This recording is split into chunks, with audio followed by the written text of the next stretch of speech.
Rita Hayworth and the Shawshank Redemption. There's a guy like me in every state and federal prison in America, I guess. I'm the guy who can get it for you. Tailor-made cigarettes. A bag of reefer if you're partial to that. A bottle of brandy to celebrate your son or daughter's high school graduation. Or anything else within reason, that is. It wasn't always that way. I came to Shawshank when I was just 20. And I am one of the few people in our happy little family willing to own up to what he did. I committed murder. I put a large insurance policy on my wife, who was 3 years older than I was. And then I fixed the brakes on the Chevrolet coupe her father had given us as a wedding present. It worked out exactly as I had planned. Except I hadn't planned on her stopping to pick up the neighbor woman and the neighbor woman's infant son on their way down Castle Hill and into town. The brakes let go, and the car crashed through the bushes at the edge of the town common, gathering speed. Bystanders said it must have been doing 50 or better when it hit the base of the Civil War statue and burst into flames. I also hadn't planned on getting caught, but caught I was. I got a season's pass into this place. Maine has no death penalty, but the district attorney saw to it that I was tried for all 3 deaths and given 3 life sentences, to run one after the other. That fixed up any chance of parole I might have for a long, long time. The judge called what I had done a hideous, heinous crime, and it was. But it is also in the past now.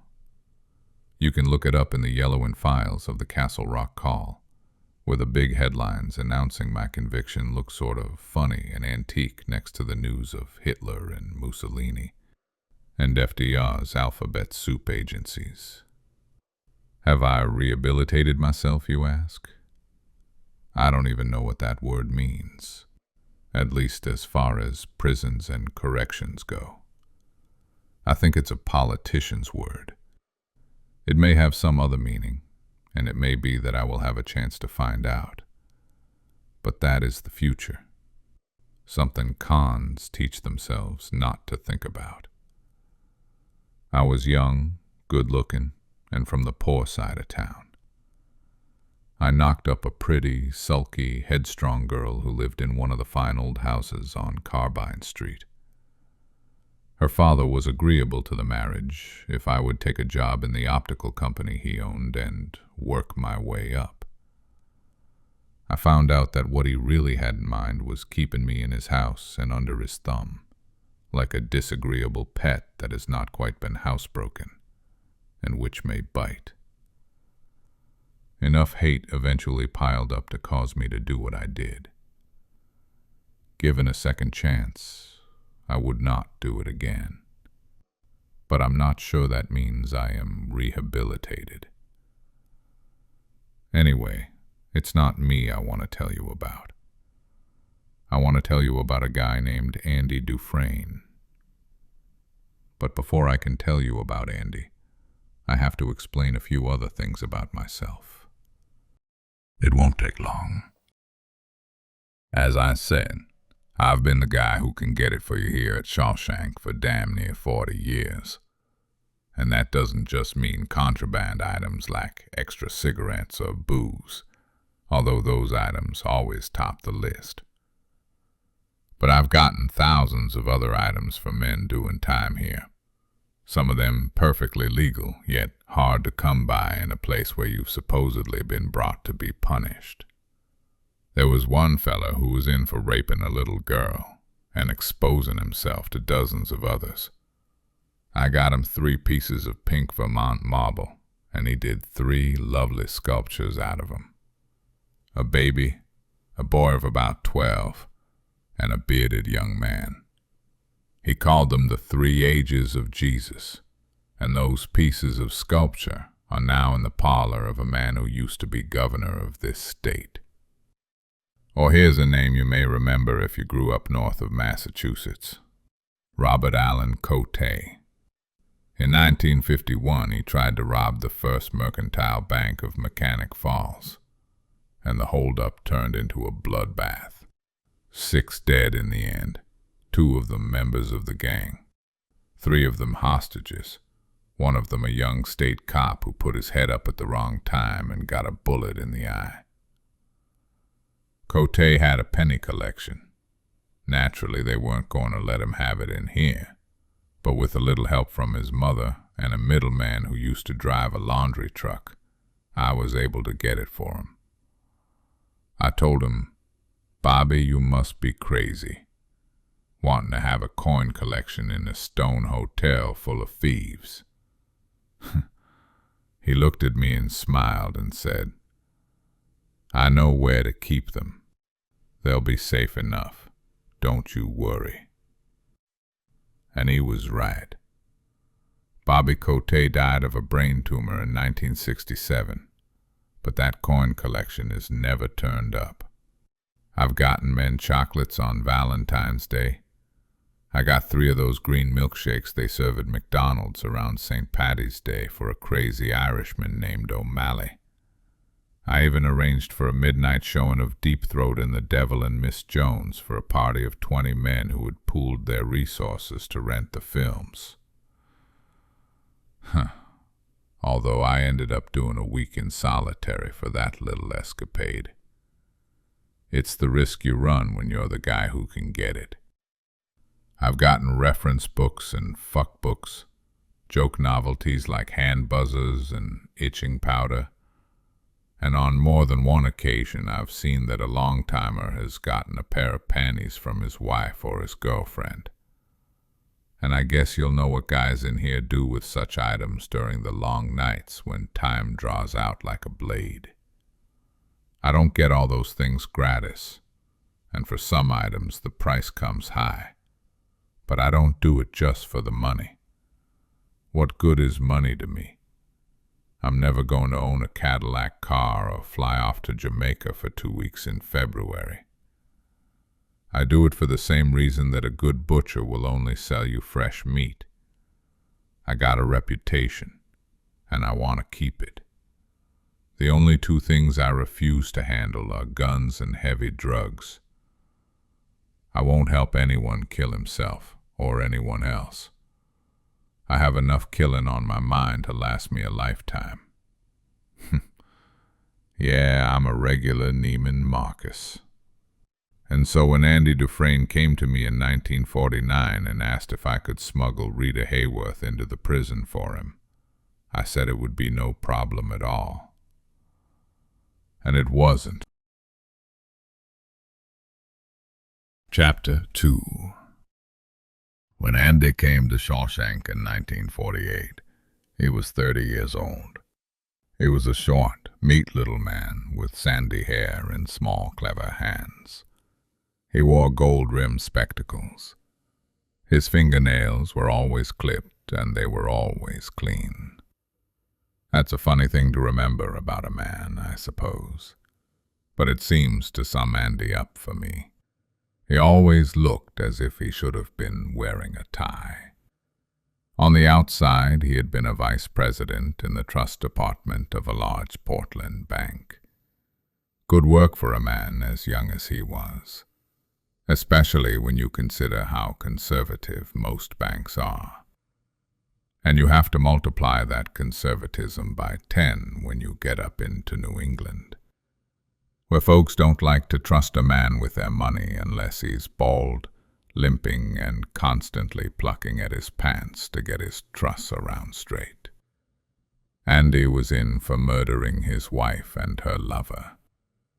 As I believe I have said, everyone in prison is an innocent man.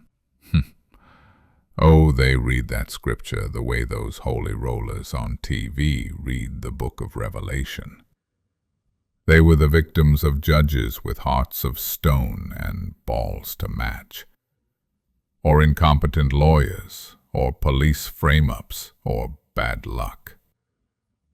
They read the scripture, but you can see a different scripture in their faces. Most cons are a low sort, no good to themselves or anyone else. And their worst luck was that their mothers carried them to term. In all my years at Shawshank, there have been less than 10 men whom I believed when they told me they were innocent. Andy Dufresne was one of them, although I only became convinced of his innocence over a period of years. If I had been on the jury that heard his case in Portland Superior Court over 6 stormy weeks in 1947 to 48, I would have voted to convict too. It was one hell of a case, all right. One of those juicy ones with all the right elements. There was a beautiful girl with society connections, dead. A local sports figure, also dead. And a prominent young businessman in the dock.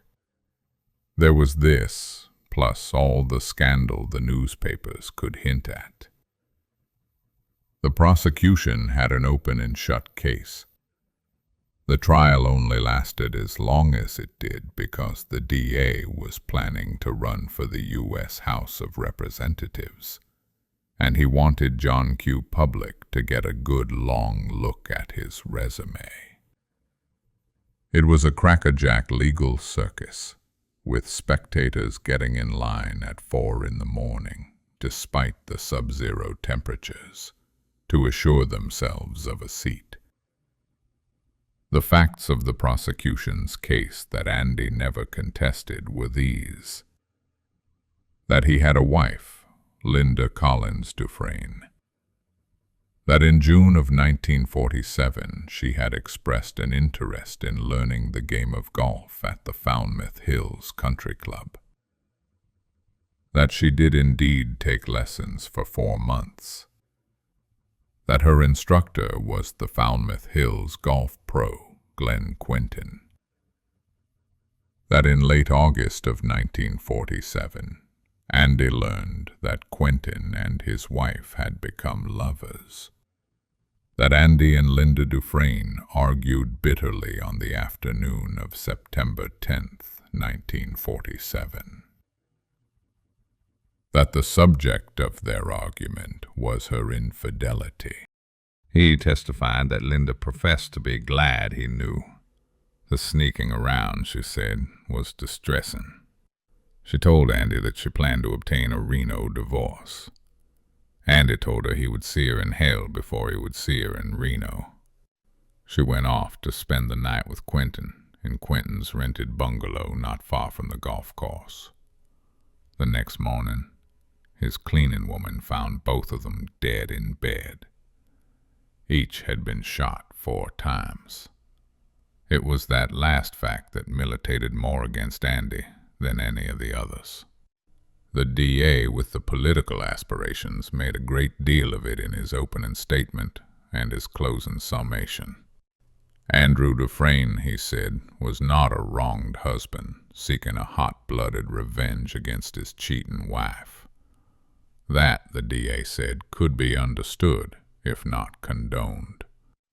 But this revenge had been of a much colder type. "Consider," the DA thundered at the jury. 4 and 4, not 6 shots, but 8. He had fired the gun empty, and then stopped to reload so he could shoot each of them again. 4 for him and 4 for her, the Portland Sun blared.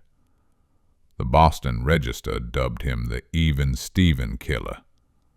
A clerk from the Wise pawn shop in Lewiston testified that he had sold a 6-shot .38 police special to Andrew Dufresne just 2 days before the double murder.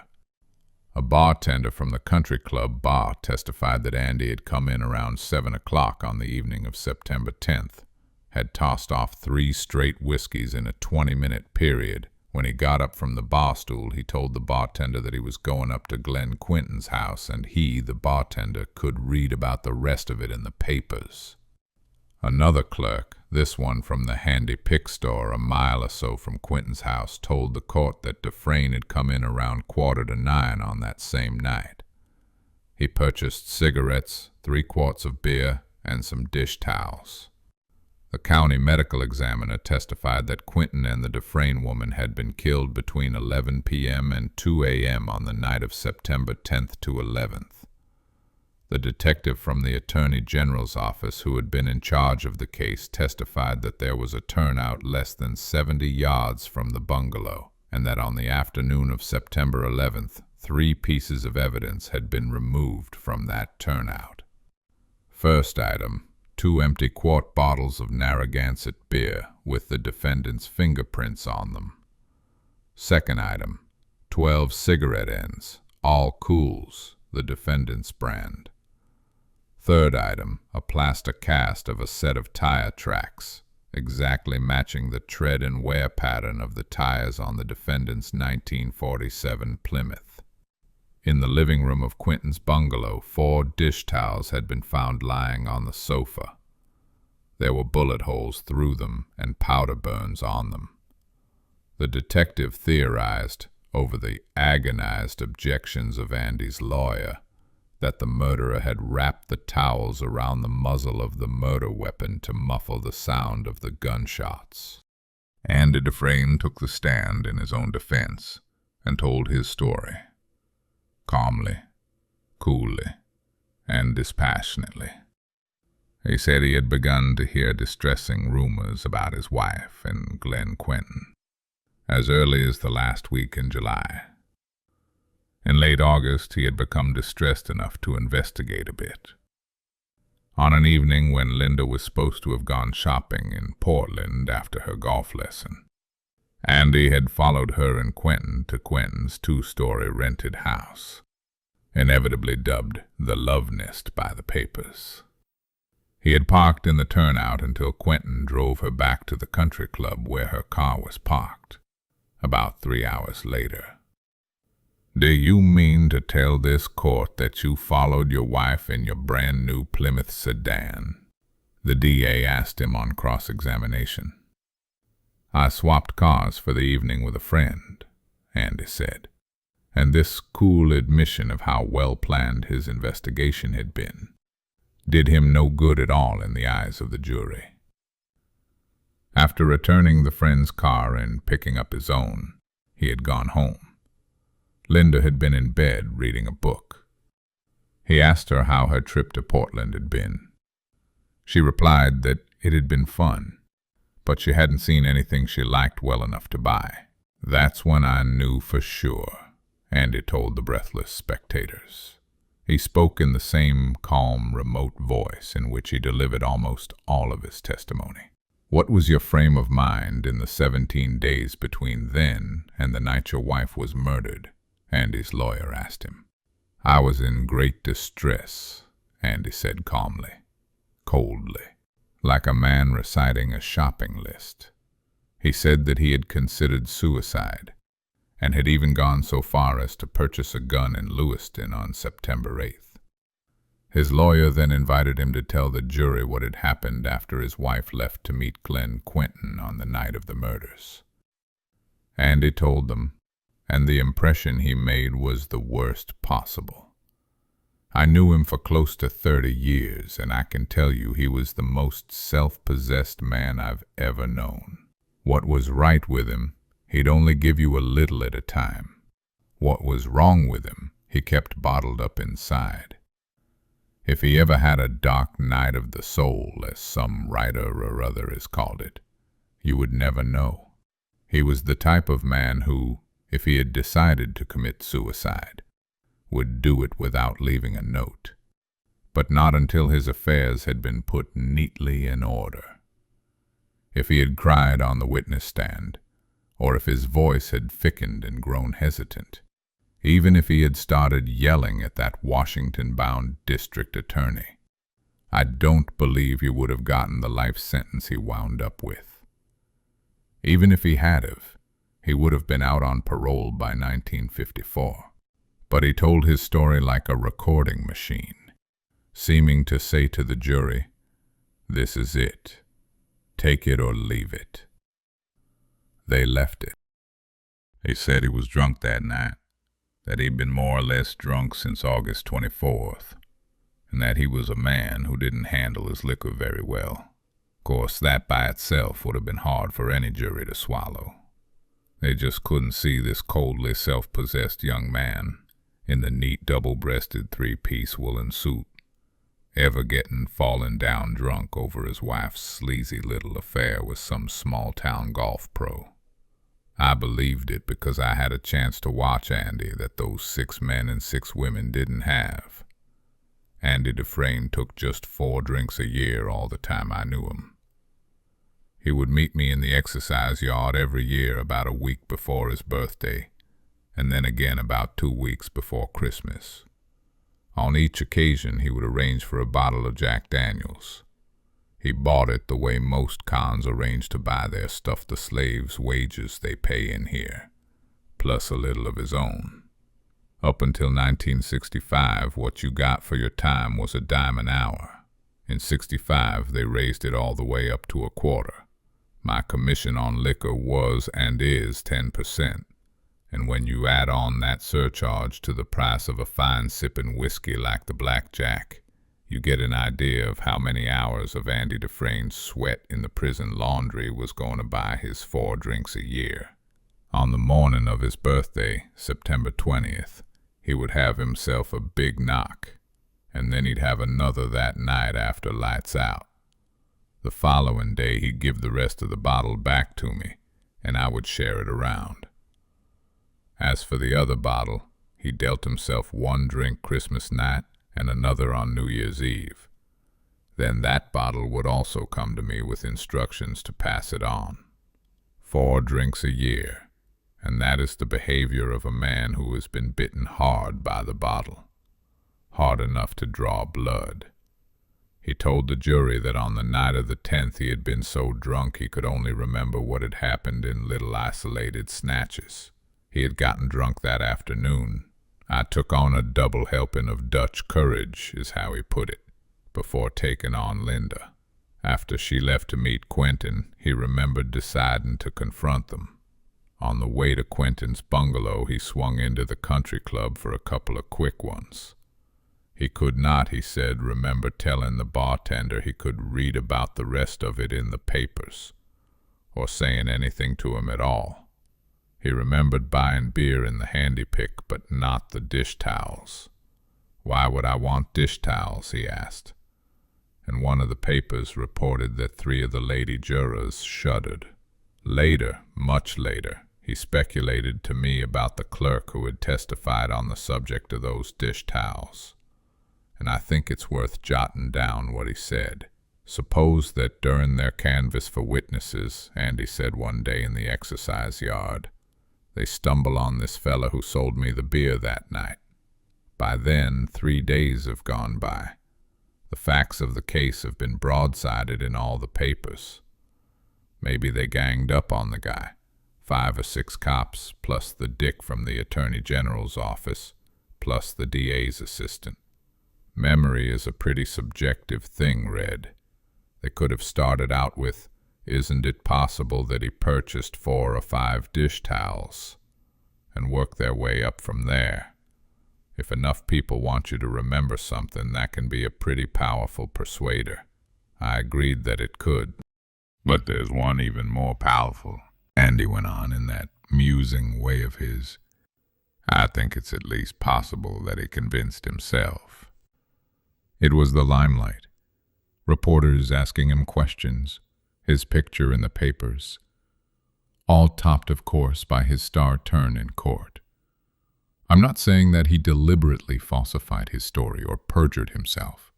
I think it's possible that he could have passed a lie detector test with flying colors, or sworn on his mother's sacred name that I bought those dish towels.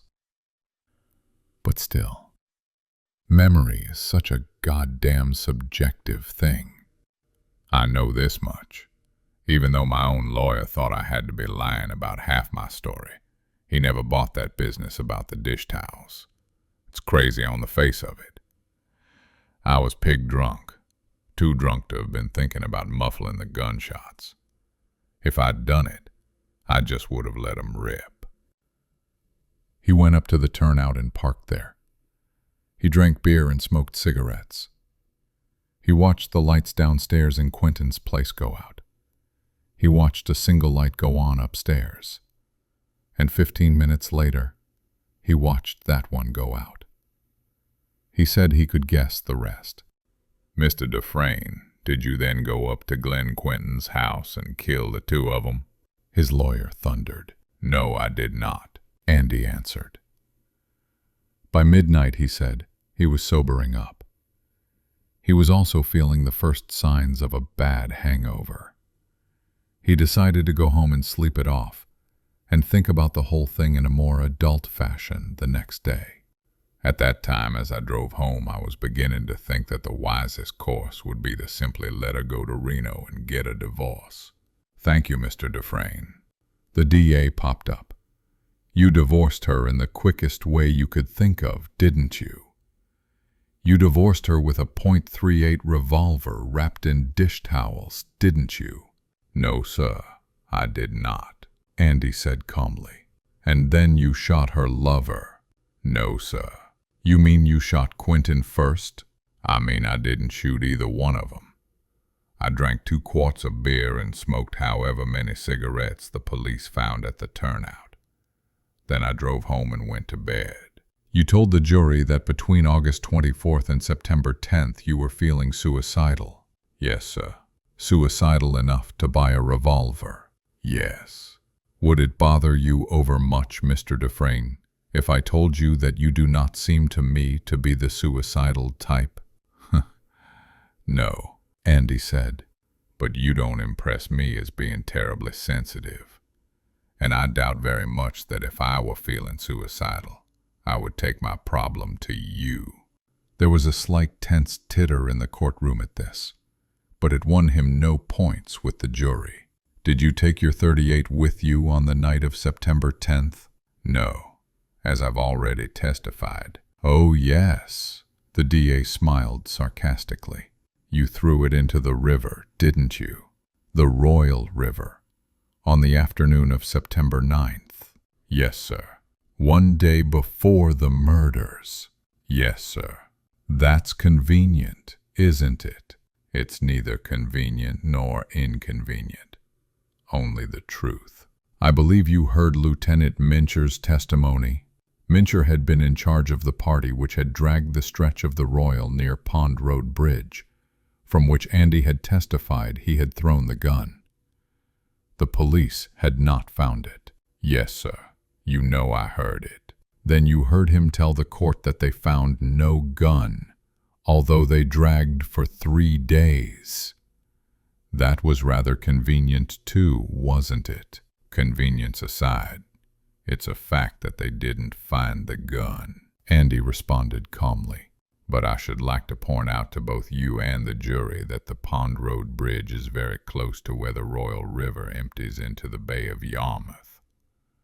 The current is strong. The gun may have been carried out into the bay itself, and so no comparison can be made between the riflings on the bullets taken from the blood-stained corpses of your wife and Mr. Glenn Quentin, and the riflings on the barrel of your gun. That's correct, isn't it, Mr. Dufresne?" "Yes, that's also rather convenient, isn't it?" At that, according to the papers, Andy displayed one of the few slight emotional reactions he allowed himself during the entire 6-week period of the trial. A slight, bitter smile crossed his face. "Since I am innocent of this crime, sir, and since I am telling the truth about throwing my gun into the river the day before the crime took place, then it seems to me decidedly inconvenient that the gun was never found." The DA hammered at him for 2 days. He reread the handy-pick clerk's testimony about the dish towels to Andy.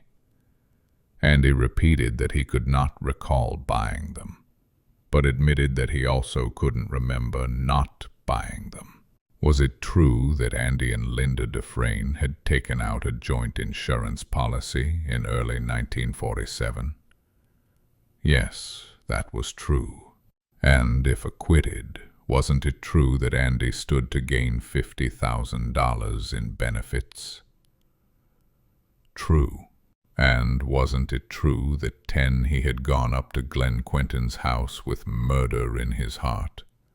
And wasn't it also true that he had indeed committed murder twice over? No, it was not true. Then what did he think had happened, since there had been no signs of robbery? I have no way of knowing that, sir, Andy said quietly.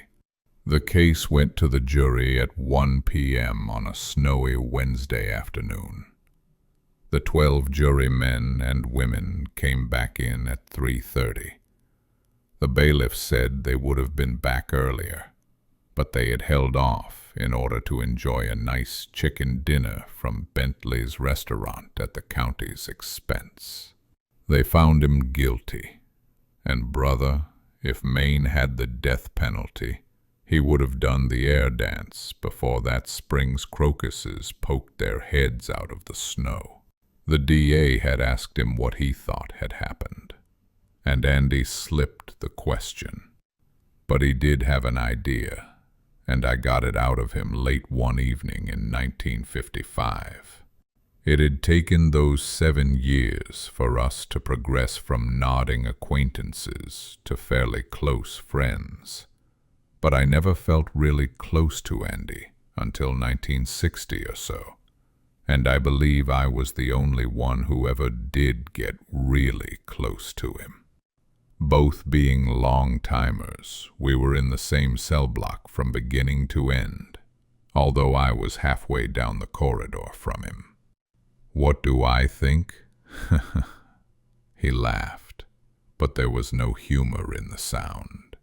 I think there was a lot of bad luck floating around that night, more than could ever get together in the same short span of time again. I think it must have been some stranger just passing through. Maybe someone who had a flat tire on that road after I went home. Maybe a burglar. Maybe a psychopath. He killed them, that's all. And I'm here. Chapter 3. As simple as that. And he was condemned to spend the rest of his life in Shawshank, or the part of it that mattered. 5 years later, he began to have parole hearings, and he was turned down just as regular as clockwork, in spite of being a model prisoner. Getting a pass out of Shawshank when you've got murder stamped on your admittance slip is slow work, as slow as a river eroding a rock. 7 men sit on the board, 2 more than at most state prisons, and every one of those 7 has an ass as hard as the water drawn up from a mineral spring well. You can't buy those guys. You can't sweet-talk them. You can't cry for them. As far as the board in here is concerned, money don't talk, and nobody walks. There were other reasons in Andy's case as well, but that belongs a little further along in my story. There was a trustee named McKendricks who was into me for some pretty heavy money back in the 50s, and it was 4 years before he got it all paid off. Most of the interest he paid me was information. In my line of work, you're dead if you can't find ways of keeping your ear to the ground. This Kendricks, for instance, had access to records I was never going to see running a stamper down in the goddamn plate shop. Kendricks told me that the parole board vote was 7-0 against Andy Dufresne through 1957, 6-1 in 1957-58, 7-0 again in 59, and 5-2 in 60. After that, I don't know, but I do know that 16 years later he was still in cell 14 of cell block 5. By then, 1975, he was 57. They probably would have gotten big-hearted and let him out around 1983. They give you life, and that's what they take. All of it that counts, anyway. Maybe they set you loose someday, but Well, listen. I knew this guy, Sherwood Bolton his name was, and he had this pigeon in his cell. From 1945 until 1953, when they let him out, he had that pigeon. He wasn't any birdman of Alcatraz, he just had this pigeon. Jake, he called him. He set Jake free a day before he, Sherwood that is, was to walk, and Jake flew away just as pretty as you could want. But about a week after Sherwood Bolton left our happy little family, a friend of mine called me over to the west corner of the exercise yard where Sherwood used to hang out. A bird was lying there like a very small pile of dirty bed linen. It looked starved. My friend said, "Isn't that Jake, Red?" It was. That pigeon was just as dead as a turd. I remember the first time Andy Dufresne got in touch with me for something. I remember like it was yesterday. That wasn't the time he wanted Rita Hayworth, though. That came later. In that summer of 1948, he came around for something else. Most of my deals are done right there in the exercise yard, and that's where this one went down. Our yard is big, much bigger than most. It's a perfect square, 90 yards on a side. The north side is the outer wall, with a guard tower at either end. The guards up there are armed with binoculars and riot guns. The main gate is in that north side. The truck loading bays are on the south side of the yard. There are 5 of them. Shawshank is a busy place during the work week. Deliveries in, deliveries out. We have the license plate factory and a big industrial laundry that does all the prison wet wash, plus that of Kittery Receiving Hospital and the Elliott Nursing Home. There's also a big automotive garage where mechanic inmates fix prison, state, and municipal vehicles, not to mention the private cars of the screws, the administration officers, and on more than one occasion, those of the parole board. The east side is a thick stone wall full of tiny slit windows. Cell Block 5 is on the other side of that wall. The west side is administration and the infirmary. Shawshank has never been as overcrowded as most prisons, and back in '48, it was only filled to something like 2/3 capacity. But at any given time, there might be 80 to 120 cons on the yard, playing toss with a football or a baseball, shooting craps, jawing at each other, making deals. On Sunday, the place was even more crowded. On Sunday, the place would have looked like a country holiday, if there had been any women. It was on a Sunday that Andy first came to me. I had just finished talking to Elmore Armitage, a fellow who often came in handy to me, about a radio when Andy walked up. I knew who he was, of course. He had a reputation for being a snob and a cold fish. People were saying he was marked for trouble already. One of the people saying so was Boggs Diamond, a bad man to have on your case. Andy had no cellmate, and I'd heard that was just the way he wanted it, although people were already saying he thought his shit smelled sweeter than the ordinary. But I don't have to listen to rumors about a man when I can judge him for myself. "Hello," he said. "I'm Andy Dufresne." He offered his hand and I shook it. He wasn't a man to waste time being social. He got right to the point. "I understand that you're a man who knows how to get things." I agreed that I was able to locate certain items from time to time. "How do you do that?" Andy asked. "Sometimes," I said, "things just seem to come into my hand. I can't explain it, unless it's because I'm Irish." He smiled a little at that. "I wonder if you could get me a rock hammer." "What would that be, and why would you want it?" Andy looked surprised. "Do you make motivations a part of your business?" With words like those, I could understand how he had gotten a reputation for being the snobby sort, the kind of guy who likes to put on airs. But I sensed a tiny thread of humor in his question. "I'll tell you," I said. "If you wanted a toothbrush, I wouldn't ask questions. I'd just quote you a price. Because a toothbrush, you see, is a non-lethal sort of an object. You have strong feelings about lethal objects? I do." An old friction-taped baseball flew toward us, and he turned, cat-quick, and picked it out of the air. It was a move Frank Malzone would have been proud of. Andy flicked the ball back to where it had come from, just a quick and easy-looking flick of the wrist.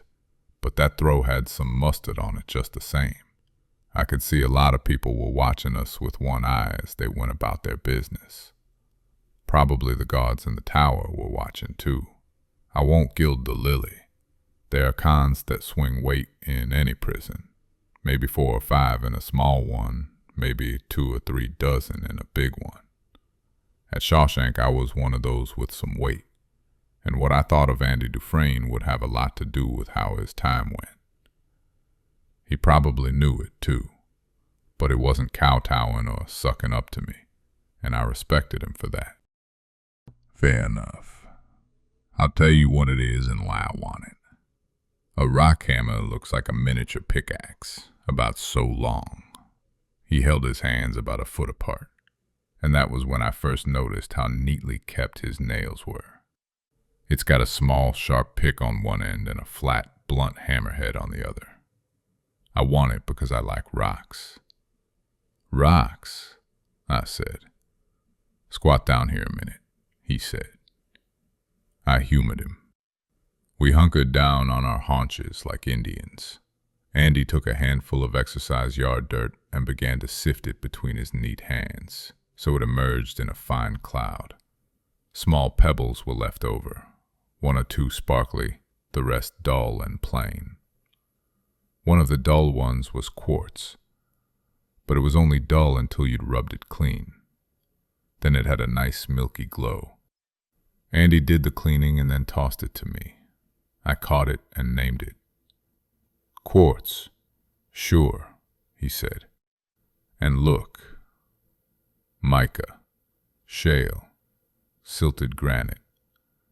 Here's a place of graded limestone from when they cut this place out of the side of the hill." He tossed them away and dusted his hands. "I'm a rock hound. At least, I was a rock hound in my old life. I'd like to be one again, on a limited scale." "Sunday expeditions in the exercise yard?" I asked, standing up. It was a silly idea, and yet, seeing that little piece of quartz had given my heart a funny tweak. I don't know exactly why. Just an association with the outside world, I suppose. You didn't think of such things in terms of the yard. Quartz was something you picked out of a small, quick-running stream. "Better to have Sunday expeditions here than no Sunday expeditions at all," he said. "You could plant an item like that rock hammer in somebody's skull," I remarked. "I have no enemies here," he said quietly. "No?" I smiled. "Wait a while. If there's trouble, I can handle it without using a rock hammer. Maybe you want to try and escape, going under the wall? Because if you do," he laughed politely. When I saw the rock hammer 3 weeks later, I understood why. "You know," I said, "if anyone sees you with it, they'll take it away. If they saw you with a spoon, they'd take it away. What are you going to do, just sit down here in the yard and start banging away?" "Oh, I believe I can do a lot better than that." I nodded. That part of it really wasn't my business anyway. A man engages my services to get him something. Whether he can keep it or not after I get it is his business. "How much would an item like that go for?" I asked. I was beginning to enjoy his quiet, low-key style. When you've spent 10 years in stir, as I had then, you can get awfully tired of the bellowers and the braggarts and the loudmouths. Yes, I think it would be fair to say I liked Andy from the first. $8 in any rock and gem shop, he said. But I realized that in a business like yours, you work on a cost-plus basis. Cost plus 10% is my going rate, but I have to go up some on a dangerous item. For something like the gadget you're talking about, it takes a little more goose grease to get the wheel turning. Let's say $10. 10 it is. I looked at him, smiling a little.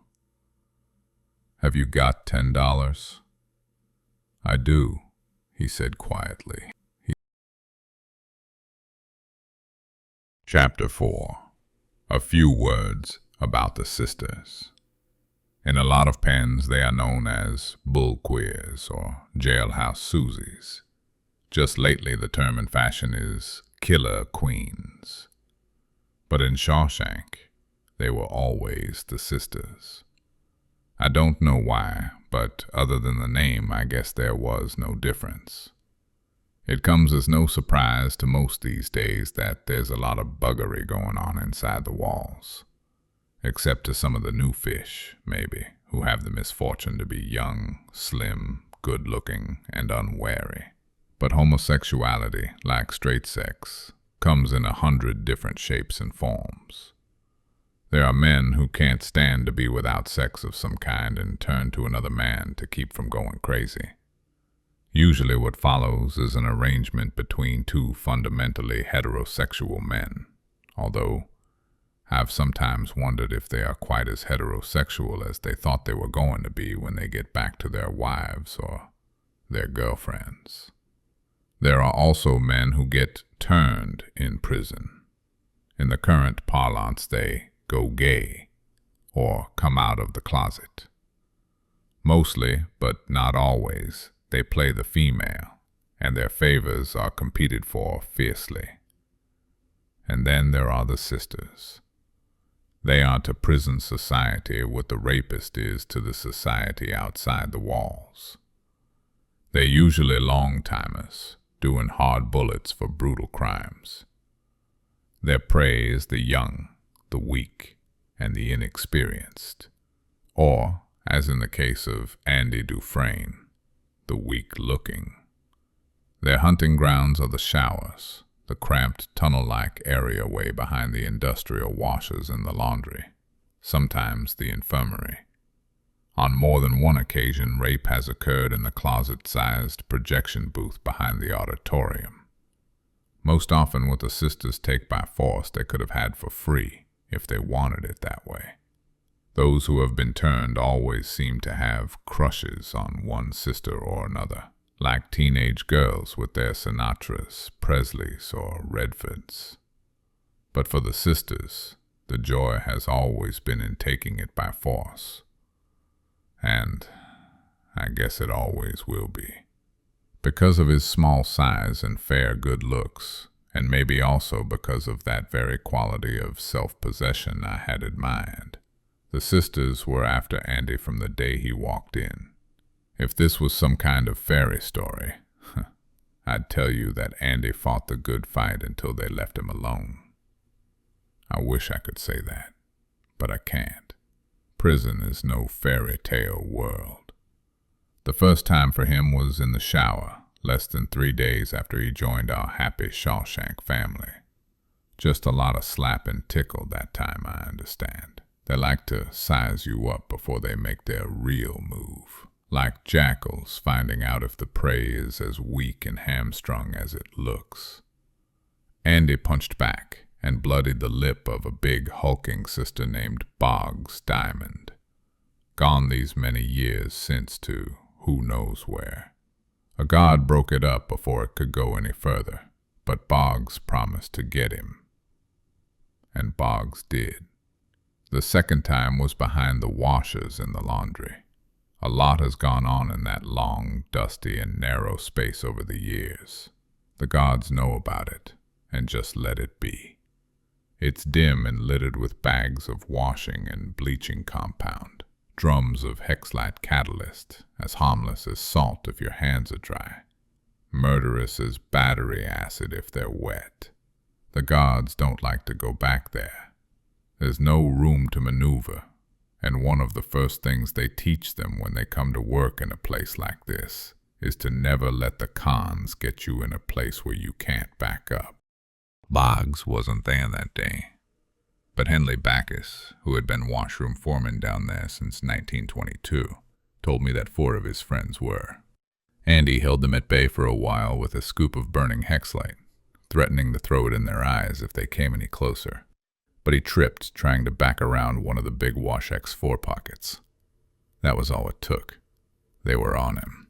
I guess the phrase gang rape is one that doesn't change much from one generation to the next. That's what they did to him, those 4 sisters. They bent him over a gearbox, and one of them held a Phillips screwdriver to his temple while they gave him the business. It rips you up some, but not bad. Am I speaking from personal experience, you ask? I only wish I weren't. You bleed for a while. If you don't want some clown asking you if you just started your period, you wad up a bunch of toilet paper and keep it down the back of your underwear until it stops. The bleeding really is like a menstrual flow. It keeps up for 2, maybe 3 days, a slow trickle. Then it stops. No harm done, unless they've done something even more unnatural to you. No physical harm done, but rape is rape. And eventually you have to look at your face in the mirror again and decide what to make of yourself. Andy went through that alone, the way he went through everything alone in those days. He must have come to the conclusion that others before him had come to, namely, that then are only 2 ways to deal with the sisters: fight them and get taken, or just get taken. He decided to fight. When Boggs and 2 of his buddies came after him a week or so after the laundry incident. "I heard you go broke in," Boggs said, according to Ernie, who was around at the time. Andy slugged it out with them. He broke the nose of a fellow named Rooster McBride, a heavy-gutted farmer who was as for beating his stepdaughter to death. Rooster died in here, I'm happy to add. They took him, all 3 of them. When it was done, Rooster and the other egg, it might have been Pete Verness, but I'm not completely sure, forced Andy down to his knees. Boggs Diamond stepped in front of him. He had a pearl-handled razor in those days with the words Diamond Pearl engraved on both sides of the grip. He opened it and said, "I'm going to open my fly now, Mr. Man, and you're going to swallow what I give you to swallow. And when you done swallowed mine, you're going to swallow Rooster's. I guess you done broke his nose, and I think he ought to have something to pay for it." Andy said, "Anything of yours that you stick in my mouth, you're going to lose it." Boggs looked at Andy like he was crazy, Ernie said. "No," he told Andy, talking to him slowly, like Andy was a stupid kid. "You didn't understand what I said. You do anything like that, and I'll put all 8 inches of this steel into your ear. Get it?" "I understood what you said. I don't think you understood me. I'm going to bite whatever you stick into my mouth. You can put that razor into my brain, I guess. But you should know that sudden, serious brain injury causes the victim to simultaneously urinate, defecate, and bite down." He looked up at Boggs, smiling that little smile of his, old Ernie said, as if the 3 of them had been discussing stocks and bonds with him, instead of throwing it to him just as hard as they could. Just as if he was wearing one of his 3-piece banker's suits, instead of kneeling on a dirty broom closet floor with his pants around his ankles and blood trickling down the insides of his thighs. "In fact," he went on, "I understand that the bite reflex is sometimes so strong that the victim's jaws have to be pried open with a crowbar or a jack handle." Boggs didn't put anything in Andy's mouth that night in late February of 1948, and neither did Rooster McBride, and so far as I know, no one else ever did either. What the 3 of them did was to beat Andy within an inch of his life, and all 4 of them ended up doing a jolt in solitary. Andy and Rooster McBride went by way of the infirmary. Chapter 5. In the fall of 1948, Andy met me one morning in the exercise yard and asked me if I could get him half a dozen rock blankets. "What the hell are those?" I asked. He told me that was just what rockhounds called them. They were polishing cloths about the size of dish towels. They were heavily padded with a smooth side and a rough side. The smooth side like fine-grained sandpaper, the rough side almost as abrasive as industrial steel wool. Andy also kept a box of that in his cell. Although he didn't get it from me, I imagine he kited it from the prison laundry. I told him I thought we could do business on those, and I ended up getting them from the very same rock and gem shop where I'd arranged to get the rock hammer. This time I charged Andy my usual 10% and not a penny more. I didn't see anything lethal or even dangerous in a dozen 7-by-7-inch squares of padded cloth. Rock blankets indeed. It was about 5 months later that Andy asked if I could get him Rita Hayworth. That conversation took place in the auditorium during a movie show. Nowadays we get the movie shows once or twice a week, but back then the shows were a monthly event. Usually the movies we got had a morally uplifting message to them, and this one, The Lost Weekend, was no different. The moral was that it's dangerous to drink. It was a moral we could take some comfort in. Andy maneuvered to get next to me, and about halfway through the show he leaned a little closer and asked if I could get him Rita Hayworth. I'll tell you the truth, it kinda tickled me. He was usually cool, calm, and collected, but that night he was jumpy as hell, almost embarrassed, as if he was asking me to get him a load of Trojans or one of those sheepskin-lined gadgets that are supposed to enhance your solitary pleasure, as the magazines put it. He seemed overcharged, a man on the verge of blowing his radiator. "I can get her," I said. "No sweat, calm down. You want the big one or the little one?" At that time, Rita was my best girl. A few years before it had been Betty Grable, and she came in 2 sizes. For $1 you could get the little Rita. For $2.50 you could have the big Rita, 4 feet high and all woman. "The big one," he said, not looking at me. I tell you, he was a hot sketch that night. He was blushing, just like a kid trying to get into a coot show with his big brother's draft card. "Can you do it?" "Take it easy. Sure I can." "Does a bear shit in the woods?" The audience was applauding and catcalling as the bugs came out of the walls to get Ray Milland, who was having a bad case of the DTs. "How soon?" "A week, maybe less." "Okay," but he sounded disappointed, as if he had been hoping he had one stuffed down my pants right then. "How much?" I quoted him the wholesale price. I could afford to give him this one at cost. He'd been a good customer, what with his rock hammer and his rock blankets. Furthermore, he'd been a good boy more than one night when he was having his problems with Boggs' rooster, and the rest, I wondered how long it would be before he used the rock hammer to crack someone's head open. Posters are a big part of my business, just behind the booze and cigarettes, usually half a step ahead of the reefer. In the 60s, the business exploded in every direction, with a lot of people wanting funky hang-ups like Jimi Hendrix, Bob Dylan, that Easy Rider poster. But mostly it's girls, one pin-up queen after another. A few days after Andy spoke to me, a laundry driver I did business with back then brought in better than 60 posters, most of them Rita Hayworth's. You may even remember the picture. Sure do. Rita is dressed sort of in a bathing suit, one hand behind her head, her eyes half closed, those full, sulky red lips parted. They called it Rita Hayworth, but they might as well have called it Woman in Heat. The prison administration knows about the black market, in case you were wondering. Sure they do. They probably know almost much about my business as I do myself. They live with it, because they know that a prison is like a big pressure cooker, and there has to be vents somewhere to let off steam. They make the occasion bust, and I've done time in solitary a time or 3 over the year. But when it's something like posters, they wink. Live and let live.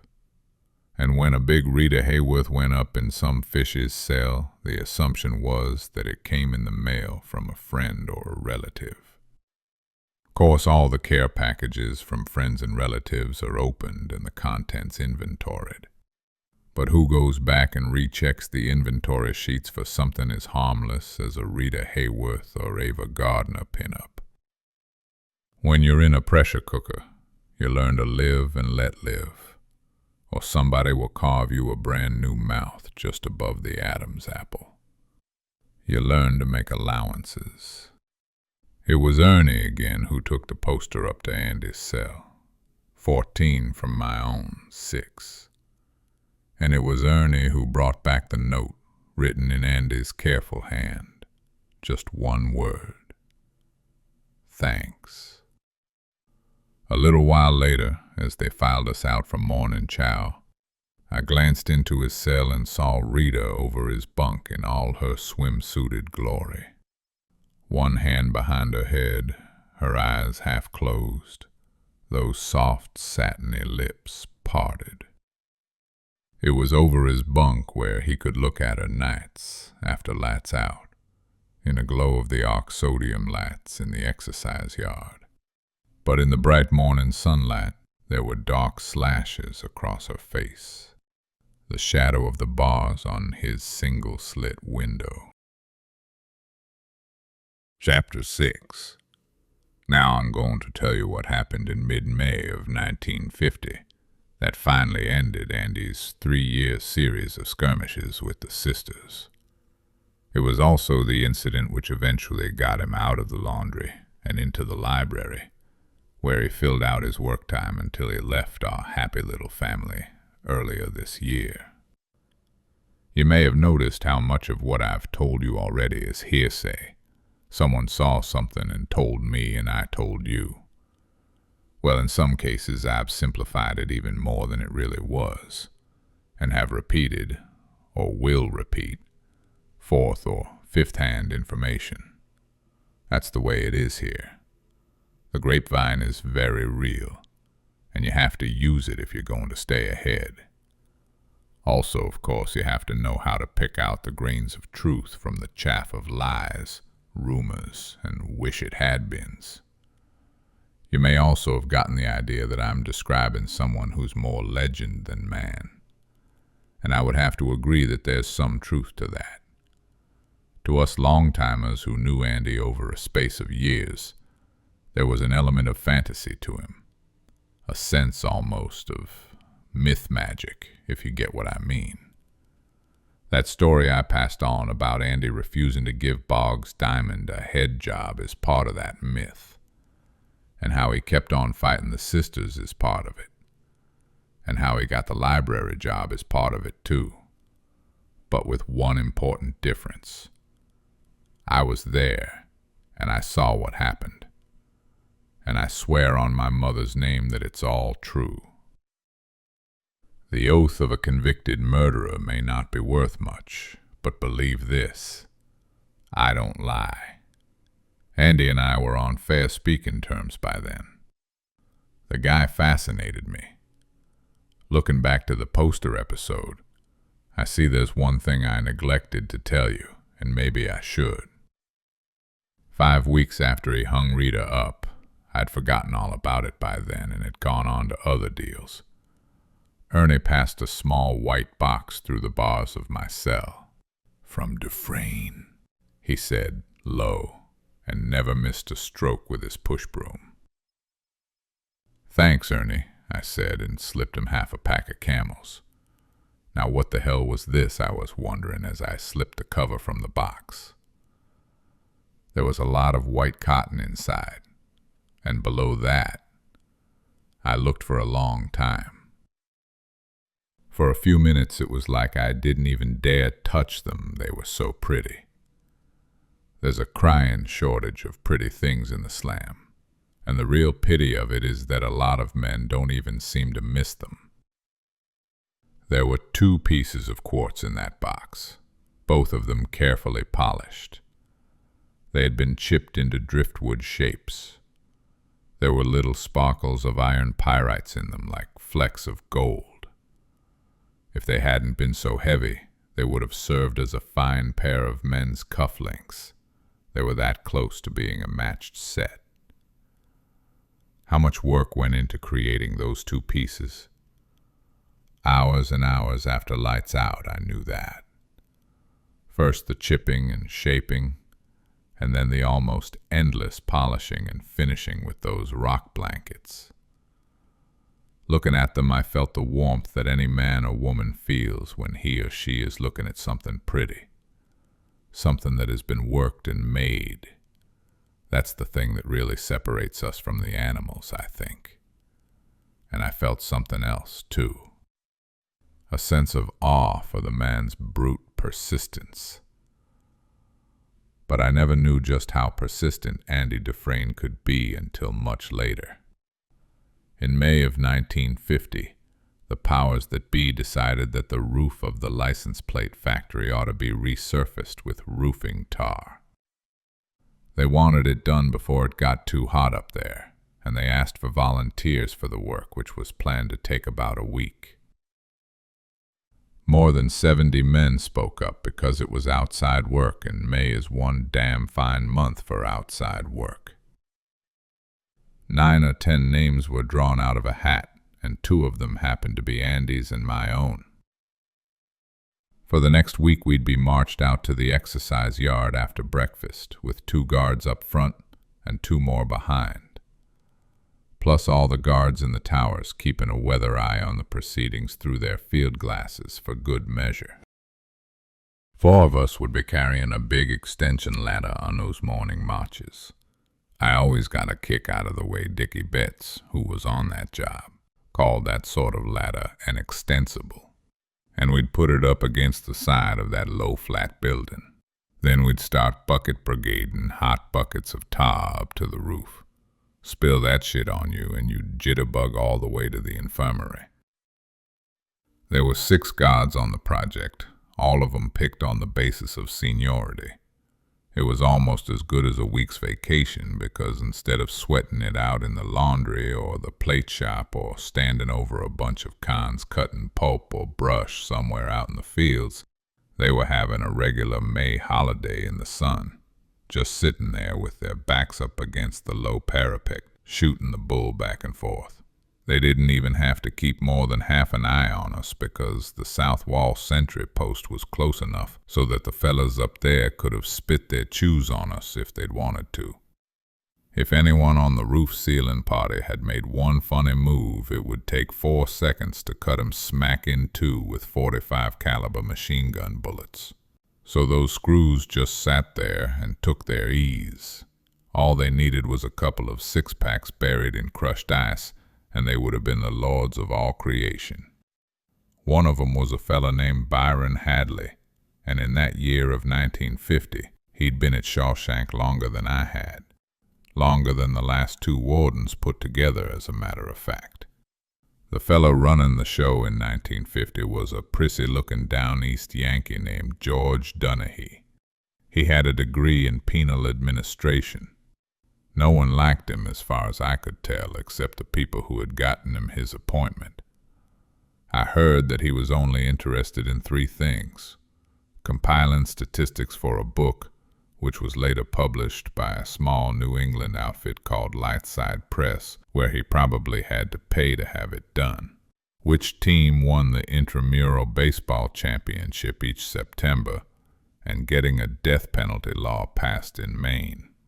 A regular bear for the death penalty was George Dunahee. He was fired from the job in 1953 when it came out he was running a discount auto repair service down in the prison garage and splitting the profits with Byron Hadley and Greg Stammis. Hadley and Stammis came out of that one okay. They were old hands at keeping their asses covered. But Dunahee took a walk. No one was sorry to see him go, but nobody was exactly pleased to see Greg Stammis step into his shoes either. He was a short man with a tight, hard gut and the coldest brown eyes you ever saw. He always had a painful, pursed little grin on his face, as if he had to go to the bathroom and couldn't quite manage it. During Stamos's tenure as warden, there was a lot of brutality at Shawshank, and although I have no proof, I believe there were maybe half a dozen moonlight burials in the stand of scrub forest that lies east of the prison. Donaghy was bad, but Greg Stamos was a cruel, wretched, cold-hearted man. He and Byron Hadley were good friends. As warden, George Donaghy was nothing but a posture and figurehead. It was Stamos, and through him Hadley, who actually administered the prison. Hadley was a tall, shambling man with thinning red hair. He sunburned easily, and he talked loud, and if you didn't move fast enough to suit him, he'd clout you with his stick. On that day, our third on the roof, he was talking to another guard named Mert Entwistle. Hadley had gotten some amazingly good news, so he was grapping about it. That was his style. He was a thankless man with not a good word for anyone, a man who was convinced that the whole world was against him. The world had cheated him out of the best years of his life, and the world would be more than happy to cheat him out of the rest. I have seen some screws that I thought were almost saintly, and I think I know why that happens. They are able to see the difference between their own lives, poor and struggling as they might be, and the lives of the men they are paid by the state to watch over. These gods are able to formulate a comparison concerning pain. Others can't or won't. For Byron Hadley, there was no basis of comparison. He could sit there, cool and at his ease under the warm May sun, and find the gall to mourn his own good luck, while less than 10 feet away, a bunch of men were working and sweating and burning their hands on great big buckets filled with bubbling tar. Men who had to work so hard in their ordinary round of days that this looked like a respite. You may remember the old question, the one that's supposed to define your outlook on life when you answer it. For Byron Hadley, the answer would always be half empty. The glass is half empty. Forever and ever, amen. If you gave him a cool drink of apple cider, he'd think about vinegar. If you told him his wife had always been faithful to him, he'd tell you it was because she was so damn ugly. So there he sat, talking to Mert Entwistle, loud enough for all of us to hear, his broad white forehead already starting to redden with the sun. He had one hand thrown back over the low parapet surrounding the roof. The other was on the butt of his .38. We all got the story along with Mert. It seemed that Hadley's older brother had gone off to Texas some 14 years ago, and the rest of the family hadn't heard from the son of a bitch since. They had all assumed he was dead, and good riddance. Then, a week and a half ago, a lawyer had called them long distance from Austin. It seemed that Hadley's brother had died 4 months ago, and a rich man at that. It's friggin' incredible how lucky some assholes can get, this paragon of gratitude on the plate shop roof said. The money had come as a result of oil and oil leases, and there was close to $1 million. No, Hadley wasn't a millionaire. That might have made even him happy, at least for a while. But the brother had left a pretty damn decent bequest of $35,000 to each surviving member of his family back in Maine, if they could be found. Not bad. Like getting lucky and winning a sweepstakes. But to Byron Hadley, the glass was always half empty. He spent most of the morning bitching to Mert about the bite that the goddamn government was going to take out of his windfall. "They'll leave me about enough to buy a new car with," he allowed.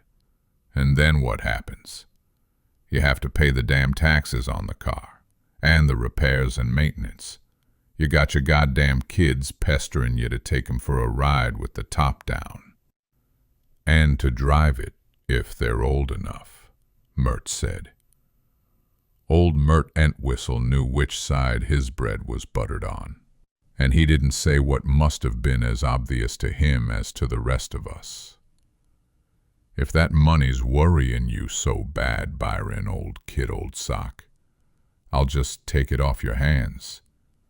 After all, what are friends for? That's right, wanting to drive it, wanting to learn to drive on it, for Christ's sake, Byron said with a shudder. Then what happens at the end of the year?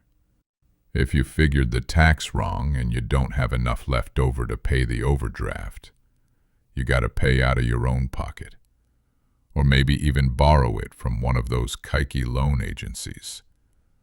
And they audit you anyway, you know. It don't matter. And when the government audits you, they always take more. Who can fight Uncle Sam? He puts his hand inside your shirt and squeezes your tit until it's purple, and you end up getting the short end.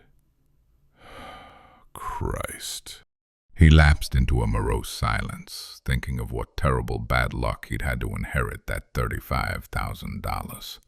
Andy Dufresne had been spreading tar with a big brush less than 15 feet away, and now he tossed it into his pail and walked over to where Merton Hadley was sitting. We all tightened up, and I saw one of the other screws, Tim Youngblood, drag his hand down to where his pistol was holstered. One of the fellas in the sentry tower struck his partner on the arm, and they both turned too. For one moment I thought Andy was going to get shot, or clubbed, or both. Then he said very softly to Hadley, "Do you trust your wife?" Hadley just stared at him. He was starting to get red in the face, and I knew that was a bad sign. In about 3 seconds, he was going to pull his billy club and give Andy the butt end of it right in the solar plexus, where that big bundle of nerves is. A hard enough hit there can kill you, but they always go for it. If it doesn't kill you, it'll paralyze you long enough to forget whatever cute move it was that you had planned. "Boy," Hadley said, "I'll give you just one chance to pick up that brush, and then you're going off this roof on your head." Andy just looked at him, very calm and still. His eyes were like ice. It was as if he hadn't heard, and I found myself wanting to tell him how it was, to give him the crash course. The crash course is, you never let on that you hear the gods talking. You never try to horn in on their conversation unless you're asked, and then you always tell them just what they want to hear and shut up again. Black man, white man, red man, yellow man. In prison it doesn't matter, because we've got our own brand of equality. In prison every con's a lowlife, and you have to get used to the idea if you intend to survive men like Hadley and Greg Stammis, who really would kill you just as soon as look at you. When you're in stir, you belong to the state, and if you forget it, woe is you. I've known men who've lost eyes, men who've lost toes and fingers. I knew one man who lost the tip of his penis and counted himself lucky that was all he lost. I wanted to tell Andy that it was already too late. He could go back and pick up his brush, and there would still be some big lug waiting for him in the showers that night, ready to Charlie horse both of his legs and leave him writhing on the cement. You could buy a lug like that for a pack of cigarettes or 3 Baby Ruths.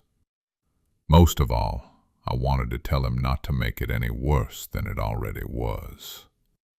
What I did was to keep on running tar out onto the roof as if nothing at all was happening. Like everyone else, I look after my own ass first. I have to.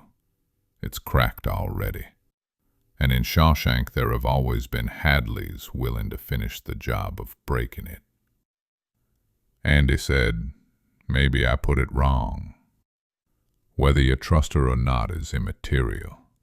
The problem is whether or not you believe she would ever go behind your back, try to hamstring you. Hadley got up. Mert got up. Tim Youngblood got up. Hadley's face was as red as the side of a brick house. "Your only problem," he said, "is going to be how many bones you still got unbroken. You can count them in the infirmary. Come on, Mert, we're throwing this sucker over the side." Tim Youngblood drew his gun. The rest of us kept tarring like mad.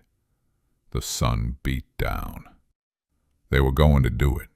Hadley and Mert was simply going to pitch him over the side. Terrible accident. Dufresne, prisoner 81433-SHNK, was taking a couple of empties down and slipped on the ladder. Too bad. They laid hold of him, Mert on the right arm, Hadley on the left. Andy didn't resist. His eyes never left Hadley's red face. "If you've got your thumb on her, Mr. Hadley," he said in that same calm, composed voice, "there's not a reason why you shouldn't have every cent of that money. Final score, Mr. Byron Hadley, 35,000. Uncle Sam, zip."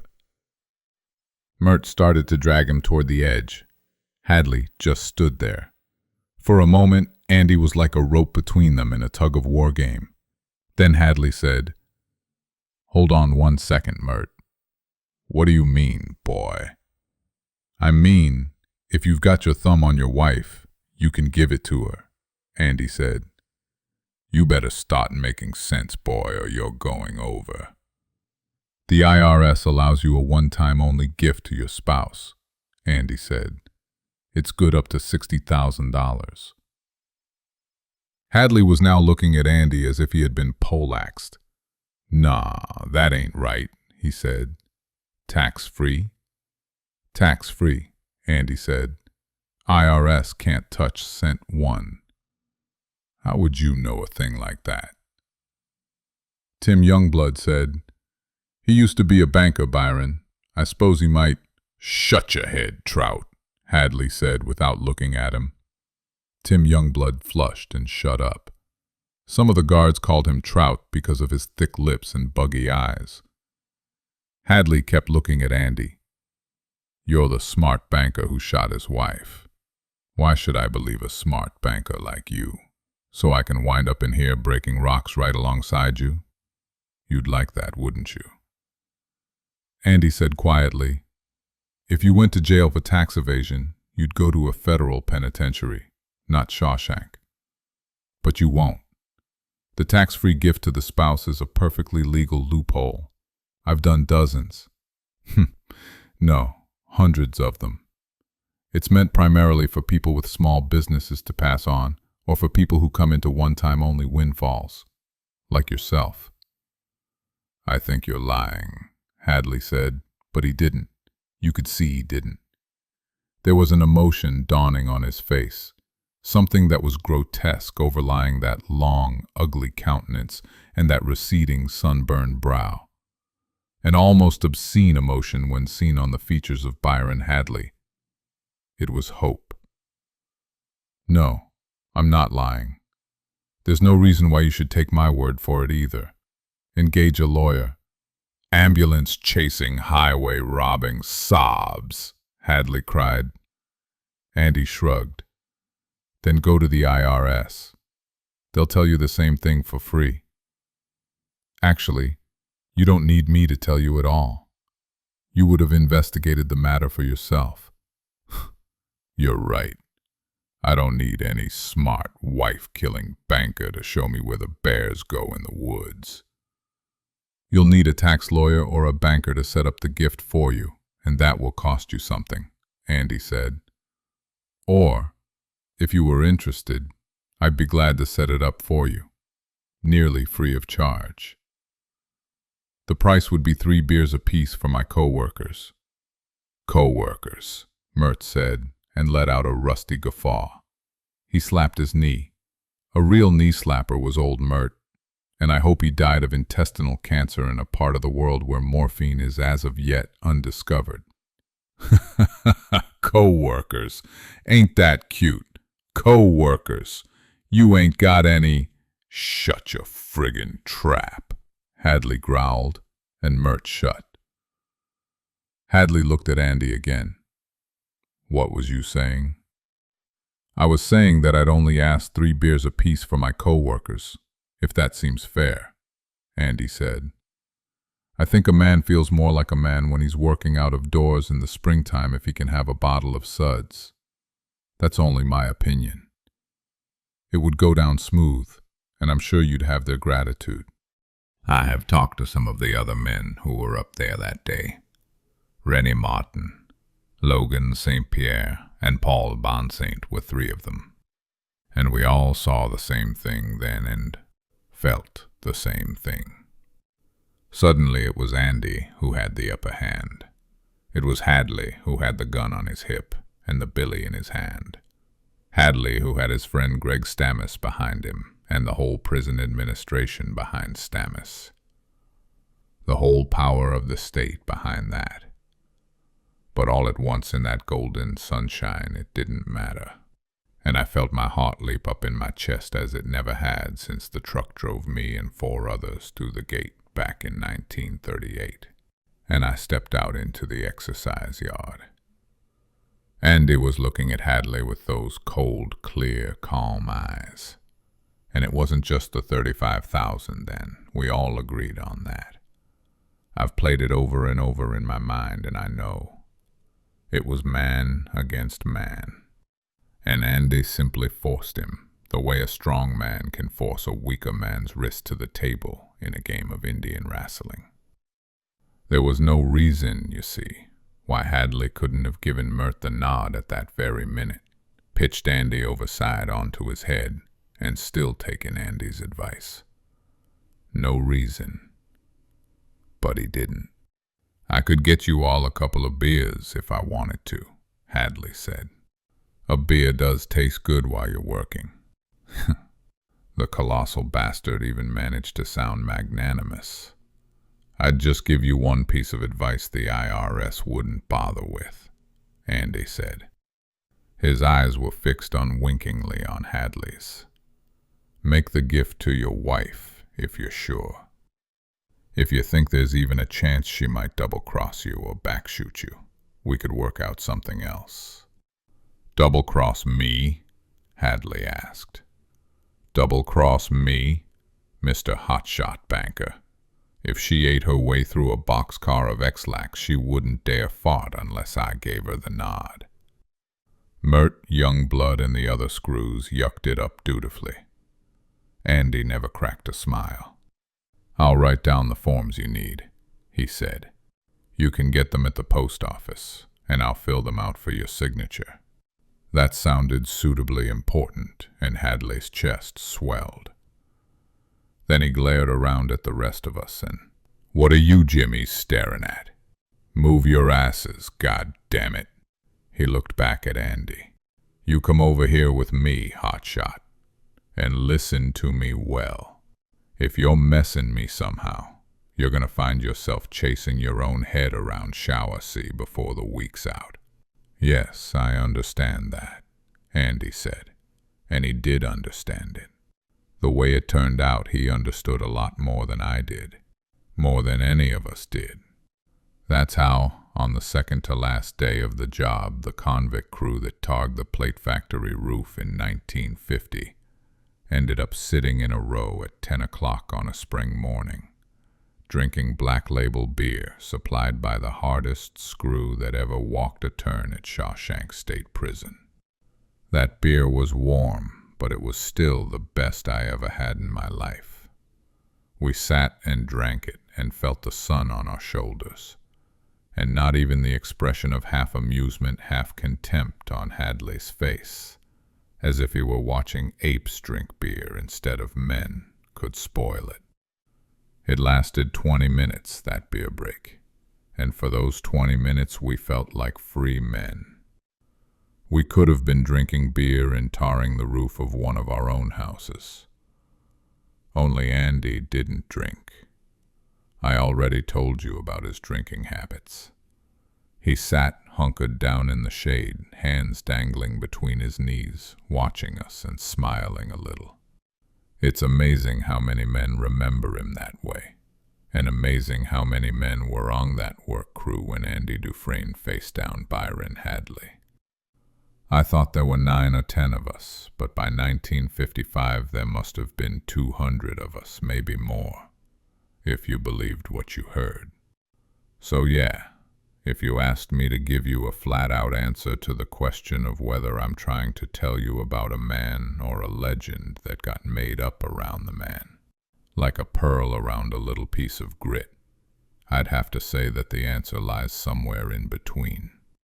All I know for sure is that Andy Dufresne wasn't much like me or anyone else I ever knew since I came inside.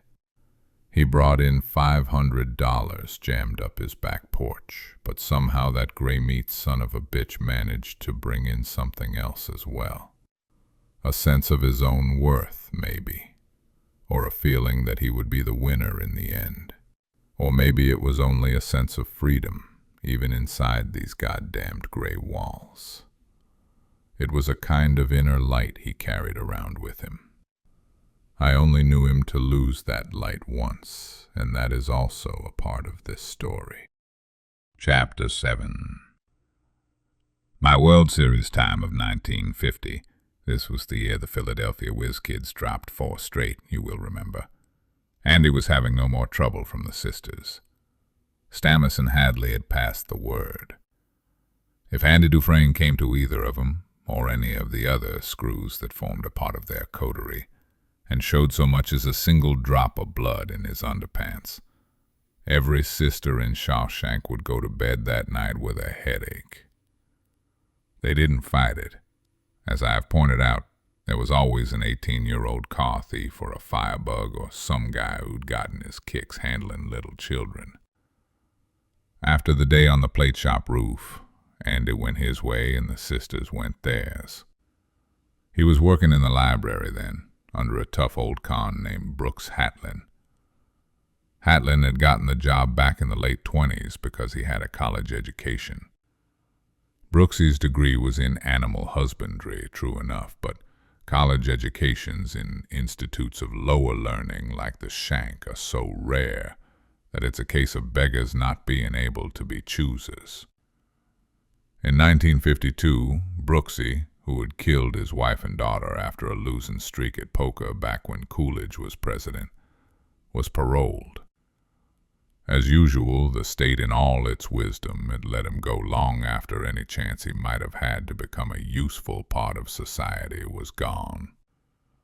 He was 68 and arthritic when he tottered out of the main gate in his Polish suit and his French shoes, his parole papers in one hand and a Greyhound bus ticket in the other. He was crying when he left. Shawshank was his world. What lay beyond its walls was as terrible to Brooks as the western seas had been to superstitious 15th century sailors. In prison, Brooksy had been a person of some importance. He was the librarian, an educated man. If he went to the Kittery Library and asked for a job, they wouldn't even give him a library card. I heard he died in a home for indigent old folks up Freeport Way in 1953, and at that he lasted about 6 months longer than I thought he would. Yeah, I guess the state got its own back on Brooksy, all right. They trained him to like it inside the shithouse, and then they threw him out.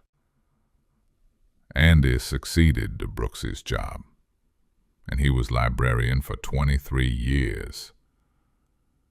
He used the same force of will I'd seen him use on Byron Hadley to get what he wanted for the library. And I saw him gradually turn one small room, which still smelled of turpentine because it had been a paint closet until 1922 and had never been properly aired, lined with Reader's Digest condensed books and national geographies, into the best prison library in New England. He did it a step at a time. He put a suggestion box by the door and patiently weeded out such attempts at humor as "More fuck books, please," and "Escape in 10 easy lesions." He got hold of the things the prisoners seemed serious about. He wrote to the major book clubs in New York and got two of them, the Literary Guild and the Book of the Month Club, to send editions of all their major selections to us at a special cheap rate. He discovered a hunger for information on such small hobbies as soap carving, woodworking, sleight of hand, and card solitaire. He got all the books he could on such subjects. And those two jailhouse staples, Erie Stanley Gardner and Louis L'Amour. Cons never seemed to get enough of the courtroom or the open range. And yes, he did keep a box of fairly spicy paperbacks under the checkout desk, loaning them out carefully and making sure they always got back. Even so, each new acquisition of that type was quickly read to tatters. He began to write to the state senate in Augusta in 1954. Stammis was warden by then. And he used to pretend Andy was some sort of mascot. He was always in the library, shooting the bull with Andy, and sometimes he'd even throw a paternal arm around Andy's shoulders or give him a goose.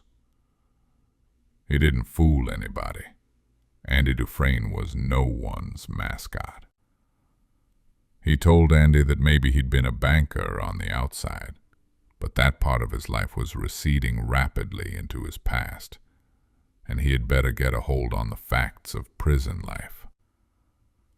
As far as that bunch of jumped-up Republican Rotarians in Augusta was concerned, there were only 3 viable expenditures of the taxpayers' money in the field of prisons and corrections. Number 1 was more walls. Number 2 was more bars. And number 3 was more guards. As far as the state senate was concerned, Stammis explained, the folks in Thomaston and Shawshank and Pittsfield and South Portland were the scum of the earth. They were there to do hard time, and by God and sunny Jesus, it was hard time they were going to do. And if there were a few weevils in the bread, wasn't that just too fucking bad? Andy smiled his small, composed smile and asked Stammis what would happen to a block of concrete if a drop of water fell on it once every year for 1,000,000 years. Stammis laughed and clapped Andy on the back.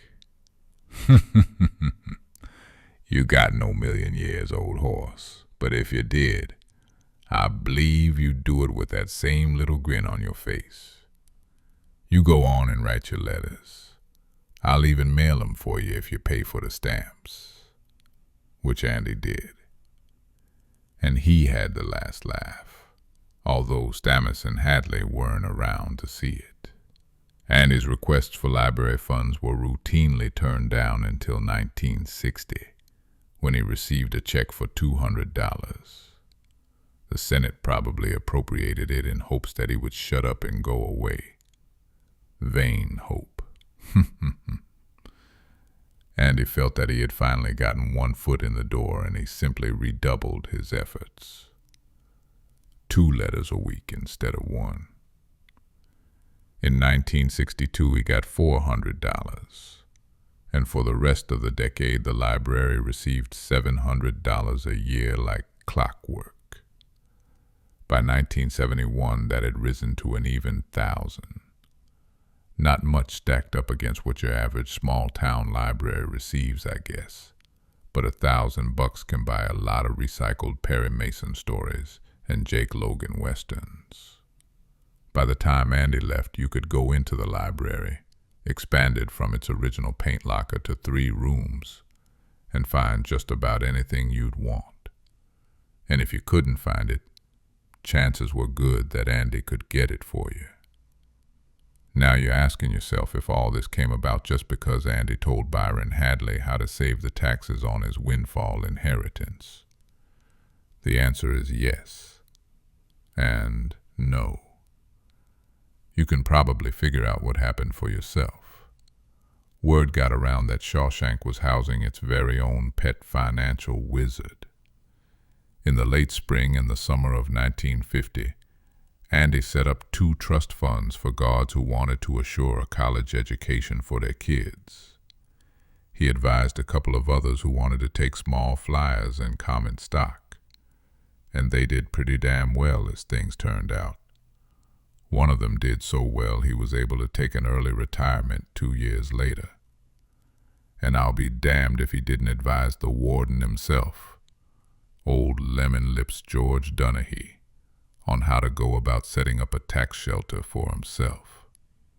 That was just before Donaghy got the bum's rush, and I believe he must have been dreaming about all the millions his book was gonna make him. By April of 1951, Andy was doing the tax returns for half the screws at Shawshank, and by 1952, he was doing almost all of them. He was paid in what may be a prison's most valuable coin, simple goodwill. Later on, after Greg Stammis took over the warden's office, Andy became even more important. But if I tried to tell you the specifics of just how, I'd be guessing.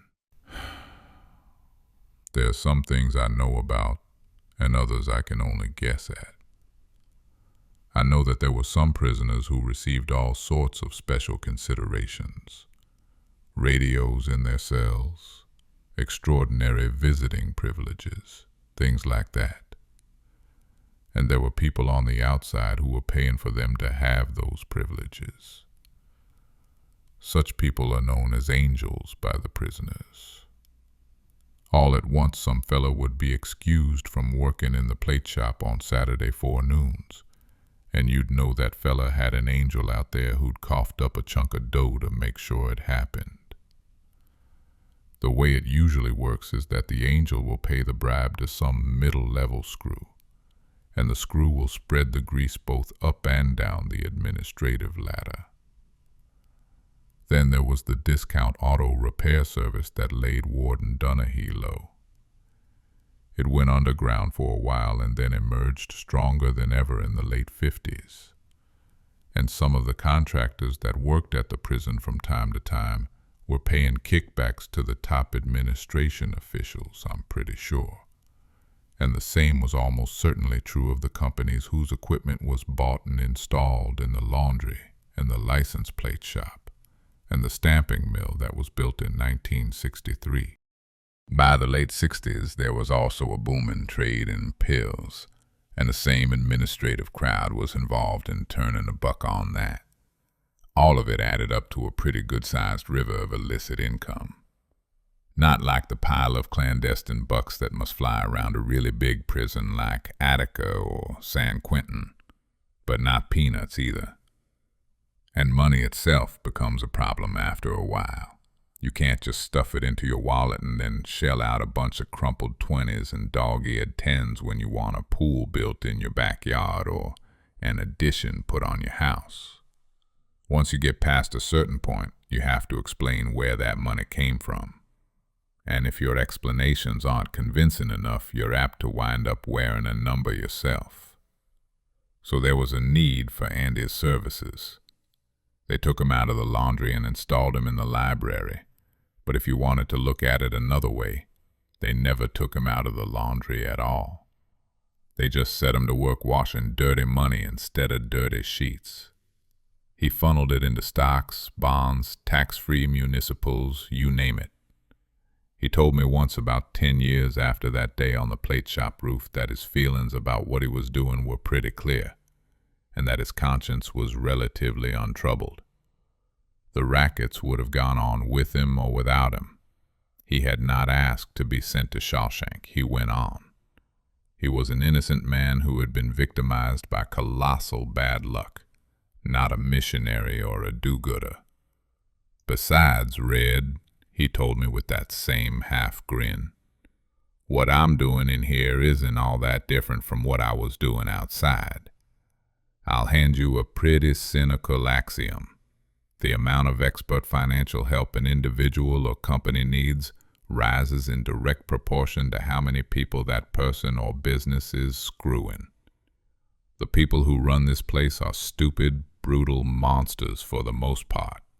The people who run the straight world are brutal and monstrous, but they happen not to be quite as stupid, because the standard of competence out there is a little higher. Not much, but a little. But the pills, I said. I don't want to tell you your business, but they make me nervous. Reds, uppers, downers, nembutals. Now they've got these things they call phase 4s. I won't get anything like that. Never have. No, Andy said. I don't like the pills either.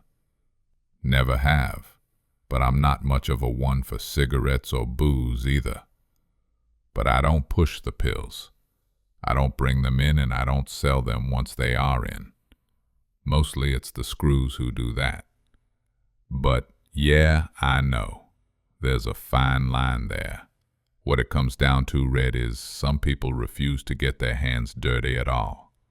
That's called sainthood, and the pigeons land on your shoulders and crap all over your shirt. The other extreme is to take a bath in the dirt and deal any goddamn thing that will turn $1. Guns, switchblades, Big H, what the hell. You ever have a con come up to you and offer you a contract? I nodded. It's happened a lot of times over the years. You are, after all, the man who can get it. And they figure if you can get them batteries for their transistor radios or cartons of Luckies or lids of reefer, you can put them in touch with a guy who'll use a knife. Sure you have, Andy agreed. But you don't do it. Because guys like us, Red, we know there's a third choice. An alternative to staying Simon pure or bathing in the filth and the slime. It's the alternative that grown-ups all over the world pick. You balance off your walk through the hog wallow against what it gains you. You choose the lesser of two evils and try to keep your good intentions in front of you. And I guess you judge how well you're doing by how well you sleep at night and what your dreams are like. Good intentions, I said, and laughed. I know all about that, Andy. A fella can toddle right off to hell on that road. Don't you believe it, he said, growing somber. This is hell right here in the shank. They sell pills and I tell them what to do with the money.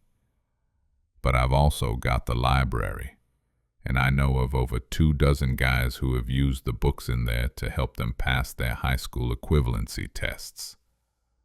Maybe when they get out of here, they'll be able to crawl off the shit heap. When we needed that second room back in 1957, I got it, because they want to keep me happy. I work cheap. That's the trade-off. And you've got your own private corners. Sure. That's the way I like it. The prison population had risen slowly all through the 50s, and it damn near exploded in the 60s. What with every college-age kid in America wanting to try dope, and the perfectly ridiculous penalties for the use of a little reefer. But in all that time, Andy never had a cellmate, except for a big, silent Indian named Normandy. Like all Indians in the shank, he was called Chief, and Normandy didn't last long. A lot of the other long-timers thought Andy was crazy, but Andy just smiled. He lived alone, and he liked it that way. And as he'd said, they liked to keep him happy. He worked cheap. Prison time is slow time. Sometimes you'd swear it's stop time. But it passes. It passes. George Dunahee departed the scene in a welter of newspaper headlines shouting "Scandal" and "Nest feathering." Stammis succeeded him, and for the next 6 years Shawshank was a kind of living hell. During the reign of Greg Stammis, the beds in the infirmary and the cells in the solitary wing were always full. One day in 1958, I looked at myself in a small shaving mirror I kept in my cell and saw a 40-year-old man looking back at me. A kid had come in back in 1938, a kid with a big mop of carroty red hair, half crazy with remorse, thinking about suicide. That kid was gone. The red hair was going gray and starting to recede. There were crow's tracks around the eyes. On that day I could see an old man inside, waiting his time to come out. It scared me. Nobody wants to grow old in stir. Stammis went early in 1959. There had been several investigative reporters sniffing around, and one of them even did 4 months under an assumed name for a crime made up out of whole cloth.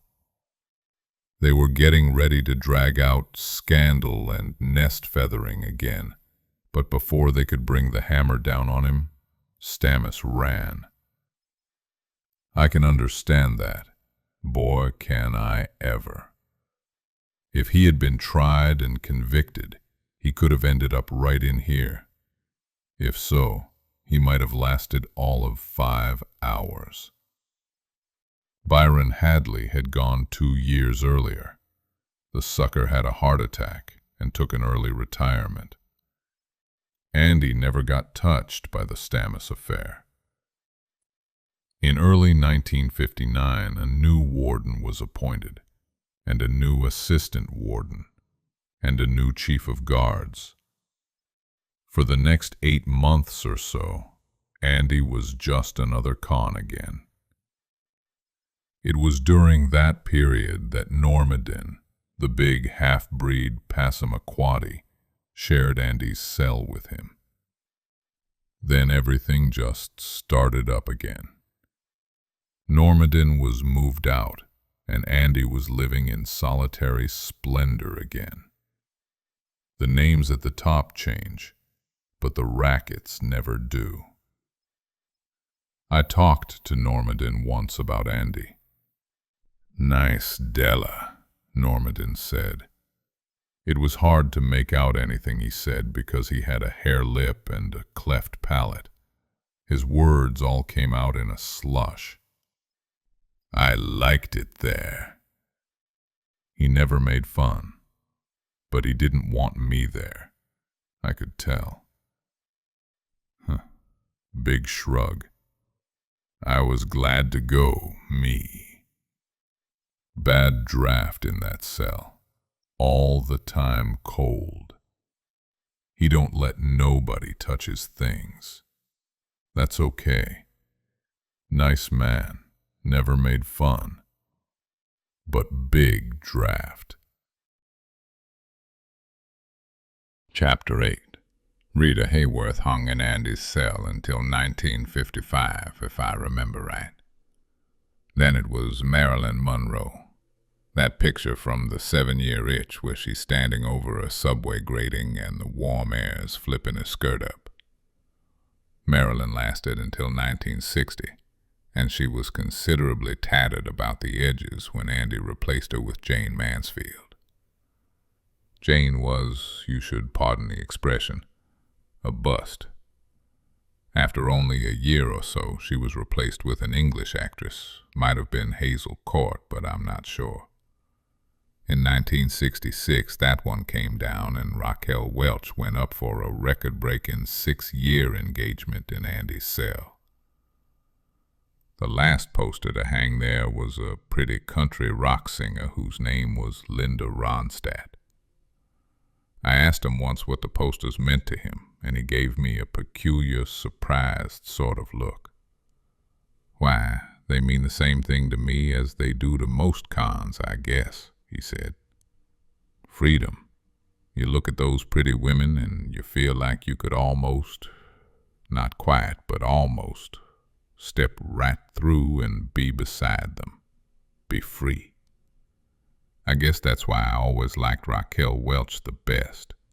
It wasn't just her. It was that beach she was standing on. Looked like she was down in Mexico somewhere, someplace quiet, where a man would be able to hear himself think. Didn't you ever feel that way about a picture, Red? That you could almost step right through it? I said I'd never really thought of it that way. Maybe someday you'll see what I mean, he said, and he was right.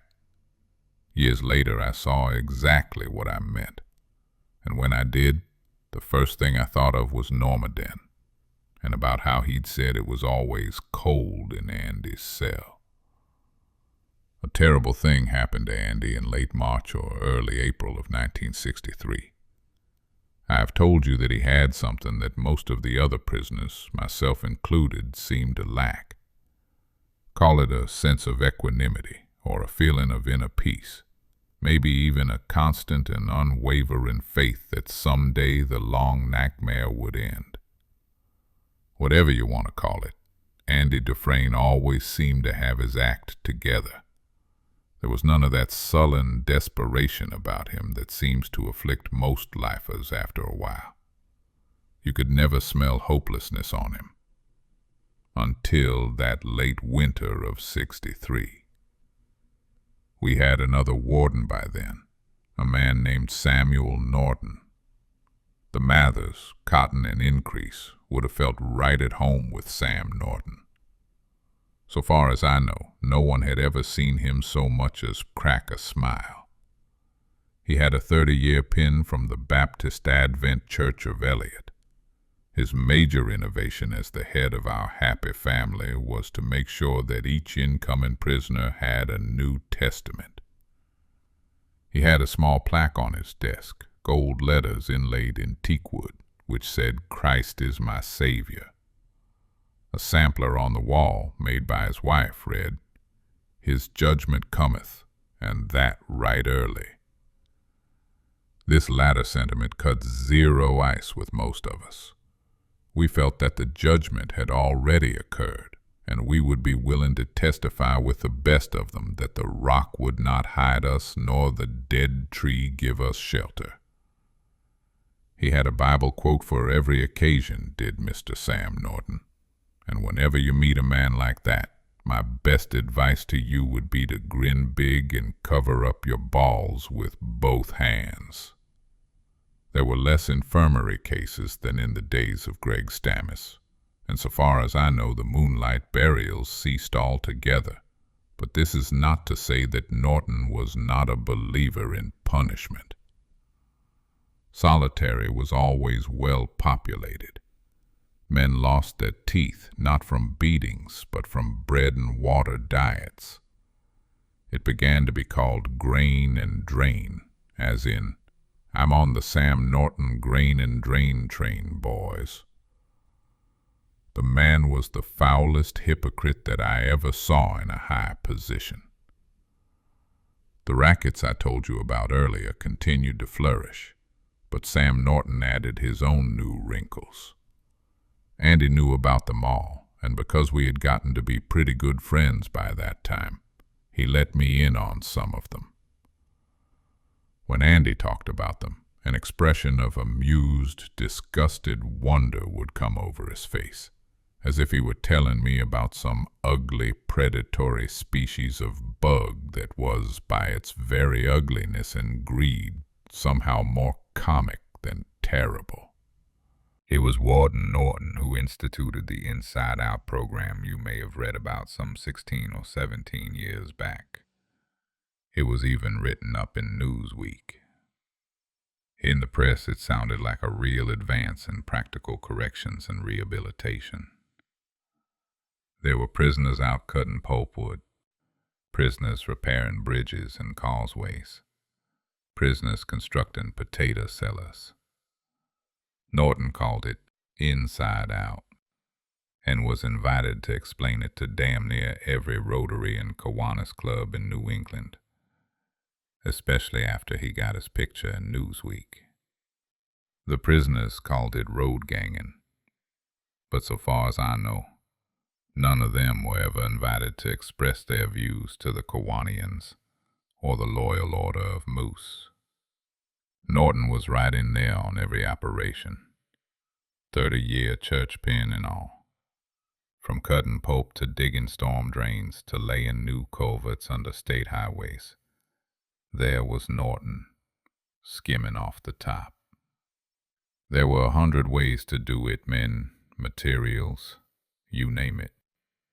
But he had it coming another way as well. The construction businesses in the area were deathly afraid of Norton's inside-out program, because prison labor is slave labor, and you can't compete with that. So Sam Norton, he of the testaments and the 30-year church pen, was passed a good many thick envelopes under the table during his 16-year tenure as Shawshank's warden. And when an envelope was passed, he would either overbid the project, not bid at all, or claim that all his inside-outers were committed elsewhere. It has always been something of a wonder to me that Norton was never found in the trunk of a Thunderbird parked off a highway somewhere down in Massachusetts, with his hands tied behind his back and half a dozen bullets in his head. Anyway, as the old Barrel House song says, my God, how the money rolled in. Norton must have subscribed to the old Puritan notion that the best way to figure out which folks God favors is by checking their bank accounts. Andy Dufresne was his right hand in all of this, his silent partner. The prison library was Andy's hostage to fortune. Norton knew it, and Norton used it. Andy told me that one of Norton's favorite aphorisms was, "One hand washes the other." So Andy gave good advice and made useful suggestions. I can't say for sure that he hand-tooled Norton's inside-out program, but I'm damn sure he processed the money for the Jesus-shouting son of a whore. He gave good advice, made useful suggestions. The money got spread around, and, son of a bitch, the library would get a new set of automotive repair manuals, a fresh set of Grolier encyclopedias, books on how to prepare for the Scholastic Achievement tests, and, of course, more Earl Stanley Gardners, and more Louis L'Amours. And I'm convinced that what happened because Norton just didn't want to lose his good right hand. I'll go further. It happened because he was scared of what might happen, what Andy might say against him, if Andy ever got clear of Shawshank State Prison. I got the story a chunk here and a chunk there over a space of 7 years. Some of it from Andy, but not all. He never wanted to talk about that part of his life, and I don't blame him. I got parts of it from maybe half a dozen different sources. I've said once that prisoners are nothing but slaves, but they have that slave habit of looking dumb and keeping their ears open. I got it backwards and forwards and in the middle, but I'll give it to you from point A to point Z. And maybe you'll understand why the man spent about 10 months in a bleak, depressed daze. See, I don't think he knew the truth until 1963, 15 years after he came into this sweet little hellhole. Until he met Tommy Williams, I don't think he knew how bad it could get. Tommy Williams joined our happy little Shawshank family in November of 1962. Tommy thought of himself as a native of Massachusetts, but he wasn't proud. In his 27 years, he'd done time all over New England. He was a professional thief, and as you may have guessed, feeling was that he should have picked another profession. He was a married man, and his wife came to visit each and every week. She had an idea that things might go better with Tommy, and consequently better with their 3-year-old son and herself, if he got his high school degree. She talked him into it. And so Tommy Williams started visiting the library on a regular basis. For Andy, this was an old routine by then. He saw that Tommy got a series of high school equivalency tests.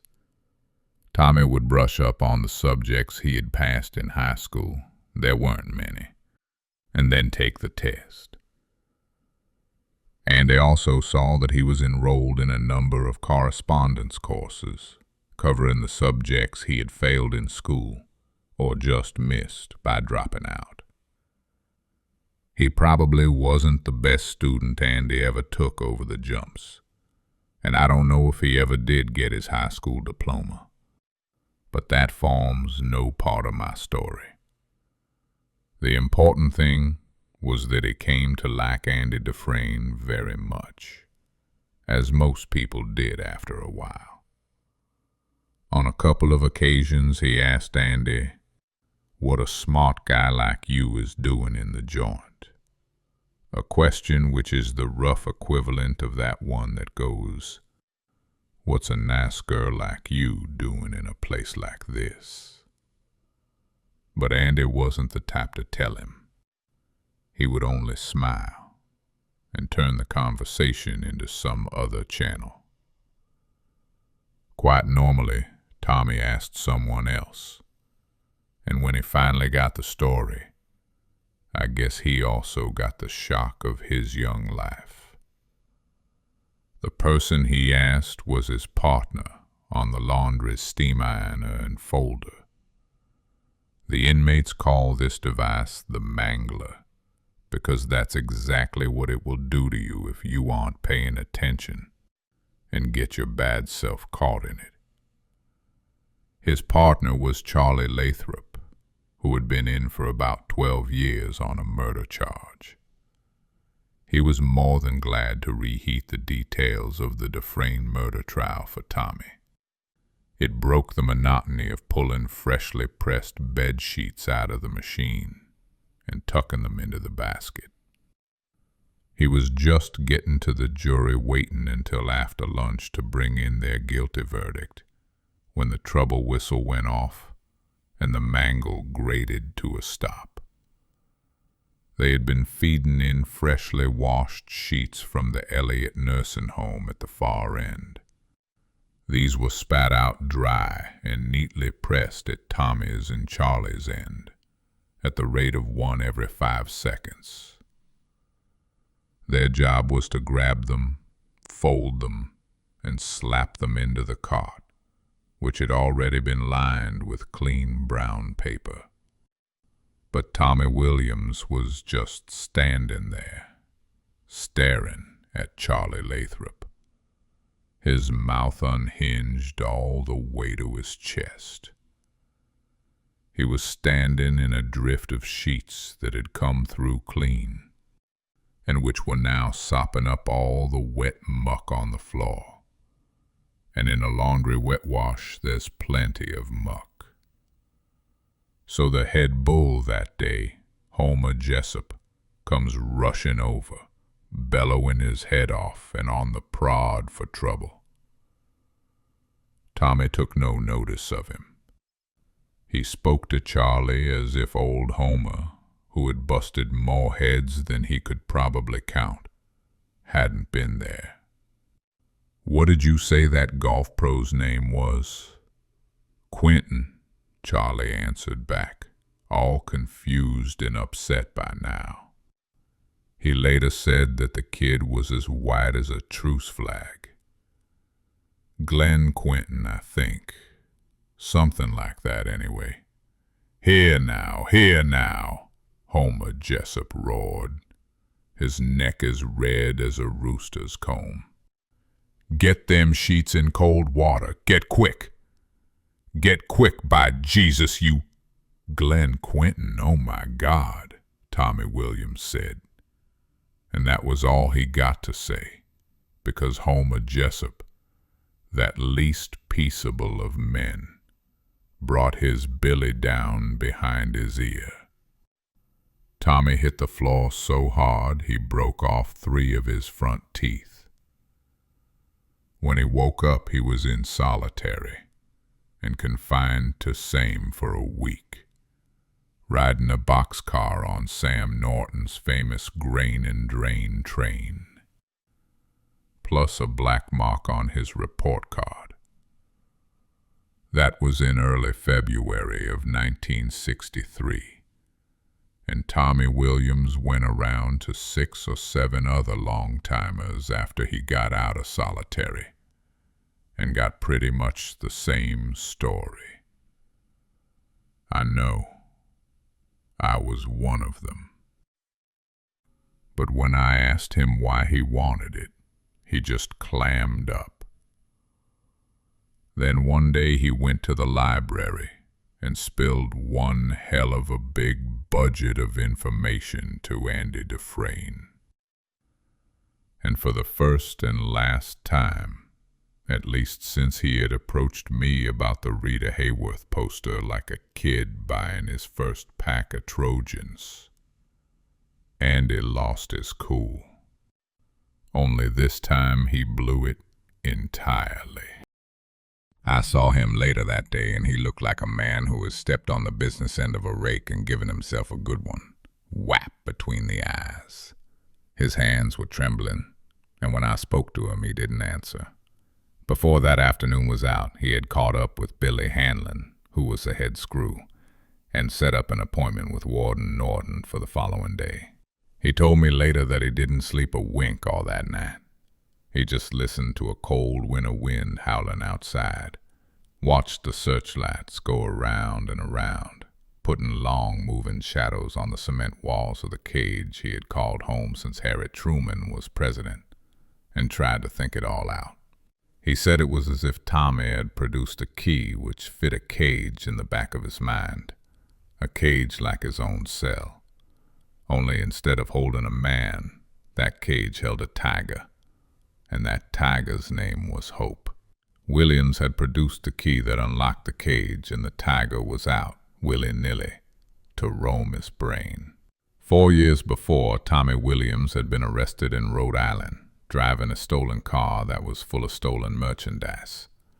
Tommy turned in his accomplice, the DA played ball, and he got a lighter sentence. 2 to 4 with time served. 11 months after beginning his term, his old cellmate got a ticket out, and Tommy got a new one, a man named Elwood Blatch. Blatch had been busted for burglary with a weapon and was serving 6 to 12. I never seen such a high-strung guy, Tommy told me. A man like that should never want to be a burglar, especially not with a gun. The slightest little noise, he'd go 3 feet into the air and come down shooting more likely than not. One night he almost strangled me because some guy down the hall was whopping on his cell bars with a tin cup. I did 7 months with him until they let me walk free. I got time served and time off, you understand. I can't say we talked because you didn't, exactly hold a conversation with El Blatch. He held a conversation with you. He talked all the time, never shut up. If you tried to get a word in, he'd shake his fist at you and roll his eyes. It gave me the cold chills whenever he done that. Big tall guy was, mostly bald, with these green eyes set way down deep in the sockets. Geez, I hope I never see him again. It was like a talking jag every night. Where he grew up, the orphanages he run away from, the jobs he done, the women he fucked, the crap games he cleaned out. I just let him run on. My face ain't much, but I didn't want it, rearranged for me. According to him, he'd burgled over 200 joints. It was hard for me to believe, a guy like him who went off like a firecracker every time someone cut a loud fart. But he swore it was true. Now, listen to me, Red. I know guys sometimes make things up after they know a thing. But even before I knew about this golf pro guy, Quentin, I remember thinking that if L. Blatch ever burgled my house and I found out about it later, I'd have to count myself just about the luckiest motherfucker going still to be alive. Can you imagine him in some lady's bedroom sifting through a jewelry box and she coughs in her sleep but turns over quick? It gives me the cold chills just to think of something like that. I swear on my mother's name it does. He said he'd killed people too, people that gave him shit. At least that's what he said, and I believed him. He sure looked like a man that could do some killing. He was just so fucking high-strung, like a pistol with a sawed-off firing pin. I knew a guy who had a Smith & Wesson police special with a sawed-off firing pin. It wasn't no good for nothing, except maybe for something to jaw about. The pull on that gun was so light that it would fire if this guy, Johnny Callahan his name was, if he turned his record player on full volume and put it on top of one of the speakers. That's how L. Blatch was. I can't explain it any better. I just never doubted that he had greased some people. So one night, just for something to say, I go, "Who'd you kill?" Like a joke, you know. So he laughs and says there's one guy doing time up Maine for these 2 people I killed. It was this guy and the wife of the slob who's doing the time. I was creeping their place and the guy started to give me some shit. I can't remember if he ever told me the woman's name or not, Tommy went on. Maybe he did. But in New England, Dufresne's like Smith or Jones in the rest of the country. Because there's so many frogs up here. Dufresne, Levesque, Ouellette, Poulin. Who can remember frog names? But he told me the guy's name. He said the guy was Glenn Quentin, and he was a prick. A big, rich prick. A golf pro. L said he thought the guy might have cash in the house, maybe as much as $5,000. That was a lot of money back then, he says to me. So I go, "When was that?"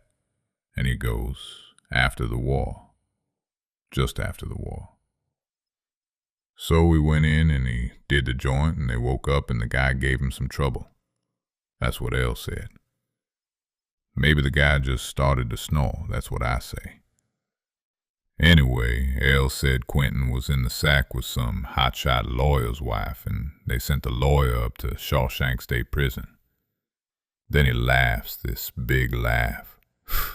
Holy Christ. I was never so glad of anything as I was when I got my walking papers from that place. Chapter 9. I guess you can see why Andy went a little wonky when Tommy told him that story, and why he wanted to see the warden right away. Elwood Blatch had been serving a 6 to 12 rap when Tommy knew him 4 years before. By the time Andy heard all of this, in 1963, he might be on the verge of getting out, or already out. So those were the 2 prongs of the spit Andy was roasting on. The idea that Blatch might still be in on one hand, and the very real possibility that he might be gone like the wind on the other. There were inconsistencies in Tommy's story, but aren't there always in real life? Blatch told Tommy the man who got sent up was a hotshot lawyer, and Andy was a banker. But those are 2 professions that people who aren't very educated could easily get mixed up. And don't forget that 12 years had gone by between the time Blatch was reading the clippings about the trial and the time he told the tale to Tommy Williams. He also told Tommy he got better than $1,000 from a footlocker Quentin had in his closet. But the police said at Andy's trial that there had been no sign of burglary. I have a few ideas about that. First, if you take the cash and the man it belonged to is dead, how are you going to know anything was stolen, unless someone else can tell you it was there to start with? Second, who's to say Blatch wasn't lying about that part of it? Maybe he didn't want to admit killing 2 people for nothing. Third, maybe there were signs of burglary, and the cops either overlooked them. Cops can be pretty dumb. or deliberately covered them up so they wouldn't screw the DA's case. The guy was running for public office, remember, and he needed a conviction to run on. An unsolved burglary murder would have done him no good at all. But of the three, I like the middle one best. I've known a few Elwood Blatches in my time at Shawshank. The trigger pullers with the crazy eyes. Such fellas want you to think they got away with the equivalent of the Hope Diamond on every caper, even if they got caught with a $2 Timex and $9 on the one they're doing time for. And there was one thing in Tommy's story that convinced Andy beyond the shadow of a doubt. Blatch hadn't hit Quentin at random. He had called Quentin a big, rich prick, and he had known Quentin was a golf pro. Well, Andy and his wife had been going out to that country club for drinks and dinner once or twice a week for a couple of years, and Andy had done a considerable amount of drinking there once he found out about his wife's affair. There was a marina with the country club, and for a while in 1947 there'd been a part-time grease and gas jockey working there who matched Tommy's description of Elwood Blatch. A big, tall man, mostly bald, with deep-set green eyes. A man who had an unpleasant way of looking at you, as though he was sizing you up. He wasn't there long, Andy said. Either he quit, or Briggs, the fellow in charge of the marina, fired him. But he wasn't a man you forgot. He was too striking for that. So Andy went to see Warder Norton on a rainy, windy day with big gray clouds scudding across the sky above the gray walls. A day when the last of the snow was starting to melt away and show lifeless patches of last year's grass in the fields beyond the prison. The warden has a good-sized office in the administration wing, and behind the warden's desk there's a door which connects with the assistant warden's office. The assistant warden was out that day, but a trustee was there. He was a half-lame fellow whose real name I have forgotten. All the inmates, me included, called him Chester, after Marshal Dillon's sidekick. Chester was supposed to be watering the plants and waxing the floor. My guess is that the plants went thirsty that day, and the only waxing that was done happened because of Chester's dirty ear polishing the keyhole plate of that connecting door. He heard the warden's main door open and close, and then Norton saying, "Good morning, Dufresne. How can I help you?" "Warden," Andy began, and old Chester told us that he could hardly recognize Andy's voice, it was so changed. "Warden, there's something's happened to me that's so, I hardly know where to begin." "Well, why don't you just begin at the beginning?" the warden said, probably in his sweetest "let's all turn to the 23rd Psalm and read in unison" voice. That usually works the best. And so Andy did. He began by refreshing Norton on the details of the crime he had been imprisoned for. Then he told the warden exactly what Tommy Williams had told him. He also gave out Tommy's name, which you may think wasn't so wise in light of later developments, but I'd just ask you what else he could have done, if his story was to have any credibility at all. When he had finished, Norton was completely silent for some time. I can just see him, probably tipped back in his office chair under the picture of Governor Reed hanging on the wall, his fingers steepled, his liver lips pursed, his brow wrinkled into ladder rungs halfway to the crown of his head, his 30-year pin gleaming mellowly. "Yes," he said finally, "that's the damnedest story I ever heard. But I'll tell you what surprises me most about it, Dufresne." "What's that, sir?" "That you were taken in by it." "Sir, I don't understand what you mean." And Chester said that Andy Dufresne, who had faced down Byron Hadley, on the plate shop roof 13 years before, was almost floundering for words. "Well now," Norton said, "it's pretty obvious to me that this young fellow Williams is impressed with you. Quite taken with you, as a matter of fact. He hears your tale of woe, and it's quite natural of him to want to cheer you up, let's say. Quite natural. He's a young man, not terribly bright. Not surprising he didn't realize what a state it would put you into. Now, what I suggest is, don't you think I thought of that?" Andy asked. "But I'd never told Tommy about the man working down at the marina. I never told anyone that. It never even crossed my mind. But Tommy's description of his cellmate and that man, they're identical." "Well, now, you may be indulging in a little selective perception there," Norton said with a Phrases like that, selective perception, are required learning for people in the penology and corrections business, and they use 'em all they can. "That's not it at all, sir. That's your slant on it," Norton said. "But mine differs. And let's remember that I have only your word that there was such a man working at the Falmouth Hills Country Club back then." "No, sir," Andy broke in again. "No, that isn't true, because anyway," Norton overrode him, expansive and loud. "Let's just look at it from the other end of the telescope, shall we? Just suppose now, that there really was a fella named Elwood Blatch." "Blatch," Andy said tightly. "Blatch, by all means. And let's say he was Thomas Williams' cellmate in Rhode Island. The chances are excellent that he has been released by now. Excellent. Why, we don't even know how much time he might have done there before he ended up with Williams, do we? Only that he was doing a 6 to 12. No, we don't know how much time he'd done. But Tommy said he was a bad actor, a cut-up. I think there's a fair chance that he may still be in. Even if he's been released, the prison will have a record of his last known address, the names of his relatives, and both would almost certainly be dead ends." Andy was silent for a moment, and then he burst out. "Well, it's a chance, isn't it?"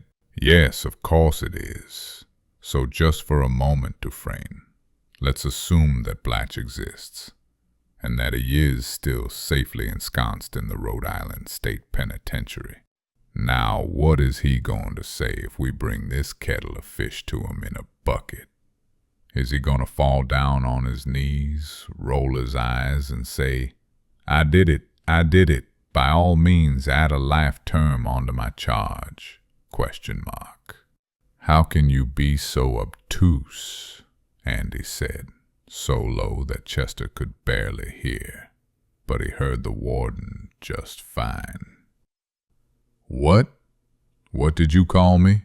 "Obtuse," Andy cried. "Is it deliberate?" "Dufresne, you've taken 5 minutes of my time." "No, 7, and I have a very busy schedule today.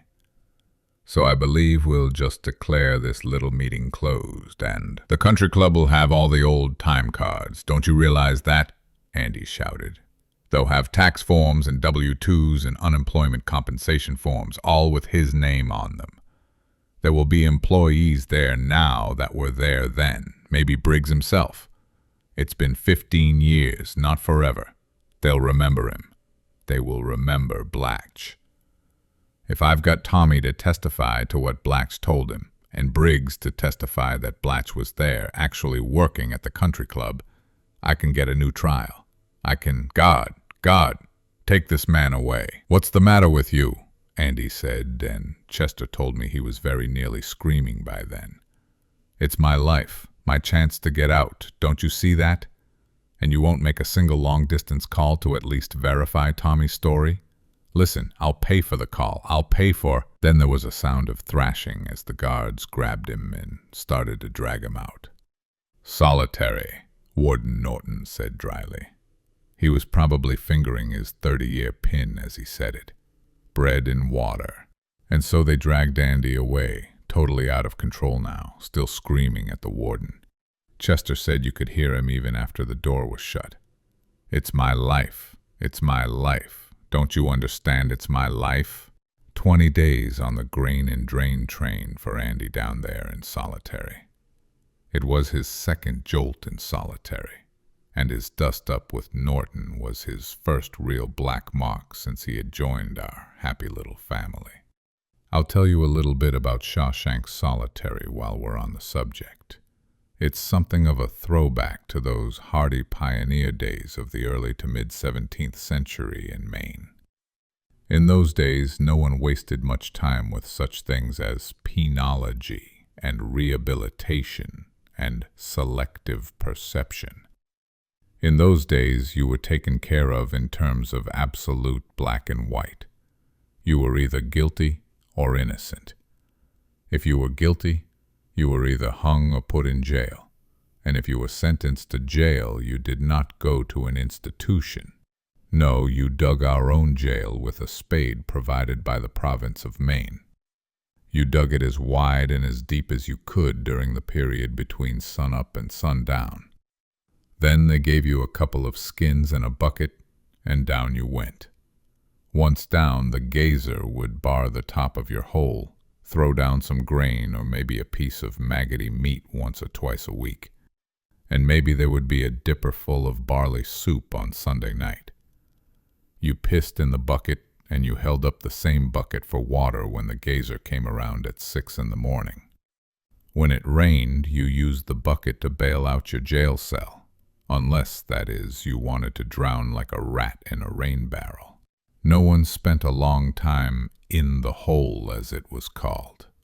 30 months was an unusually long term, and so far as I've been able to tell, the longest term ever spent from which an inmate actually emerged alive was served by the so-called Durham boy, a 14-year-old psychopath who castrated a schoolmate with a piece of rusty metal. He did 7 years, but of course he went in young and strong. You have to remember that for a crime that was more serious than petty theft or blasphemy or forgetting to put a snot rag in your pocket when out of doors on the Sabbath, you were hung.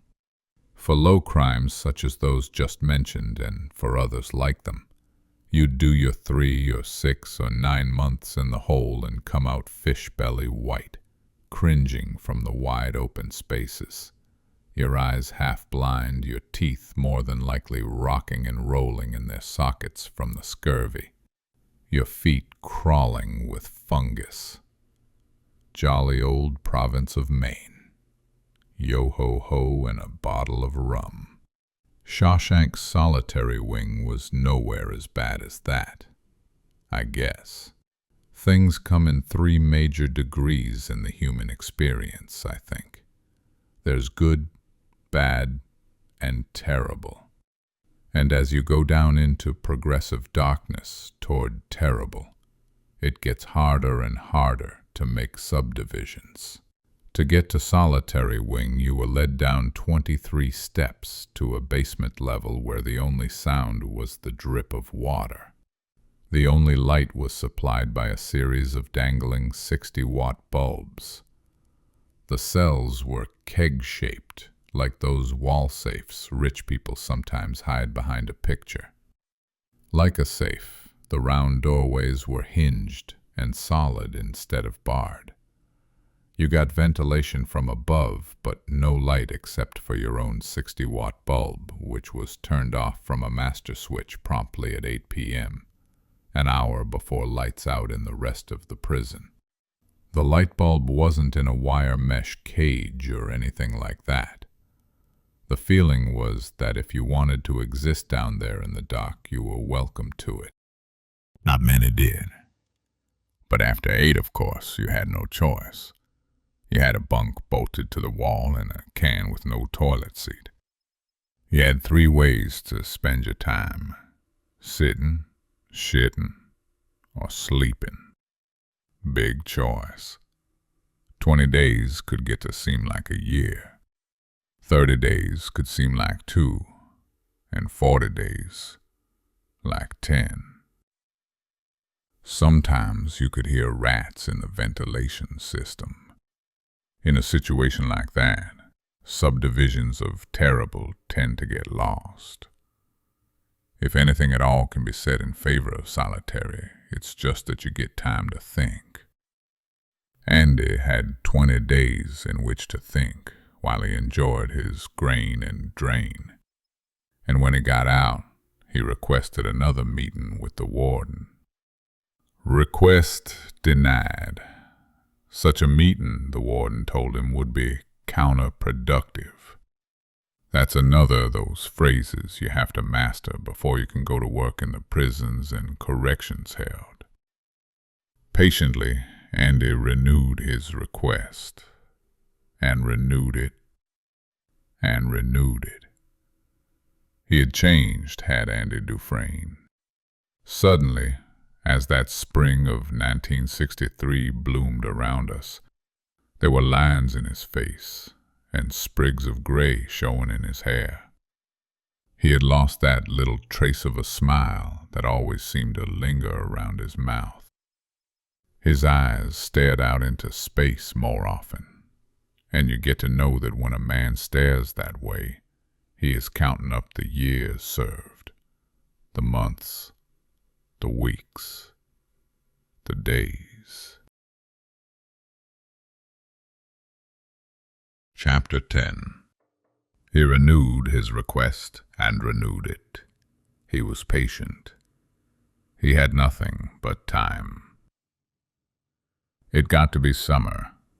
In Washington, President Kennedy was promising a fresh assault on poverty and on civil rights inequalities, not knowing he had only half a year to live. In Liverpool, a musical group called the Beatles was emerging as a force to be reckoned with in British music, but I guess that no one stateside had yet heard of them. The Boston Red Sox, still 4 years away from what New England folks call the miracle of '67, were languishing in the cellar of the American League. All of those things were going on out in a larger world where people walked free. Norton saw him near the end of June, and this conversation I heard about from Andy himself some 7 years later. "If it's the squeeze, you don't have to worry," Andy told Norton in a low voice.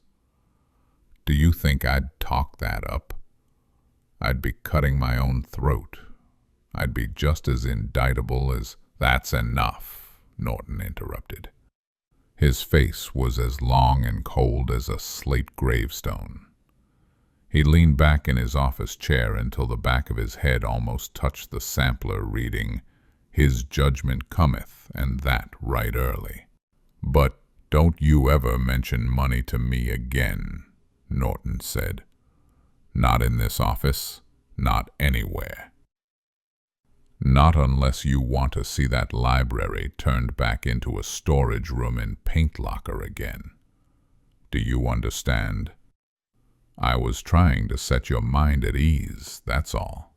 Well now, when I need a sorry son of a bitch like you to set my mind at ease, I'll retire.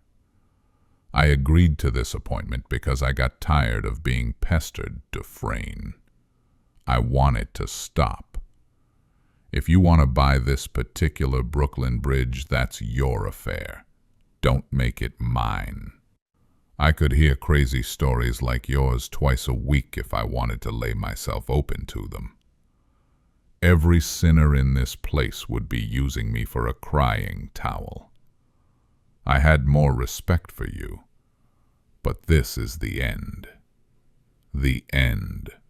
Have we got an understanding?" "Yes," Andy said, "but I'll be hiring a lawyer, you know." "What in God's name for?" "I think we can put it together," Andy said. "With Tommy Williams and with my testimony and corroborative testimony from records and employees at the country club, I think we can put it together." Tommy Williams is no longer an inmate of this facility. What? He's been transferred.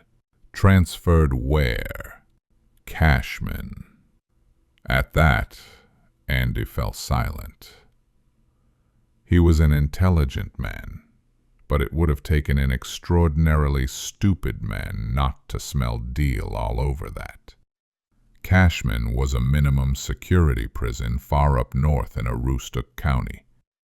The inmates pick a lot of potatoes, and that's hard work, but they are paid a decent wage for their labor, and they can attend classes at CVI, a pretty decent vocational technical institute if they so desire. More important to a fellow like Tommy, a fellow with a young wife and a child, Cashman had a furlough program, which meant a chance to live like a normal man, at least on the weekends. A chance to build a model plane with his kid, have sex with his wife, maybe go on a picnic. Norton had almost surely dangled all of that under Tommy's nose, with only one string attached. Not one more word about Elwood Blatch. Not now, not ever. Or you'll end up doing hard time in Thomaston, down there on Scenic Route 1, with the real hard guys. And instead of having sex with your wife, you'll be having it with some old bull queer. But why? Andy said. Why would... As a favor to you, Norton said. I checked with Rhode Island. They did have an inmate named Elwood Blatch. He was given what they call a PP, provisional parole. Another one of these crazy liberal programs to put criminals out on the streets. He's since disappeared. Andy said. The warden down there, is he a friend of yours? Sam Norton gave Andy a smile as cold as a deacon's watch chain. We are acquainted, he said. Why? Andy repeated. Can't you tell me why you did it? You knew I wasn't going to talk about anything you might have had going. You knew that. So why? Because people like you make me sick, Norton said. I like you right where you are, Mr. Dufresne, and as long as I am warden here at Shawshank, you are going to be right here. You see, you used to think that you were better than anyone else. I have gotten pretty good at seeing that on a man's face. I mocked it on yours the first time I walked into the library. It might as well have been written on your forehead in capital letters. That look is gone now, and I like that just fine. It is not just that you are a useful vessel, never think that. It is simply that men like you need to learn humility. Why, you used to walk around that exercise yard as if it was a living room, and you were at one of those cocktail parties where the hellbound walk around coveting each other's wives and husbands and getting swinishly drunk. But you don't walk around that way anymore. And I'll be watching to see if you should start to walk that way again. Over a period of years, I'll be watching you with great pleasure. Now get the hell out of here. Okay, but all the extracurricular activities stop now, Norton. The investment counseling, the scams, the free tax advice, it all stops. Get H&R Block to tell you how to declare your income. Warden Norton's face first went brick red, and then all the color fell out of it. You're going back into solitary for that. 30 days, bread and water, another black mark. And while you're in, think about this. If anything that's been going on should stop, the library goes. I will make it my personal business to see that it got back to what it was before you came here. And I will make your life very hard, very difficult. You'll do the hardest time it's possible to do. You'll lose that one bunk Hilton down in cell block 5 for starters. And you'll lose those rocks on the windowsill. And you'll lose any protection the gods have given you against the sodomites. You will lose everything. Clear? Huh. I guess it was clear enough. Chapter 11. Time continued to pass. The oldest trick in the world, and maybe the only one that really is magic. But Andy Dufresne has changed. He had grown harder. That's the only way I can think to put it. He went on doing Warden Norton's dirty work, and F held on to the library. So outwardly, things were about the same. He continued to have his birthday drinks and his year-end holiday drinks. He continued to share out the rest of each bottle. I got his fresh rock polishing cloths from time to time. And in 1967, I got him a new rock hammer. The one I'd gotten him 19 years ago had, as I told you, plumb worn out. 19 years. When you say it sudden like that, those 3 syllables sound like the thud and double locking of a tomb door. The rock hammer, which had been a $10 item back then, went for $22 by 67. He and his had a sad little grin over that. Andy continued to shape and polish the rocks he found in the exercise yard. But the yard was smaller by then. Half of what he had been there in 1950 had been asphalted over in 1962. Nonetheless, he found enough to keep him occupied, I guess. When he finished with each rock, he would put it carefully on his winds ledge, which faced east. He told me he'd like to look at them in the sun, the pieces of the planet he had taken up from the dirt and shaped. Schists, quartzes, granites, funny little mica sculptures that were held together with airplane glue. Various sedimentary conglomerates that were polished and cut in such a way that you could see why Andy called them millennium sandwiches. The layers of different material that had built up over a period of decades and centuries. Andy would give his stones and his rock sculptures away from time to time in order to make room for new ones. He gave me the greatest number, I think. Counting the stones that looked like matched cufflinks, I had 5. There was one of the mica sculptures I told you about, carefully crafted to look like a man throwing a javelin, and 2 of the sedimentary conglomerates, all the levels showing in smoothly polished cross-section. I've still got them, and I take them down every so often and think about what a man can do, if he has time enough and the will to use it. A drop at a time. So, on the outside at least, things were about the same. If Norton had wanted to break Andy as badly as he had said, he would have had to look below the surface to see the change. But if he had seen how different Andy had become, I think Norton would have been well satisfied with the 4 years following his clash with Andy. He had told Andy that Andy walked around the exercise yard as if he were at a cocktail party. That isn't the way I would have put it, but I know what he meant. It goes back to what I said about Andy wearing his freedom like an invisible coat, about how he never really developed a prison mentality. His eyes never got that dull look. He never developed the walk that men get when the day is over and they are going back to their cells for another endless night. That flat-footed, hump-shouldered walk. Andy walked with his shoulders squared, and his step was always light, as if he were heading home to a good home-cooked meal and a good woman, instead of to a tasteless mess of soggy vegetables, lumpy mashed potato, and a slice or 2 of that fatty, gristly stuff most of the cons called mystery meat. That and a picture of Raquel Welch on the wall. But for those 4 years, although he never became exactly like the others, he did become silent, introspective, and brooding. Who could blame him? So maybe it was Warden Norton who was pleased, at least for a while. His dark mood broke around the time of the 1967 World Series. That was the dream year. The year the Red Sox won the pennant instead of placing 9th, as the Las Vegas bookies had predicted.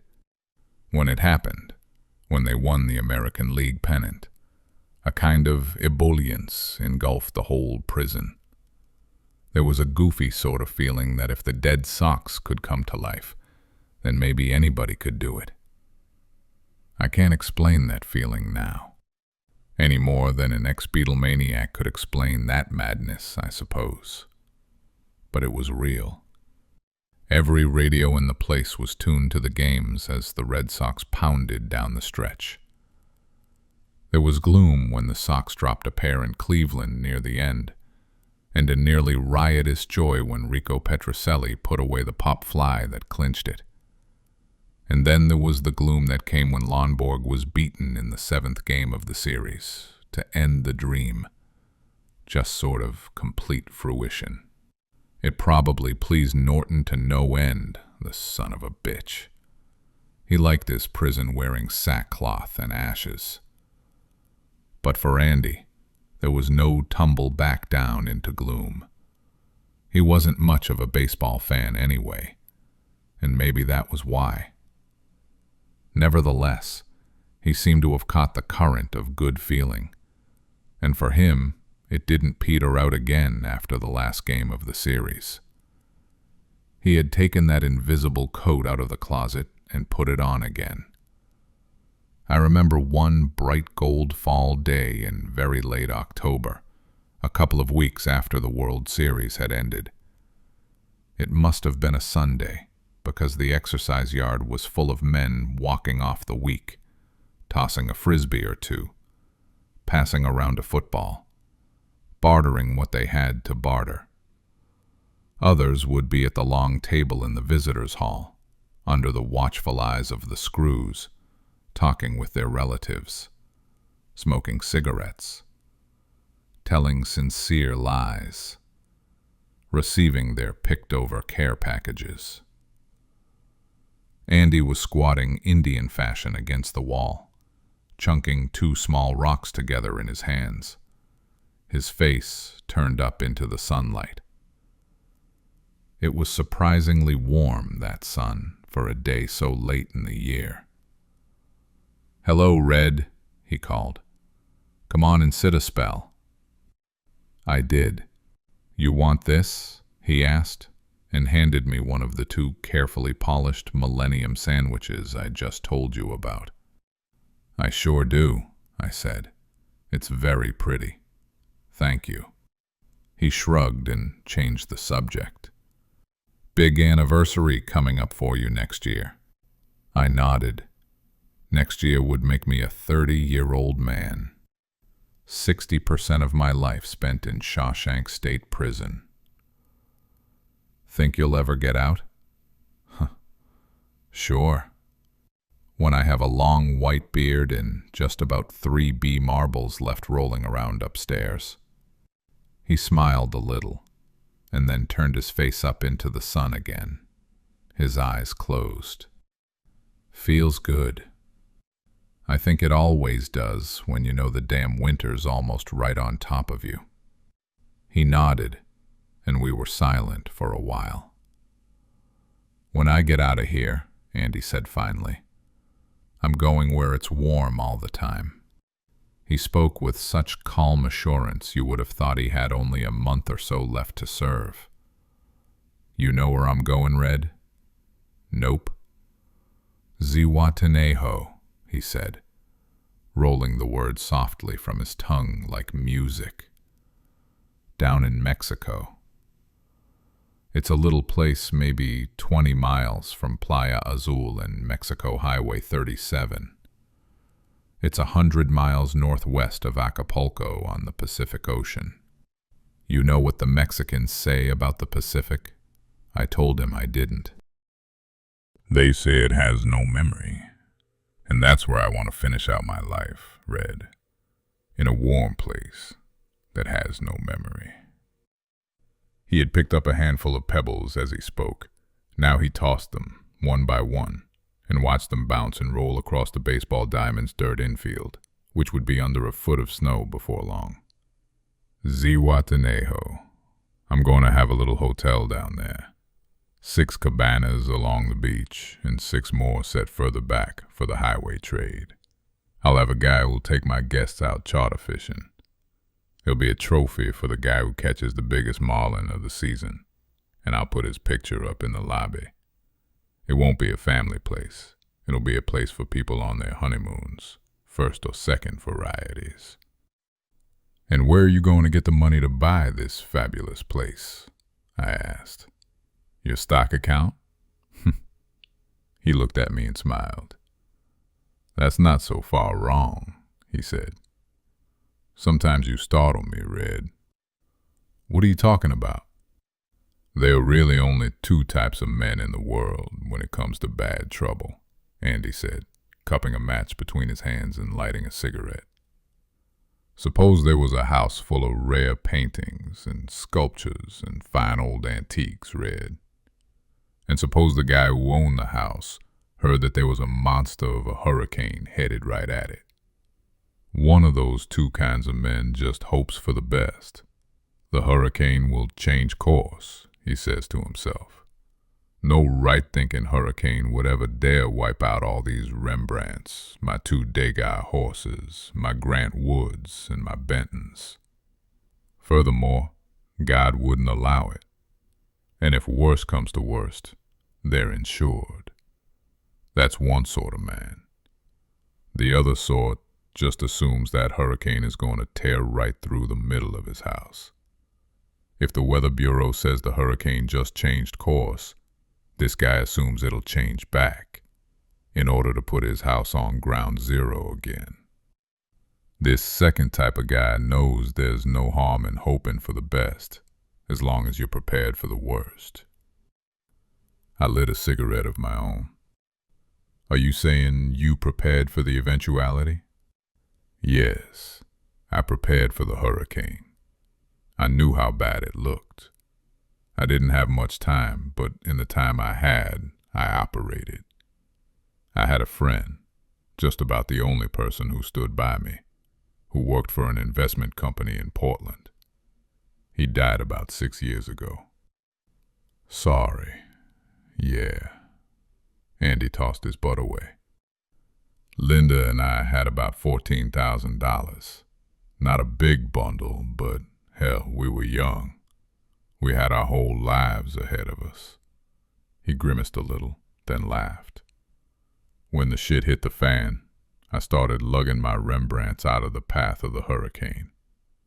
I sold my stocks and paid the capital gains tax just like a good little boy. Declared everything. Didn't cut any corners. Didn't they freeze your estate? I was charged with murder, Red, not dead. You can't freeze the assets of an innocent man, thank God. And it was a while before they even got brave enough to charge me with the crime. Jim, my friend, and we had some time. I got hit pretty good, just dumping everything like that. Got my nose skinned. But at the time I had worse things to worry about than a small skinning on the stock market. Yeah, I'd say you did. But when I came to Shawshank, it was all safe. It's still safe. Outside these walls, Red, there's a man that no living soul has ever seen face to face.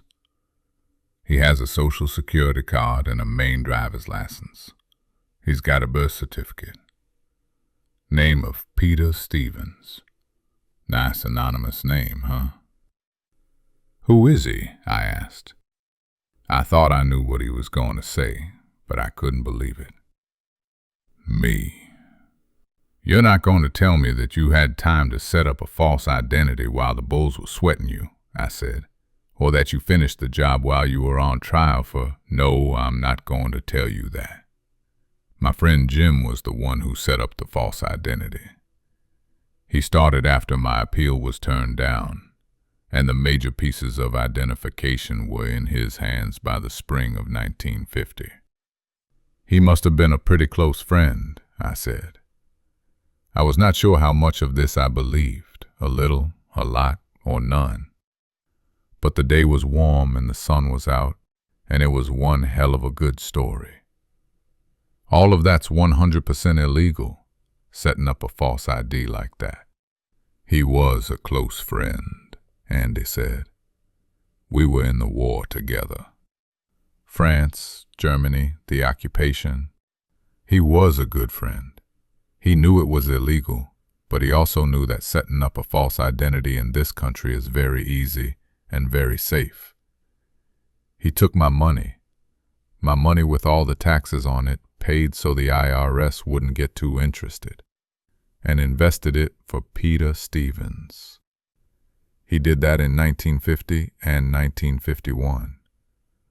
Today it amounts to $370,000 plus change. I guess my jaw made a thump when it dropped against my chest, because he smiled. Think of all the things people wish they'd invested in since 1950 or so. And 2 or 3 of them will be things Peter Stevens was into. If I hadn't ended up in here, I'd probably be worth $7 or $8 million by now. I'd have a Rolls and probably an ulcer as big as a portable radio. His hands went to the dirt and began sifting out more pebbles. They moved gracefully, restlessly. It was hoping for the best and expecting the worst. Nothing but that. The false name was just to keep what little capital I had untainted. It was lugging the paintings out of the path of the hurricane. But I had no idea that the hurricane, that it could go on as long as it has. I didn't say anything for a while. I guess I was trying to absorb the idea that this small, spare man in prison gray next to me could be worth more money than Warden Norton would make in the rest of his miserable life, even with the scams thrown in. When you said you could get a lawyer, you sure weren't kidding, I said at last. For that kind of dough, you could have hired Clarence Darrow, or whoever's passing for him these days. Why didn't you, Andy? Christ, you could have been out of here like a rocket. He smiled. It was the same smile that had been on his face when he'd told me he and his wife had had their whole lives ahead of them. No, he said. A good lawyer would have sprung the Williams kid from Cashman whether he wanted to go or not, I said. I was getting carried away now. You could have gotten your new trial, hired private detectives to look for that guy Blatch, and blown Norton out of the water to boot. Why not, Andy? Because I outsmarted myself.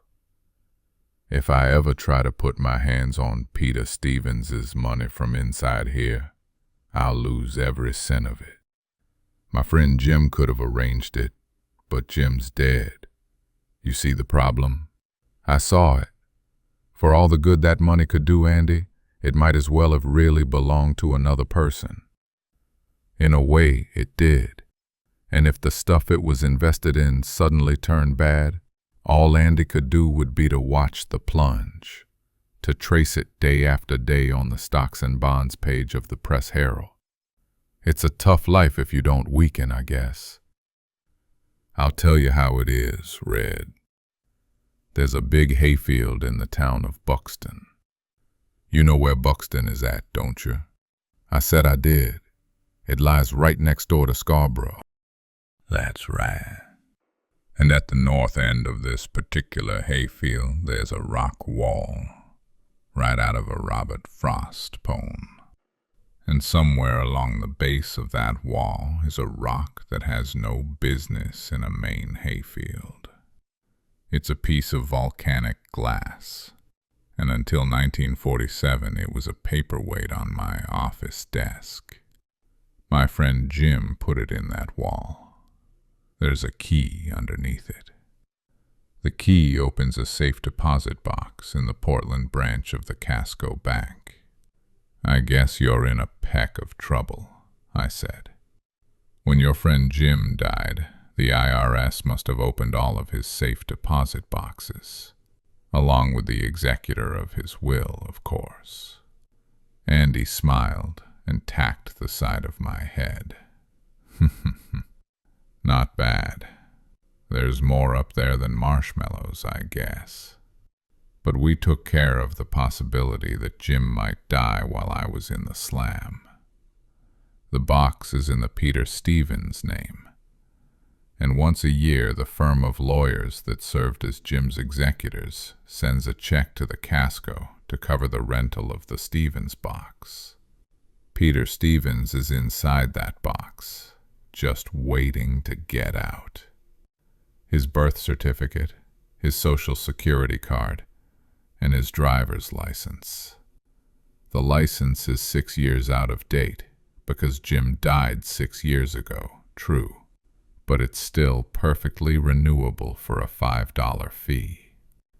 His stock certificates are there, the tax-free municipals, and about 18 bearer bonds in the amount of $10,000 each. I whistled. Peter Stevens is locked in a safe deposit box at the Casco Bank in Portland, and Andy Dufresne is locked in a safe deposit box at Shawshank, he said. Tit for tat. And the key that unlocks the box and the money and the new life is under a hunk of black glass in a Buxton hayfield. Told you this much, so I'll tell you something else, Red. For the last 20 years, give or take, I have been watching the papers with a more than usual interest for news of any construction projects in Buxton.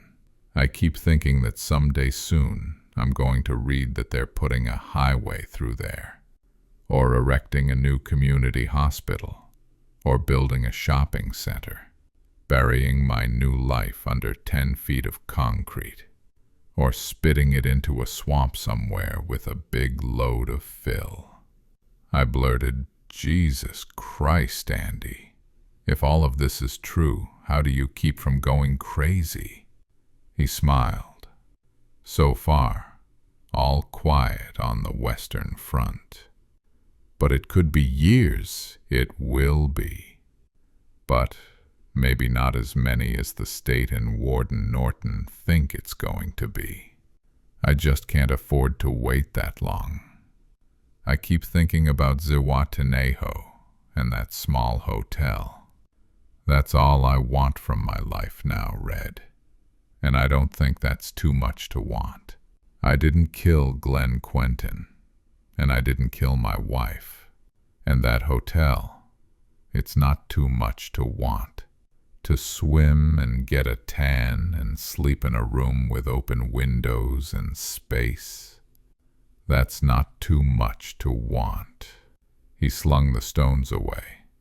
You know, Red, he said in an offhand voice, a place like that, I'd have to have a man who knows how to get things. I thought about it for a long time, and the biggest drawback in my mind wasn't even that we were talking pipe dreams in a shitty little prison exercise yard with armed guards looking down at us from their sentry posts. I couldn't do it, I said. I couldn't get along on the outside. I'm what they call an institutional man now. In here, I'm the man who can get it for you, yeah. But out there, anyone can get it for you. Out there, if you want posters or rock hammers or one particular record or a boat in a bottle model kit, you can use the fucking yellow pages. In here, I'm the fucking yellow pages. I wouldn't know how to begin or where. You underestimate yourself, he said. You're a self-educated man.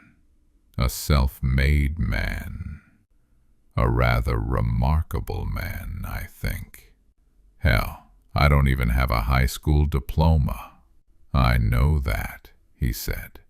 But it isn't just a piece of paper that makes a man. And it isn't just prison that breaks one either. I couldn't hack it outside, Andy. I know that. He got up. You think it over, he said casually, just as the inside whistle blew. and he strolled off as if he were a free man who had just made another free man a proposition. And for a while, just that was enough to make melees free. Andy could do that. He could make me forget for a time that we were both lifers, at the mercy of a hard-ass parole board and a psalm-singing warden who liked Andy Dufresne right where he was. After all, Andy was a lapdog who could do tax returns. What a wonderful animal. But by that night in my cell, I felt like a prisoner again. The whole idea seemed absurd, and that mental image of blue water and white beaches seemed more cruel than foolish. It dragged in my brain like a fishhook. I just couldn't wear that invisible coat the way Andy did. I fell asleep that night and dreamed of a great glassy black stone in the middle of a hayfield, a stone shaped like a giant blacksmith's anvil. I was trying to rock the stone up so I could get the key that was underneath. It wouldn't budge. It was just too damn big. And in the background, but getting closer, I could hear the baying of bloodhounds. Chapter 12, which leads us, I guess, to the subject of jailbreaks. Sure, they happen from time to time in our happy little family. You don't go over the wall, though. Not at Shawshank. Not if you're smart. The searchlight beams go all night, probing long white fingers across the open fields that surround the prison on 3 sides, and the stinking marshland on the 4th. Cons do go over the wall from time to time, and the searchlights almost always catch them. If not, they get picked up trying to thumb a ride on Highway 6 or Highway 99. If they try to cut across country, some farmer sees them and just phones the location into the prison. Cons who go over the wall are stupid cons. Shawshank is no Cannon City, but in a rural area, a man humping his ass across country in a gray pajama suit sticks out like a cockroach on a wedding cake. Over the years, the guys who have done the best, maybe oddly, maybe not so oddly, are the guys who did it on the spur of the moment. Some of them have gone out in the middle of a cart full of sheets, a convict sandwich on white, you could say. There was a lot of that when I first came in here, but over the years they have more or less closed that loophole. Warden Norton's famous Inside Out program produced its share of escapees too. They were the guys who decided they liked what lay to the right of the hyphen better than what lay to the left. And again, in most cases, it was a very casual kind of thing. Drop your blueberry rake and stroll into the bushes while one of the screws is having a glass of water at the truck. Or when a couple of them get too involved in arguing over yards passing or rushing, or the old Boston Patriots.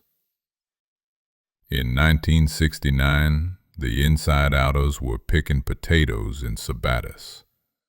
It was the 3rd of November, and the work was almost done.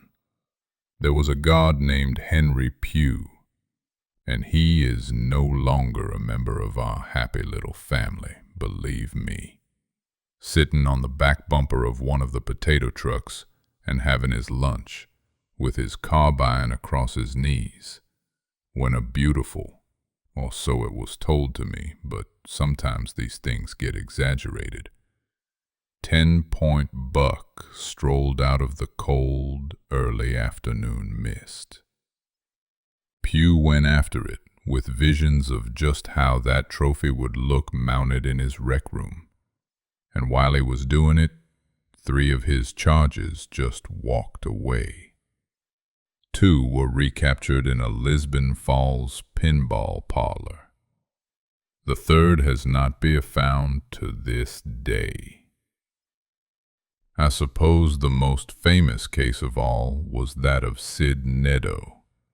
This goes back to 1958, and I guess it will never be topped. Sid was out lining the ball field for a Saturday intramural baseball game when the 3 o'clock inside whistle blew. signaling the shift change for the guards. The parking lot is just beyond the exercise yard, on the other side of the electrically operated main gate. At 3, the gate opens, and the guards coming on duty and those going off mingle.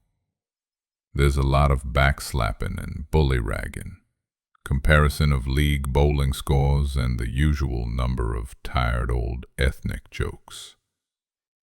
Sid just trundled his lining machine right out through the gate, leaving a 3-inch baseline all the way from home plate in the exercise yard to the ditch on the far side of Route 6, where they found the machine overturned in a pile of lime. Don't ask me how he did it. He was dressed in his prison uniform. He stood 6 feet 2, and he was billowing clouds of lime dust behind him.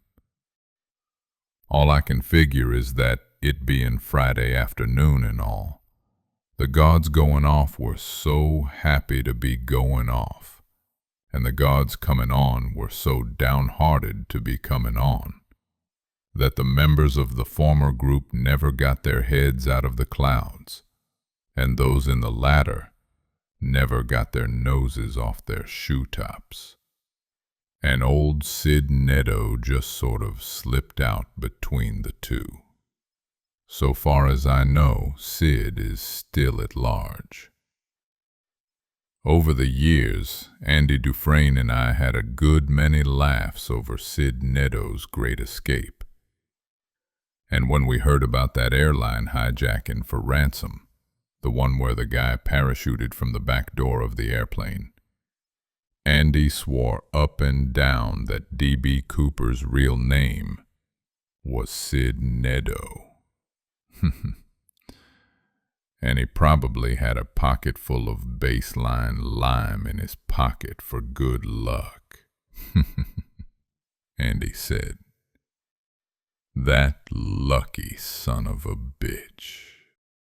But you should understand that a case like Sid Nedo, or the fella who got away clean from the Sabatis potato field crew, guys like that are winning the prison version of the Irish sweepstakes. Purely a case of 6 different kinds of luck somehow gelling together all at the same moment. A stiff like Andy could wait 90 years and not get a similar break. Maybe you remember, a ways back, I mentioned a guy named Henley Backus, the washroom foreman in the laundry. He came to Shawshank in 1922 and died in the prison infirmary 31 years later. Escapes and escape attempts were a hobby of his. Maybe because he never quite dared to take the plunge himself. He could tell you 100 different schemes, all of them crackpot, and all of them had been tried in the shank at one time or another. My favorite was the tale of Beaver Morrison, a B&E convict who tried to build a glider from scratch in the plate factory basement. The plans he was working from were in a circa 1900 book called The Modern Boy's Guide to Fan and Adventure. Beaver got it built without being discovered, or so the story goes, only to discover there was no door from the basement big enough to get the damn thing out.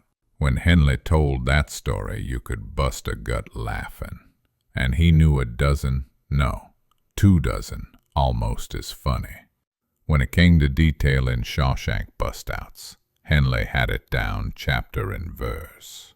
He told me once that during his time there had been better than 400 escape attempts that he knew of.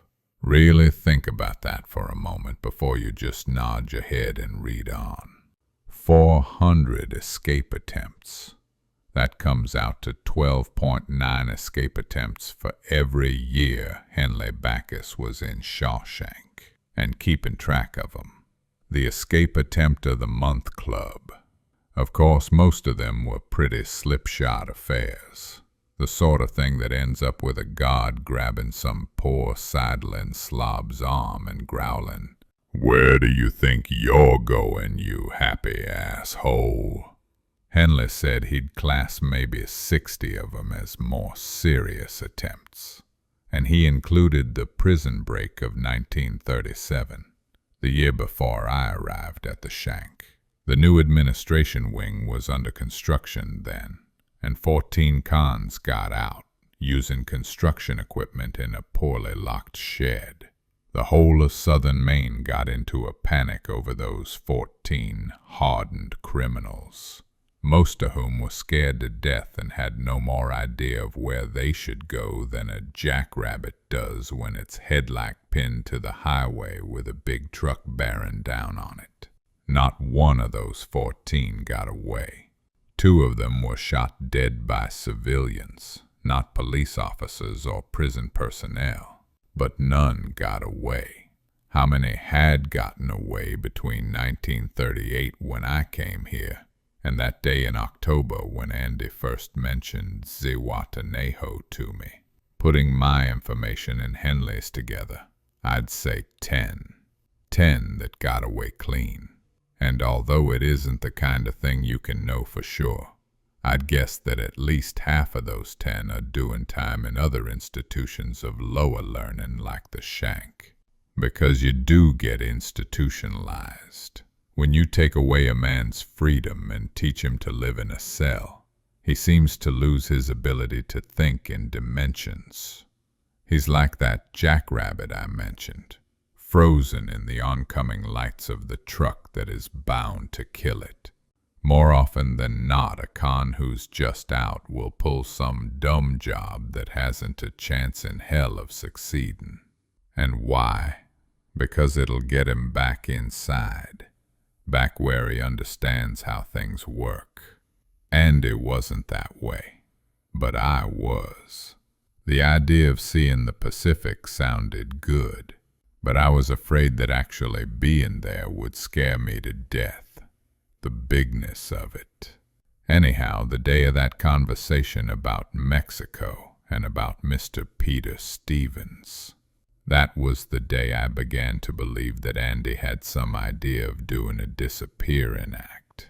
I hoped to God he would be careful if he did, and still, I wouldn't have bet money on his chances of succeeding. Warden Norton, you see, was watching Andy with a special close eye. Andy wasn't just another deadhead with a number to Norton. They had a working relationship, you might say. Also, Andy had brains, and he had heart. Norton was determined to use the one and crush the other. As there are honest politicians on the outside ones who stay bond, there are honest prison guards. And if you are a good judge of character, and if you have some loot to spread around, I suppose it's possible that you could buy enough look the other way to make a break. I'm not the man to tell you such a thing has never been done, but Andy Dufresne wasn't the man who could do it, because, as I've said, Norton was watching. Andy knew it, and the screws knew it too. Nobody was going to nominate Andy for the Inside Out program.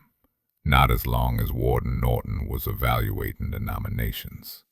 And Andy was not the kind of man to try a casual Sid Nadeau type of escape. If I had been him, the thought of that key would have tormented me endlessly. I would have been lucky to get 2 hours worth of honest shut-eye a night. Buxton was less than 30 miles from Shawshank. So near and yet so far. I still thought his best chance was to engage a lawyer and try for the retrial. Anything to get out from under Norton's thumb. Maybe Tommy Williams could be shut up by nothing more than a cushy furlough program, but I wasn't entirely sure. Maybe a good old Mississippi hard-ass lawyer could crack him, and maybe that lawyer wouldn't even have to work that hard. Williams had honestly liked Andy. Every now and then I'd bring these points up to Andy, who would only smile, his eyes far away, and say he was thinking about it. Apparently, he'd been thinking about a lot of other things as well. In 1975, Andy Dufresne escaped from Shawshank. He hasn't been recaptured, and I don't think he ever will be. In fact, I don't think Andy Dufresne even exists anymore. But I think there's a man down in Zihuatanejo, Mexico named Peter Stevens, probably running a very new small hotel in this year of our Lord, 1976. I'll tell you what I know and what I think. That's about all I can do, isn't it? On March 12, 1975, the cell doors in cell block 5 opened at 6:30 a.m., as they do every morning around here except Sunday.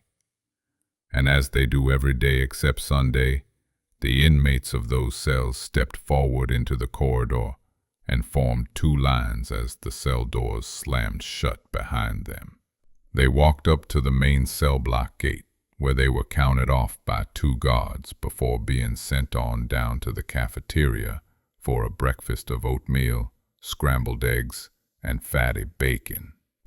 All of this went according to routine until the count at the cell block gate. There should have been 27. Instead, there were 26. After a call to the captain of the guards, cell block 5 was allowed to go to breakfast. The captain of the guards, a not half-bad fellow named Richard Gagne, and his assistant, a jolly prick named Dave Burks, came down to cell block 5 right away. Gagne reopened the cell doors, and he and Burks went down the corridor together, dragging their sticks over the bars, their guns out. In a case like that, what you usually have is someone who has been taken sick in the night, so sick he can't even step out of his cell in the morning. More rarely, someone has died or committed suicide. But this time, they found a mystery instead of a sick man or a dead man. They found no man at all. There were 14 cells in cell block 5, 7 to a side, all fairly neat. Restriction of visiting privileges is the penalty for a sloppy cell at Shawshank, and all very empty. Gagne's first assumption was that there had been a miscount or a practical joke.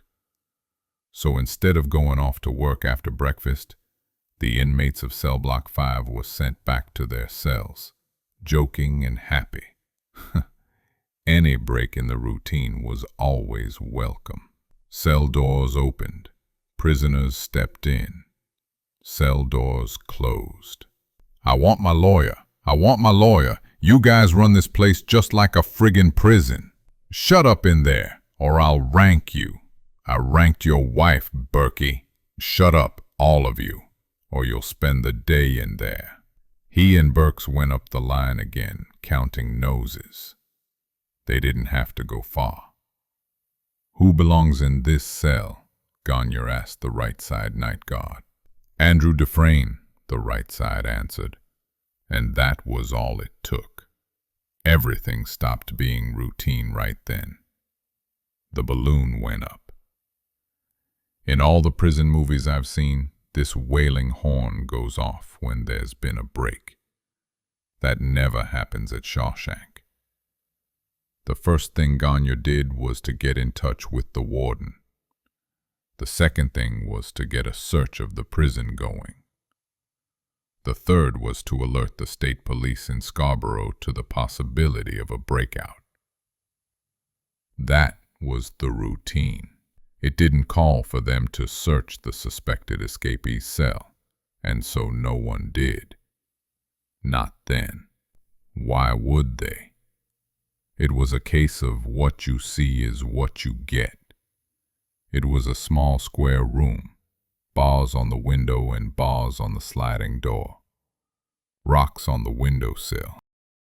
And the poster, of course. It was Linda Ronstadt by them. The poster was right over his bunk. There had been a poster there in that exact same place for 26 years. And when someone, who was Warden Norton himself as it turned out, poetic justice if there ever was anybody, looked behind it, they got one hell of a shock. But that didn't happen until 6:30 that night, almost 12 hours after Andy had been reported missing. Probably 20 hours after he had actually made his escape. Norton hit the roof. I have it on good authority. Chester, the trustee, who was waxing the hall floor in the admin wing that day. He didn't have to polish any key plates with his ear that day. He said you could hear the warden clear down to records and files as he chewed on Rich Gagne's ass. What do you mean you're satisfied he's not on the prison grounds? What does that mean? It means you didn't find him. You better find him. You better. Because I want him. Do you hear me? I want him. Gagne said something. Didn't happen on your shift? That's what you say. So far as I can tell, no one knows when it happened, or how, or if it really did. Now, I want him in my office by 3 o'clock this afternoon, or some heads are gonna roll. I can promise you that, and I always keep my promises. Something else from Gagne, something that seemed to provoke Norton to even greater rage. No? Then look at this. Look at this. You recognize it? Last night's tally for cell block 5. Every prisoner accounted for. Dufresne was locked up last night at 9, and it is impossible for him to be gone now. It is impossible. Now you and him. But at 3 that afternoon, Andy was still among the missing. Norton himself stormed down to cell block 5 a few hours later, where the rest of us had been locked up all of that day. Had we been questioned? We'd spent most of that long day being questioned by harried screws who were feeling the breath of the dragon on the backs of their necks. We all said the same thing. We had seen nothing, heard nothing, and so far as I know, we were all telling the truth. I know that I was. All we could say was that Andy had indeed been in his cell at the time of the lock-in, and that lights out an hour later. One wit suggested that Andy had poured himself out through the keyhole. The suggestion earned the guy 4 days in solitary. They were uptight. So Norton came down. He stalked down, glaring at us with blue eyes nearly hot enough to strike sparks from the tempered steel bar of our cages. He looked at us as if he believed we were all in on it. Probably he did believe it. He went into Andy's cell and looked around. It was just as Andy had left it, the sheets on his bunk turned back but without looking slept in. Rocks on the windowsill. But not all of them. The ones he liked best, he took with him. "Rocks," Norton hissed, and swept them off the window ledge with a clatter. Gagne, who was now on overtime, winced but said nothing. Norton's eyes fell on the Linda Ronstadt poster. Linda was looking back over her shoulder, her hands tucked into the back pockets of a very tight pair of fawn-colored slacks. She was wearing a halter, and she had a deep California tan. It must have offended the hell out of Norton's Baptist sensibilities, that poster. Watching him glare at it, I remembered what Andy had once said about feeling he could almost step through the picture and be with the girl.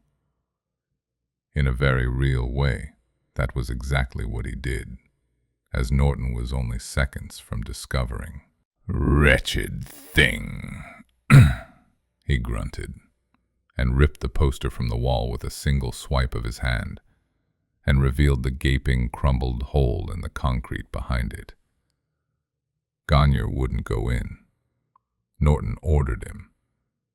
God, they must have heard Norton ordering Rich Gagne to go in there all over the prison, and Gagne just refused him, point blank. "I'll have your job for this," Norton screamed. He was as hysterical as a woman having a hot flash. He had utterly blown his cool. His neck had turned a rich, dark red, and 2 veins stood out throbbing on his forehead. "You can count on it, you Frenchman. I'll have your job, and I'll see to it that you never get another one in any prison system in New England." Gagne silently held out his service pistol to Norton, but first. He'd had enough. He was then 2 hours overtime, going on 3. And he'd just had enough. It was as if Andy's defection from our happy little family had driven Norton right over the edge of some private irrationality that had been there for a long time. I don't know what that private irrationality might have been, of course, but I do know that there were 26 cons listening to Norton's little dust-up with Rich Gagne that evening as the last of the light faded from a dull, late winter sky. All of us hard-timers and long-line riders who had seen the administrators come and go, the hard-asses and the candy-asses alike, and we all knew that Warden Samuel Norton had just passed what the engineers like to call the breaking strain. And by God, it almost seemed to me that somewhere I could hear Andy Dufresne laughing. Norton finally got a skinny drink of water on the night shift to go into the hole that had been behind Andy's poster of Linda Ronstadt.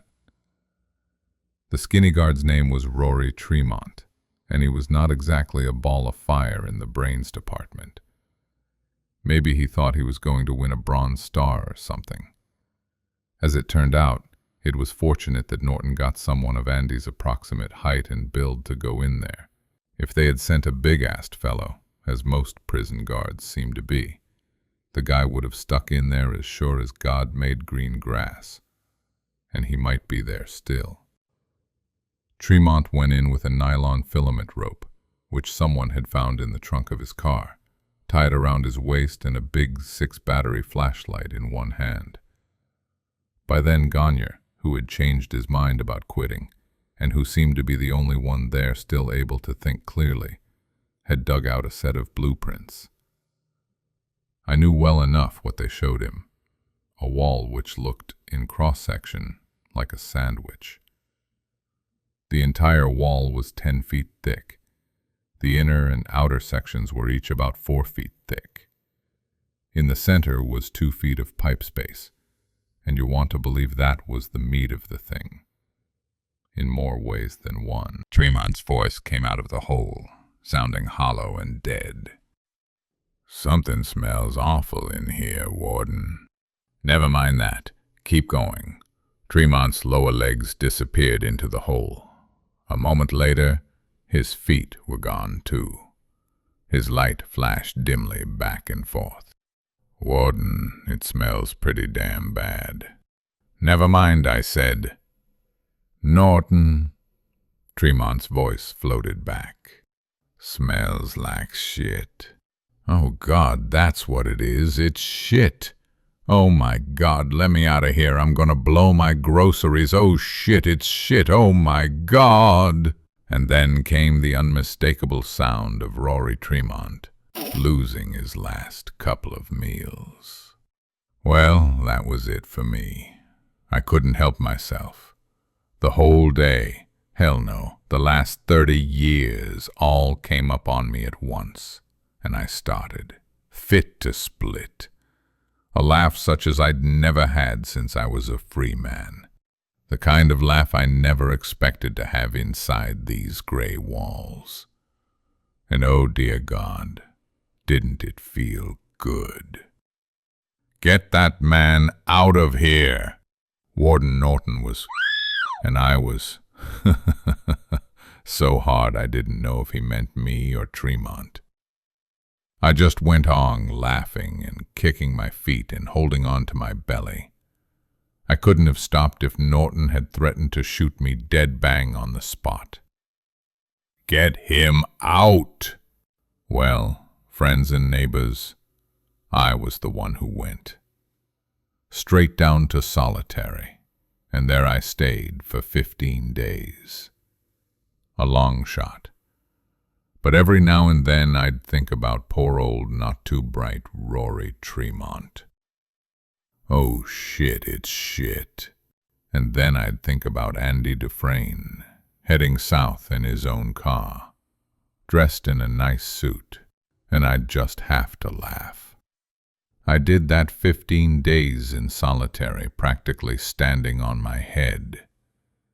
Maybe because half of me was with Andy Dufresne. Andy Dufresne, who had waded in shit and came out clean on the other side. Andy Dufresne, headed for the Pacific. I heard the rest of what went on that night from half a dozen sources. There wasn't all that much anyway. I guess that Rory Tremont decided he didn't have much left to lose after he'd lost his lunch and dinner, because he did go on. There was no danger of falling down the pipe shaft between the inner and outer segments of the cell block wall. It was so narrow that Tremont actually had to wedge himself down. He said later that he could only take half breaths, and that he knew what it would be like to be buried alive. What he found at the bottom of the shaft was a master sewer pipe which served the 14 toilets in cell block 5. A porcelain pipe that had been laid 33 years before. It had been broken into. Beside the jagged hole in the pipe, Tremont found Andy's rock hammer. Andy had gotten free, but it hadn't been easy. The pipe was even narrower than the shaft Tremont had just descended. Rory Tremont didn't go in, and so far as I know, no one else did either. It must have been damn near unspeakable. A rat jumped out of the pipe as Tremont was examining the hole in the rock hammer, and he swore later that it was nearly as big as a cocker spaniel pup. He went back up the crawl space to Andy's cell like a monkey on a stick. Andy had gone into that pipe. Maybe he knew that it emptied into a stream 500 yards beyond the prison on the marshy western side. I think he did. The prison blueprints were around, and Andy would have found a way to look at them. He was a methodical cuss. He would have known or found out that the sewer pipe running out of cell block 5 was the last one in Shawshank not hooked into the new waste treatment plant. And he would have known it was do it by mid-1975 or do it never. Because in August, they were going to switch us over to the new waste treatment plant too. 500 yards. The length of 5 football fields. Just shy of half a mile. He crawled that distance, maybe with one of those small pen lights in his hand, maybe with nothing but a couple of books of matches. He crawled through foulness that I either can't imagine or don't want to imagine. Maybe the rats scattered in front of him. Or maybe they went for him the way such animals sometimes will, when they've had a chance to grow bold in the dark.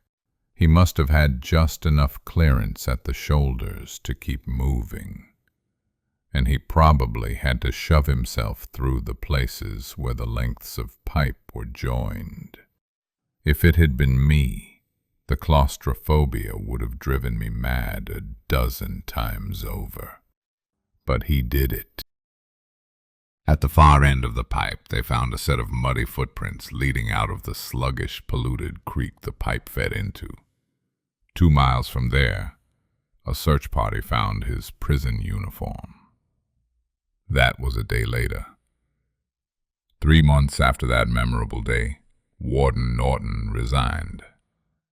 He was a broken man. It gives me great pleasure to report.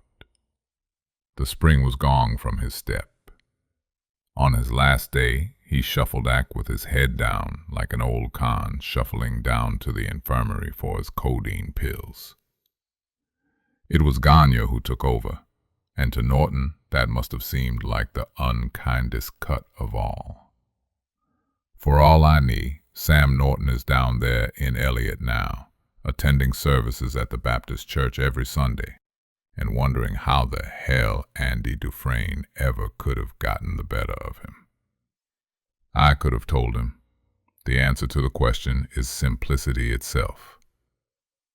Some have got it, Sam, and some don't, and never will. Chapter 13. That's what I know. Now I'm going to tell you what I think I may have it wrong on some of the specifics. But I'd be willing to let my watch and chain that I've got the general outline down pretty well.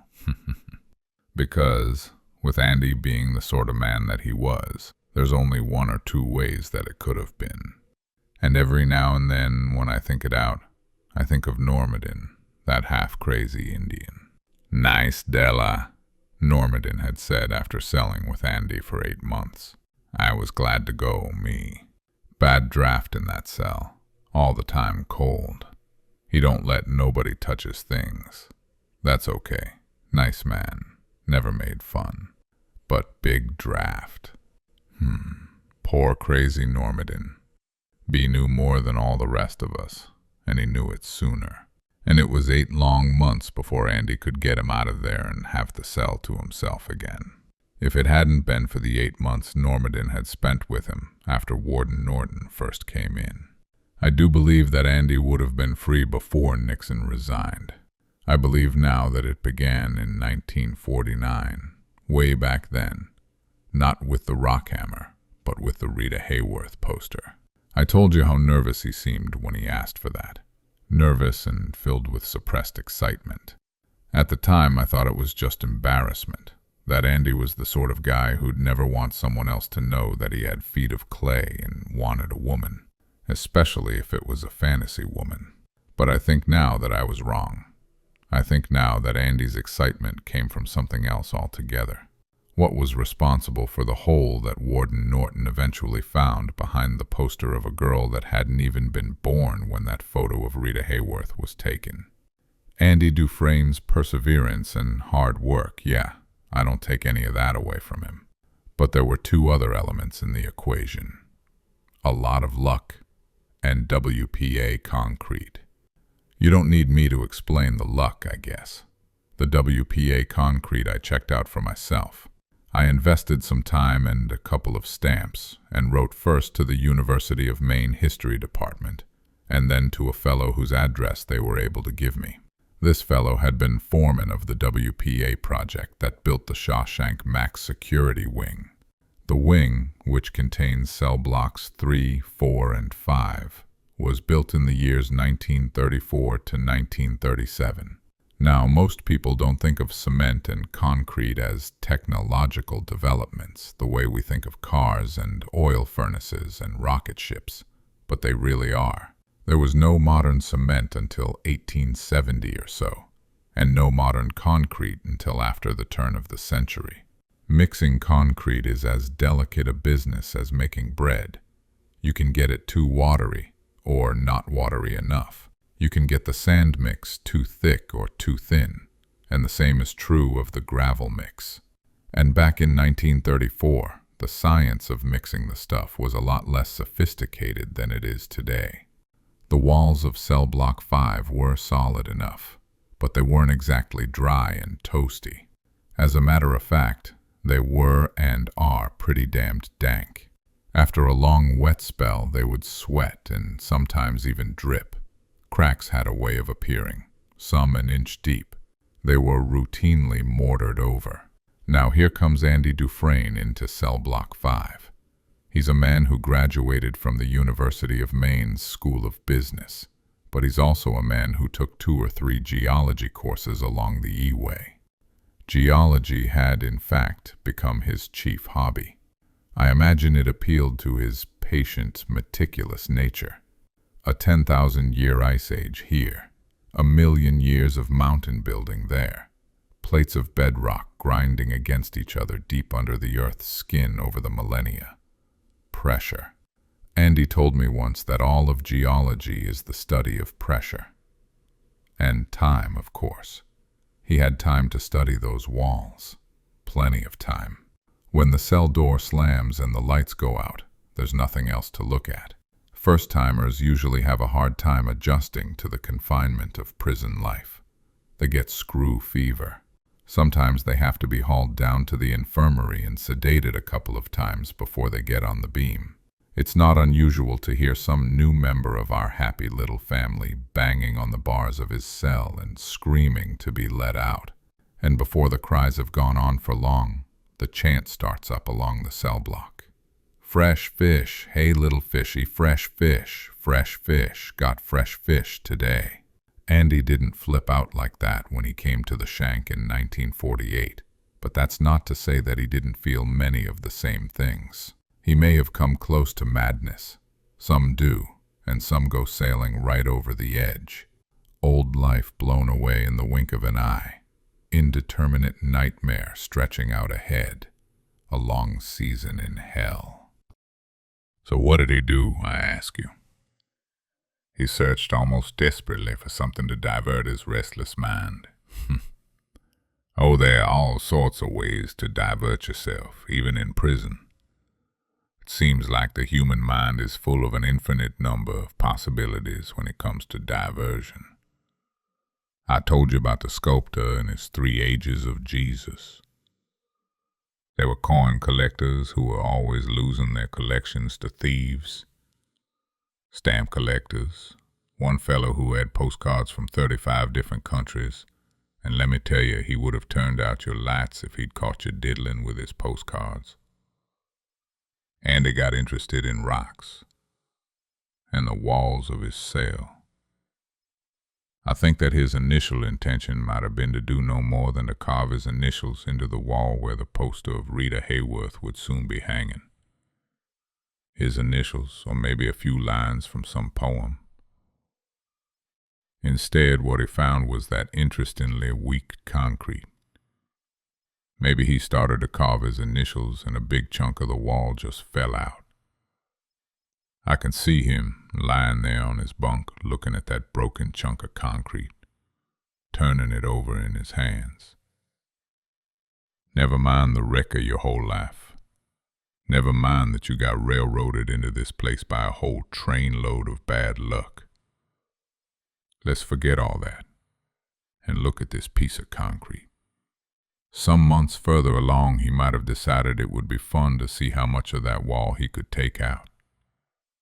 But you can't just start digging into your wall and then, when the weekly inspection, or one of the surprise inspections that are always turning up, interesting caches of booze, drugs, dirty pictures, and weapons, comes around, say to the guard, this? Just excavating a little hole in my cell wall. Not to worry, my good man.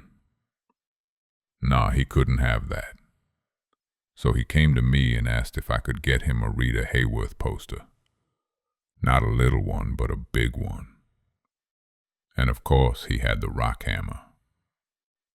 I remember thinking when I got him that gadget back in '48 that it would take a man 600 years to burrow through the wall with it.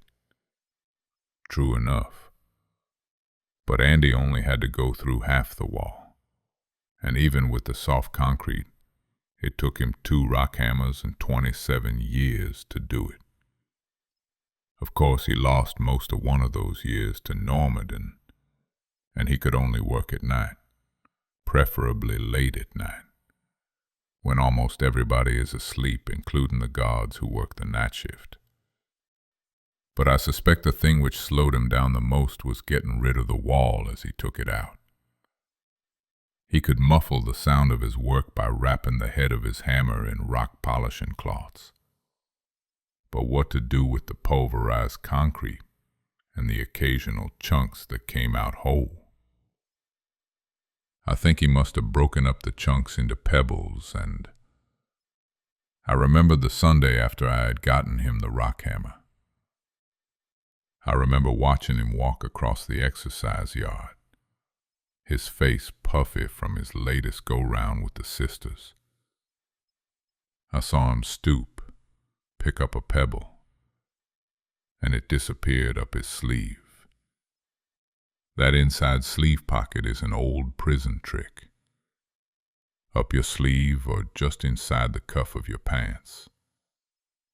And I have another memory, very strong but unfocused. Maybe something I saw more than once.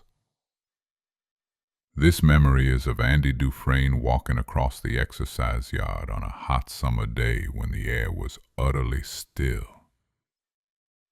Still, yeah. Except for the little breeze that seemed to be blowing sand around Andy Dufresne's feet. So maybe he had a couple of cheetahs in his pants below the knees. You loaded the cheetahs up with fill and then just strolled around, your hands in your pockets. And when you felt safe and unobserved, you gave the pockets a little twitch. The pockets, of course, are attached by string or strong thread to the cheetahs. The fill goes cascading out of your pants legs as you walk. The World War II POWs who were trying to tunnel out used the dodge. The years went past, and Andy brought his wall out to the exercise yard, cupful by cupful. He played the game with administrator after administrator, and they thought it was because he wanted to keep the library growing.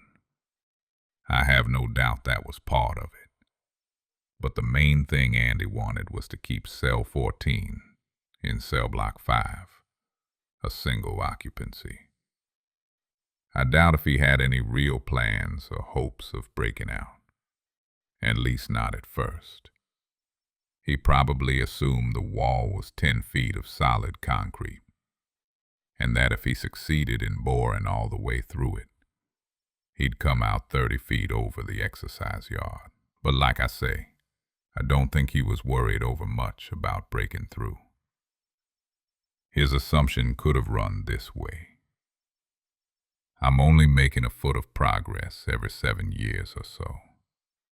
Therefore, it would take me 70 years to break through. That would make me 101 years old. Here's a second assumption I would have made had I been Andy. That eventually I would be caught and get a lot of solitary time. Not to mention a very large black mark on my record. After all, there was the regular weekly inspection and a surprise toss, which usually came at night, every second week or so. He must have decided that things couldn't go on for long. Sooner or later, some screw was going to peek behind Rita Hayworth, just to make sure Andy didn't have a sharpened spoon handle or some marijuana reefers scotch taped to the wall. And his response to that second assumption must have been annoyed. To hell with it. Maybe he even made a game out of it. How far in can I get before they find out? Prison is a goddamn boring place, and the chance of being surprised by an unscheduled inspection in the middle of the night while he had his poster unstuck probably added some spice to his life during the early years. And I do believe it would have been impossible for him to get away with it just on dumb luck. Not for 27 years. Nevertheless, I have to believe that for the first 2 years, until mid-May of 1950, when he helped Byron Hadley get around the tax on his windfall inheritance, that's exactly what he did get by on. Or maybe he had something more than dumb luck going for him, even back then. He had money, and he might have been slipping someone a little squeeze every week to take it easy on him. Most guards will go along with that if the price is right. It's money in their pockets, and the prisoner gets to keep his whack-off pictures or his tailor-made cigarettes. Also, Andy was a model prisoner. Quiet, well-spoken, respectful, non-violent. It's the crazies and the stampeders that get their cells turned upside down at least once every 6 months. Their mattresses unzipped, their pillows taken away and cut open, the outflow pipe from their toilets carefully probed. Then, in 1950, Andy became something more than a model prisoner.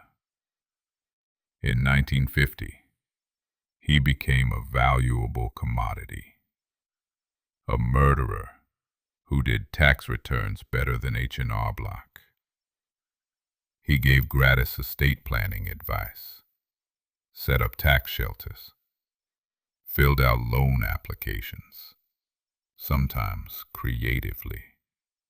I can remember him sitting behind his desk in the library, patiently going over a car loan agreement, paragraph by paragraph, with a screwhead who wanted to buy a used DeSoto, telling the guy what was good about the agreement and what was bad about it, explaining to him that it was possible to shop for a loan and not get hit quite so bad, steering him away from the finance companies, which in those days was sometimes little it better than legal loan sharks.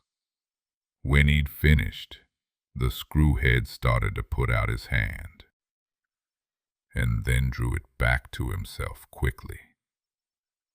He'd forgotten for a moment, you see, that he was dealing with a mascot, not a man.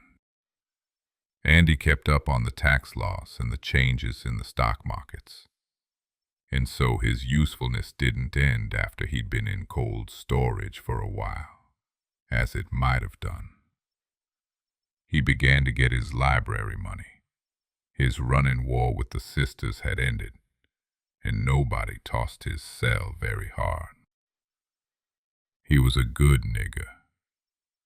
Then, one day, very late in the going, perhaps around October of 1967, the long-time hobby suddenly turned into something else. One night, while he was in the hole up to his waist with Raquel Welch hanging down over his ass, the pick end of his rock hammer must have suddenly sunk into concrete past the hilt. He would have dragged some chunks of concrete back, but maybe he heard other falling down into that shaft, bouncing back and forth, clinking of that standpipe. Did he know by then that he was going to come upon that shaft? Or was he totally surprised? I don't know. He might have seen the prison blueprints by then, or he might not have. If not, you can be damn sure he found a way to look at him not long after. All at once he must have realized that, instead of just playing a game, he was playing for high stakes, in terms of his own life and his own future. Tie highest. Even then he couldn't have known for sure, but he must have had a pretty good idea, because it was right around then that he talked to me about Zihuatanejo for the first time. All of a sudden, instead of just being a toy, that stupid hole in the wall became his master. If he knew about the sewer pipe at the bottom and that it led under the outer wall, it did anyway. He'd had the key under the rock in Buxton to worry about for years. Now he had to worry that some eager beaver new guard would look behind his poster and expose the whole thing, or that he would get another cellmate, or that he would, after all those years, suddenly be transferred. He had all those things on his mind for the next 8 years. All scans say is that he must have been one of the coolest men who ever lived. I would have gone completely nuts after a while, living with all that uncertainty. But Andy just went on playing the game. He had to carry tie possibility of discovery for another 8 years.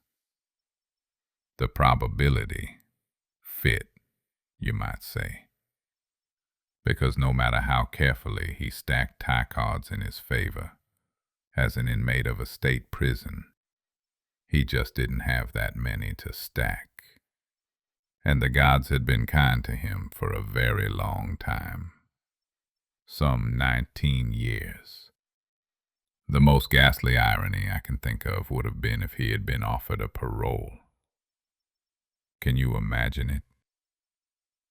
3 days before the parolee is actually released, he is transferred into the light security wing to undergo a complete physical and a battery of vocational tests.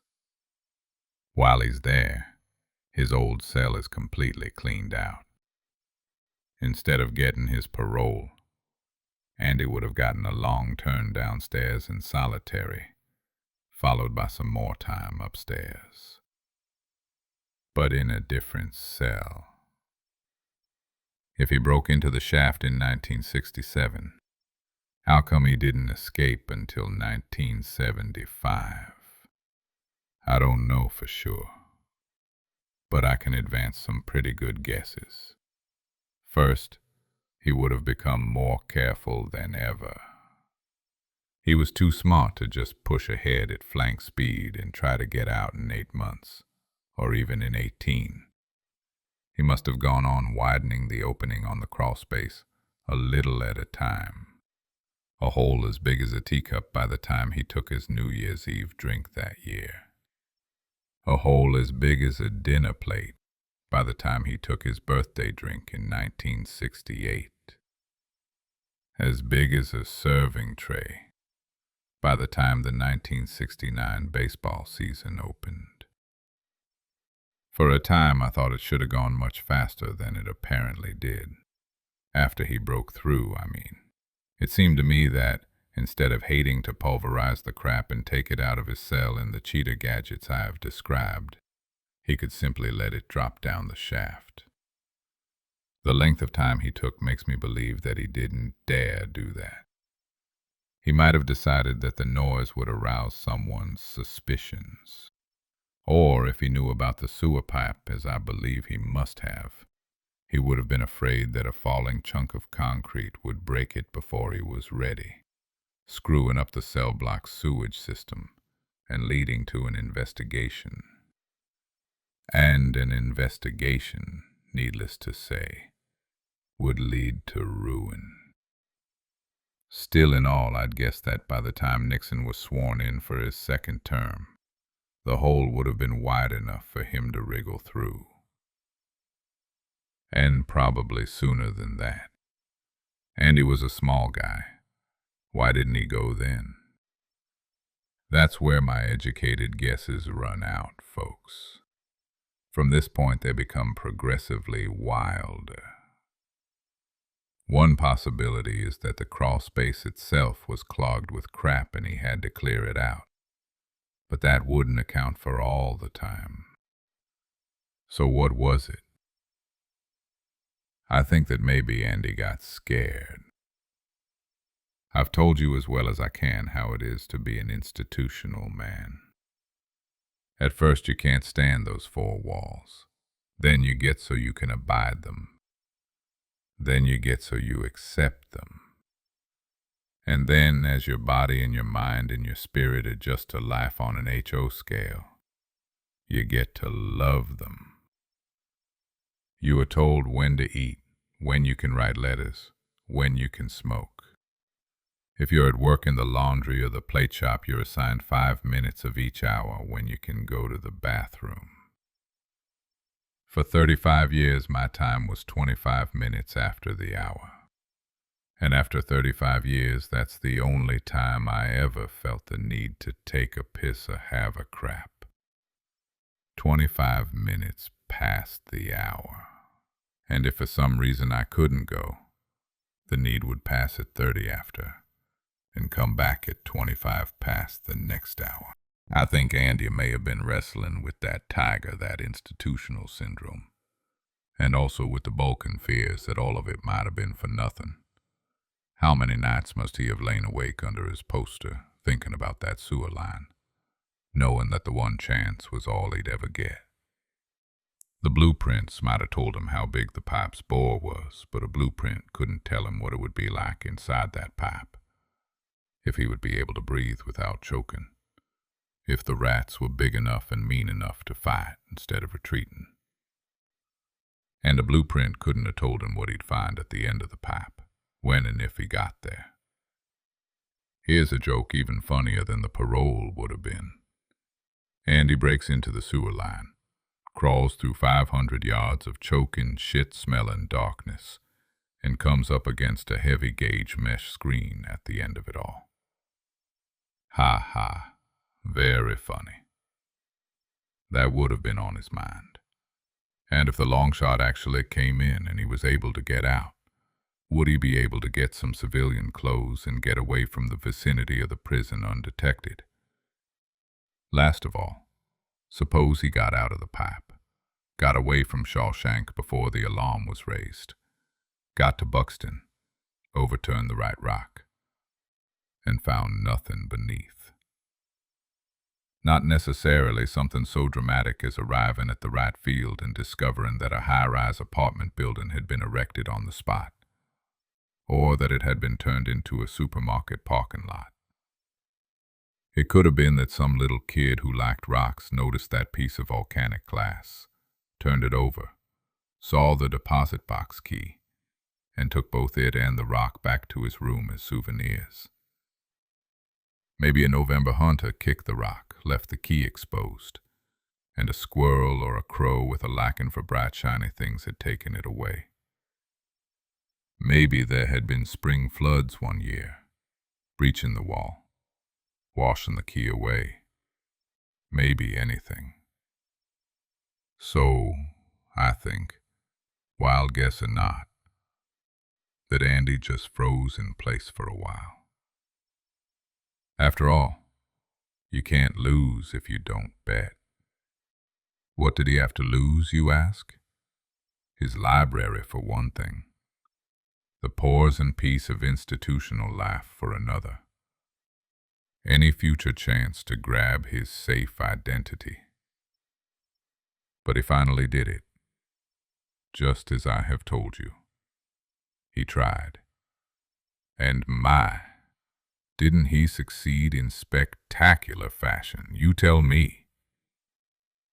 But did he get away, you ask? What happened after? What happened when he got to that meadow and turned over that rock? Always assuming the rock was still there. I can't describe that scene for you, because this institutional man is still in this institution and expects to be for years to come. But I'll tell you this. Very late in the summer of 1975, on September 15th to be exact, I got a postcard which had been mailed from the tiny town of McNary, Texas. That town is on the American side of the border, directly across from El Porvenir. The message side of the card was totally blank. But I know it in my heart as surely as I know that we're all going to die someday. McNary was where he crossed. McNary, Texas. So that's my story, Jack. I never believed how long it would take to write it all down, or how many pages it would take. I started writing just after I got that postcard, and here I am finishing up on January 14th, 1976. I've used 3 pencils right down to knuckle stubs, and a whole tablet of paper. I've kept the pages carefully hidden. Not that many could read my hen tracks anyway. It stirred up more memories than I ever would have believed. Writing about yourself seems to be a lot like sticking a branch into clear river water and roiling up the muddy bottom. Well, you aren't writing about yourself, I hear someone in the peanut gallery saying. You were writing about Andy Dufresne. You're nothing but a minor character in your own story. But you know that's just not so. It's all about me. Every damned word of it. Andy was the part of me they could never lock up.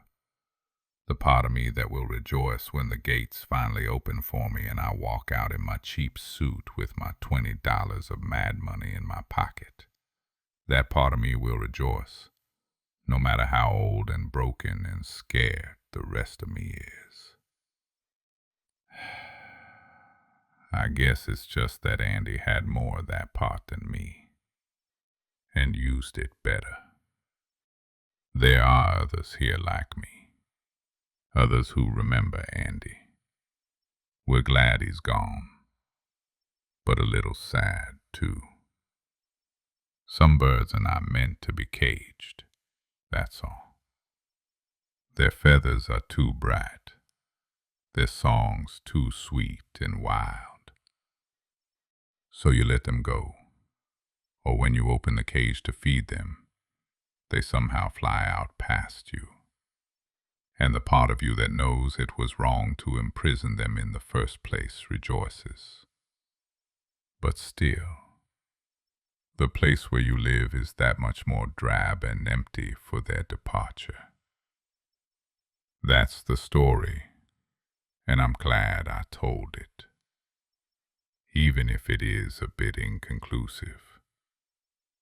And even though some of the memories the pencil prodded up like that branch poking up the river mud made me feel a little sad, and even older than I am. Thank you for listening. And Andy, if you're really down there, as I believe you are, look at the stars for me just after sunset, and touch the sand, and wade in the water, and feel free. Chapter 14. I never expected to take up this narrative again, but here I am, with the dog-eared folded pages open on the desk in front of me. Here I am adding another 3 or 4 pages, writing in a brand new tablet.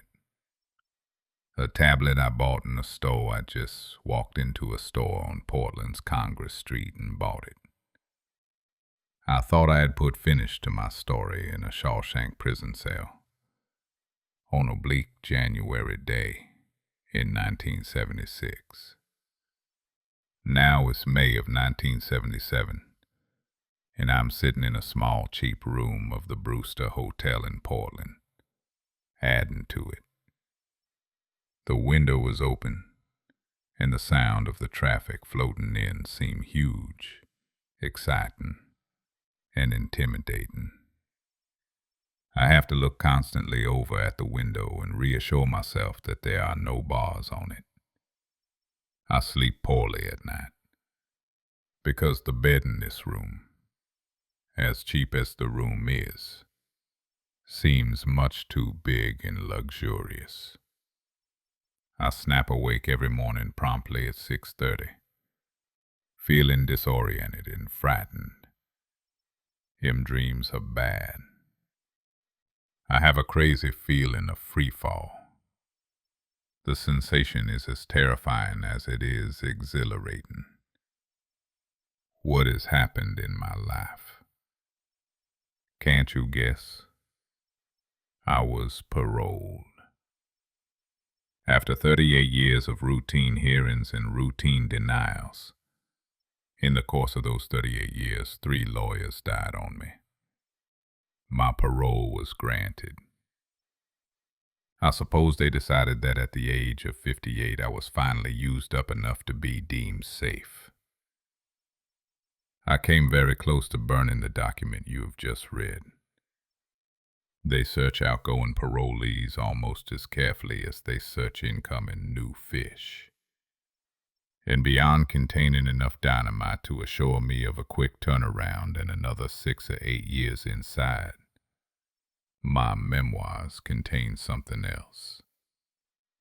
The name of the town where I believe Andy Dufresne to be. Mexican police gladly cooperate with the American police, and I didn't want my freedom or my unwillingness to give up the story I'd worked so long and hard to write to cost Andy his. Then I remembered how Andy had brought in his $500 back in 1948, and I took out my story of him the same way. Just to be on the safe side, I carefully rewrote each page which mentions Iwataneo. If the papers had been found during my outside search, as they call it at the Shank, I would have gone back in on turnaround. But the cops would have been looking for Andy in a Peruvian seacoast town named Las Intrudes. The parole committee got me a job as a stockroom assistant at 310 the big foodway market at the Spruce Mall in South Portland. Which means I became just one more aging bag boy. There's only two kinds of bag boys, you know. The old ones and the young ones. No one ever looks at either kind. If you shop at the Spruce Mall Foodway, I may have even taken your groceries out to your car. But you'd have had to have shopped there between March and April of 1977, because that's as long as I worked there. At first I didn't think I was going to be able to make it on the outside at all. I've described prison society as a scaled-down model of your outside world. But I had no idea of how fast things moved on the outside. The raw speed people move at. They even talk faster and louder. It was the toughest adjustment I've ever had to make, and I haven't finished making it yet. Not by a long way. Women, for instance. After hardly knowing that they were half of the human race for 40 years, I was suddenly working in a store filled with them. Old women. Pregnant women. Wearing t-shirts with arrows pointing downward and a printed motto reading, "Baby here." Skinny women with their nipples poking out at their shirts. A woman wearing something like that when I went in would have gotten arrested and then had a sanity hearing. Women of every shape and size. I found myself going around with a semi-hard almost all the time and cursing myself for being a dirty old man. Go into the bathroom. That was another thing. When I had to go, and the urge always came on me at 25 past the hour, I had to fight the almost overwhelming need to check it with my boss. Knowing that was something I could just go and do in this too bright outside world was one thing. Adjusting my inner self to that knowledge after all those years of checking it with the nearest screwhead, or facing 2 days in solitary for the oversight. That was something else. My boss didn't like me. He was a young guy, 26 or 7, and I could see that I sort of disgusted him, the way a cringing, servile old dog that crawls up to you on its belly to be petted will disgust a man. Christ, I disgusted myself. But I couldn't make myself stop. I wanted to tell him, that's what a whole life in prison does for you, young man. It turns everyone in a position of authority into a master, and you into every master's dog. Maybe you know you become a dog, even in prison. But since everyone else in gray is a dog too, it doesn't seem to matter so much. Outside, it does. But I couldn't tell a young guy like him. He would never understand. Neither would my P.O., a big, bluff ex-Navy man with a huge red beard and a large stock of Polish jokes. He saw me for about 5 minutes every week. "Are you staying out of the bars, Red?" he'd ask when he'd run out of Polish jokes. I'd say yeah, and that would be the end of it until next week. Music on the radio. When I went in, the big bands were just getting up a good head of steam. Now every song sounds like it's about fucking. So many cars. At first I felt like I was taking my life into my hands every time I crossed the street. There was more. Everything was strange and frightening, but maybe you get the idea, or can at least grasp a corner of it. I began to think about doing something to get back in. When you're on parole, almost anything will serve. I'm ashamed to say it, but I began to think about stealing some money or shoplifting stuff from the foodway. Anything to get back in where it was quiet and you knew everything that was going to come up in the course of the day. If I had never known Andy, I probably would have done that. But I kept thinking of him, spending all those years chipping patiently away at the cement with his rock hammer so he could be free. I thought of that, and it made me ashamed, and I dropped the idea again. Oh, you can say he had more reason to be free than I did. He had a new identity and a lot of money. But that's not really true, you know. Because he didn't know for sure that the new identity was still there. And without the new identity, the money would always be out of reach. No, what he needed was just to be free. And if I kicked away what I had, it would be like spitting in the face of everything he had worked so hard to win back.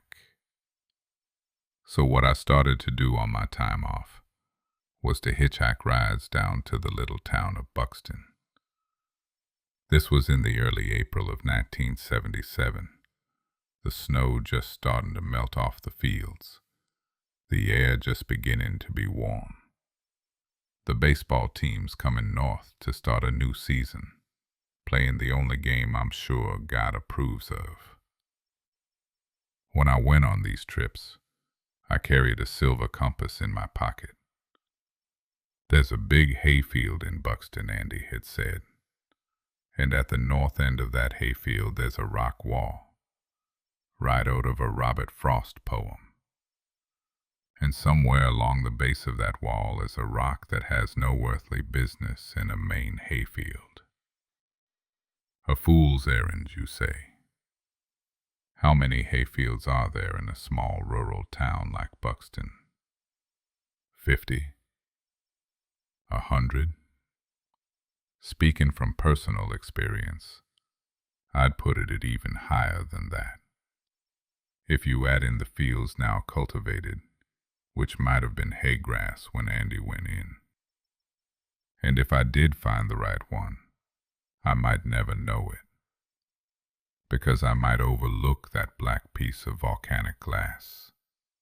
Or, much more likely, Andy put it into his pocket and took it with him. So, I'd agree with you. A fool's errand, no doubt about it. Worse, a dangerous one for a man on parole, because some of those fields were clearly marked with no trespassing signs. And, as I've said, they're more than happy to slam your ass back inside if you get out of line. A fool's errand. But so is chipping at a blank concrete wall for 27 years. And when you're no longer the man who can get it for you, and just an old bag boy, it's nice to have a hobby to take your mind off your new life. My hobby was looking for Randy's rock, so I'd hitchhike to Buxton and walk the roads. I'd listen to the birds, to the spring runoff in the coverts, examine the bottles the retreating snows had revealed. All useless non-returnables, I am sorry to say. The world seems to have gotten awfully spendthrift since I went into the slam. And looking for hayfields. Most of them could be eliminated right off. No rock walls. Others had rock walls, but my compass told me they were facing the wrong direction. I walked to these wrong ones anyway. It was a comfortable thing to be doing, and on those outings I really felt free. at peace. An old dog walked with me one Saturday, and one day I saw a winter skinny deer. 3/4 of the way to the end, I saw the rock. No mistake. Black glass and as smooth as silk. A rock with no earthly business in a Maine hayfield. For a long time I just looked at it, feeling that I might cry for whatever reason. The squirrel had followed me, and it was still chattering away. My heart was beating madly. When I felt I had myself under control, I went to the rock, squatted beside it. The joints in my knees went off like a double-barreled shotgun, and let my hand touch it. It was real. I didn't pick it up because I thought there would be anything under it. I could just as easily have walked away without finding what was beneath. I certainly had no plans to take it away with me, because I didn't feel it was mine to take. I had a feeling that taking that rock from the field would have been the worst kind of theft.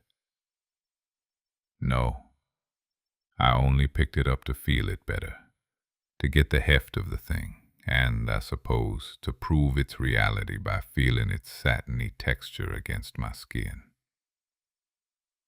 I had to look at what was underneath for a long time. My eyes saw it, but it took a while for my mind to catch up. It was an envelope, carefully wrapped in a plastic bag to keep away the damp. My name was written across the front in Andy's clear script. I took the envelope and left the rock where Andy had left it, and Andy's friend before him. Dear Red, if you're reading this, then you're out. One way or another, you're out. And if you followed along this far, you might be willing to come a little further. I think you remember the name of the town, don't you? I could use a good man to help me get my project on wheels. Meantime, have a drink on me, and do think it over. I will be keeping an eye out for you. Remember that hope is a good thing, Red. Maybe the best of things. And no good thing ever dies. I will be hoping that this letter finds you, and finds you well. Your friend, Peter Stevens. I didn't read that letter in the field. A kind of terror had come over me. A need to get away from there before I was seen. To make what may be an appropriate pun, I was in terror of being apprehended. I went back to my room and read it there, with the smell of old men's dinners drifting up the stairwell to me. Beefaroni, ressaroni, noodle-roni. You can bet that whatever the old folks of America, the ones on fixed incomes, are eating tonight, it almost certainly ends in roni. I opened the envelope and read the letter, and then I put my head in my arms and cried. With the letter, there were 20 new $50 bills. And here I am in the Brewster Hotel. Technically a fugitive from justice again. Parole violation is my crime. No one's going to throw up any roadblocks to catch a criminal wanted on that charge, I guess. Wondering what I should do now. I have this manuscript. I have a small piece of luggage about the size of a doctor's bag that holds everything I own. I have 1950s, 4 10s, a 5, 3 1s, and assorted change. I broke one of the 50s to buy this tablet of paper and a deck of smokes, wondering what I should do. But there's really no question. It always comes down to just two choices.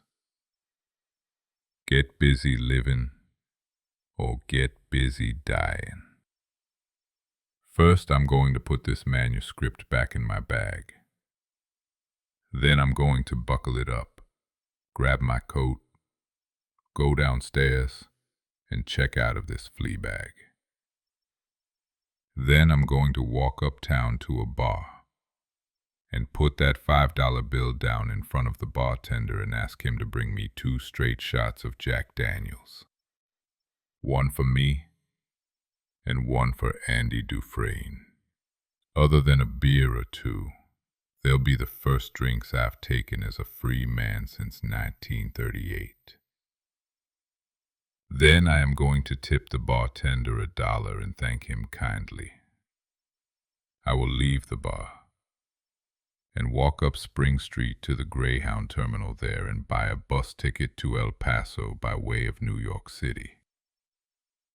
When I get to El Paso, I'm going to buy a ticket to McNary. And when I get to McNary, I guess I'll have a chance to find out if an old crook like me can find a way to float across the border and into Mexico. Sure, I remember the name. Zihuatanejo.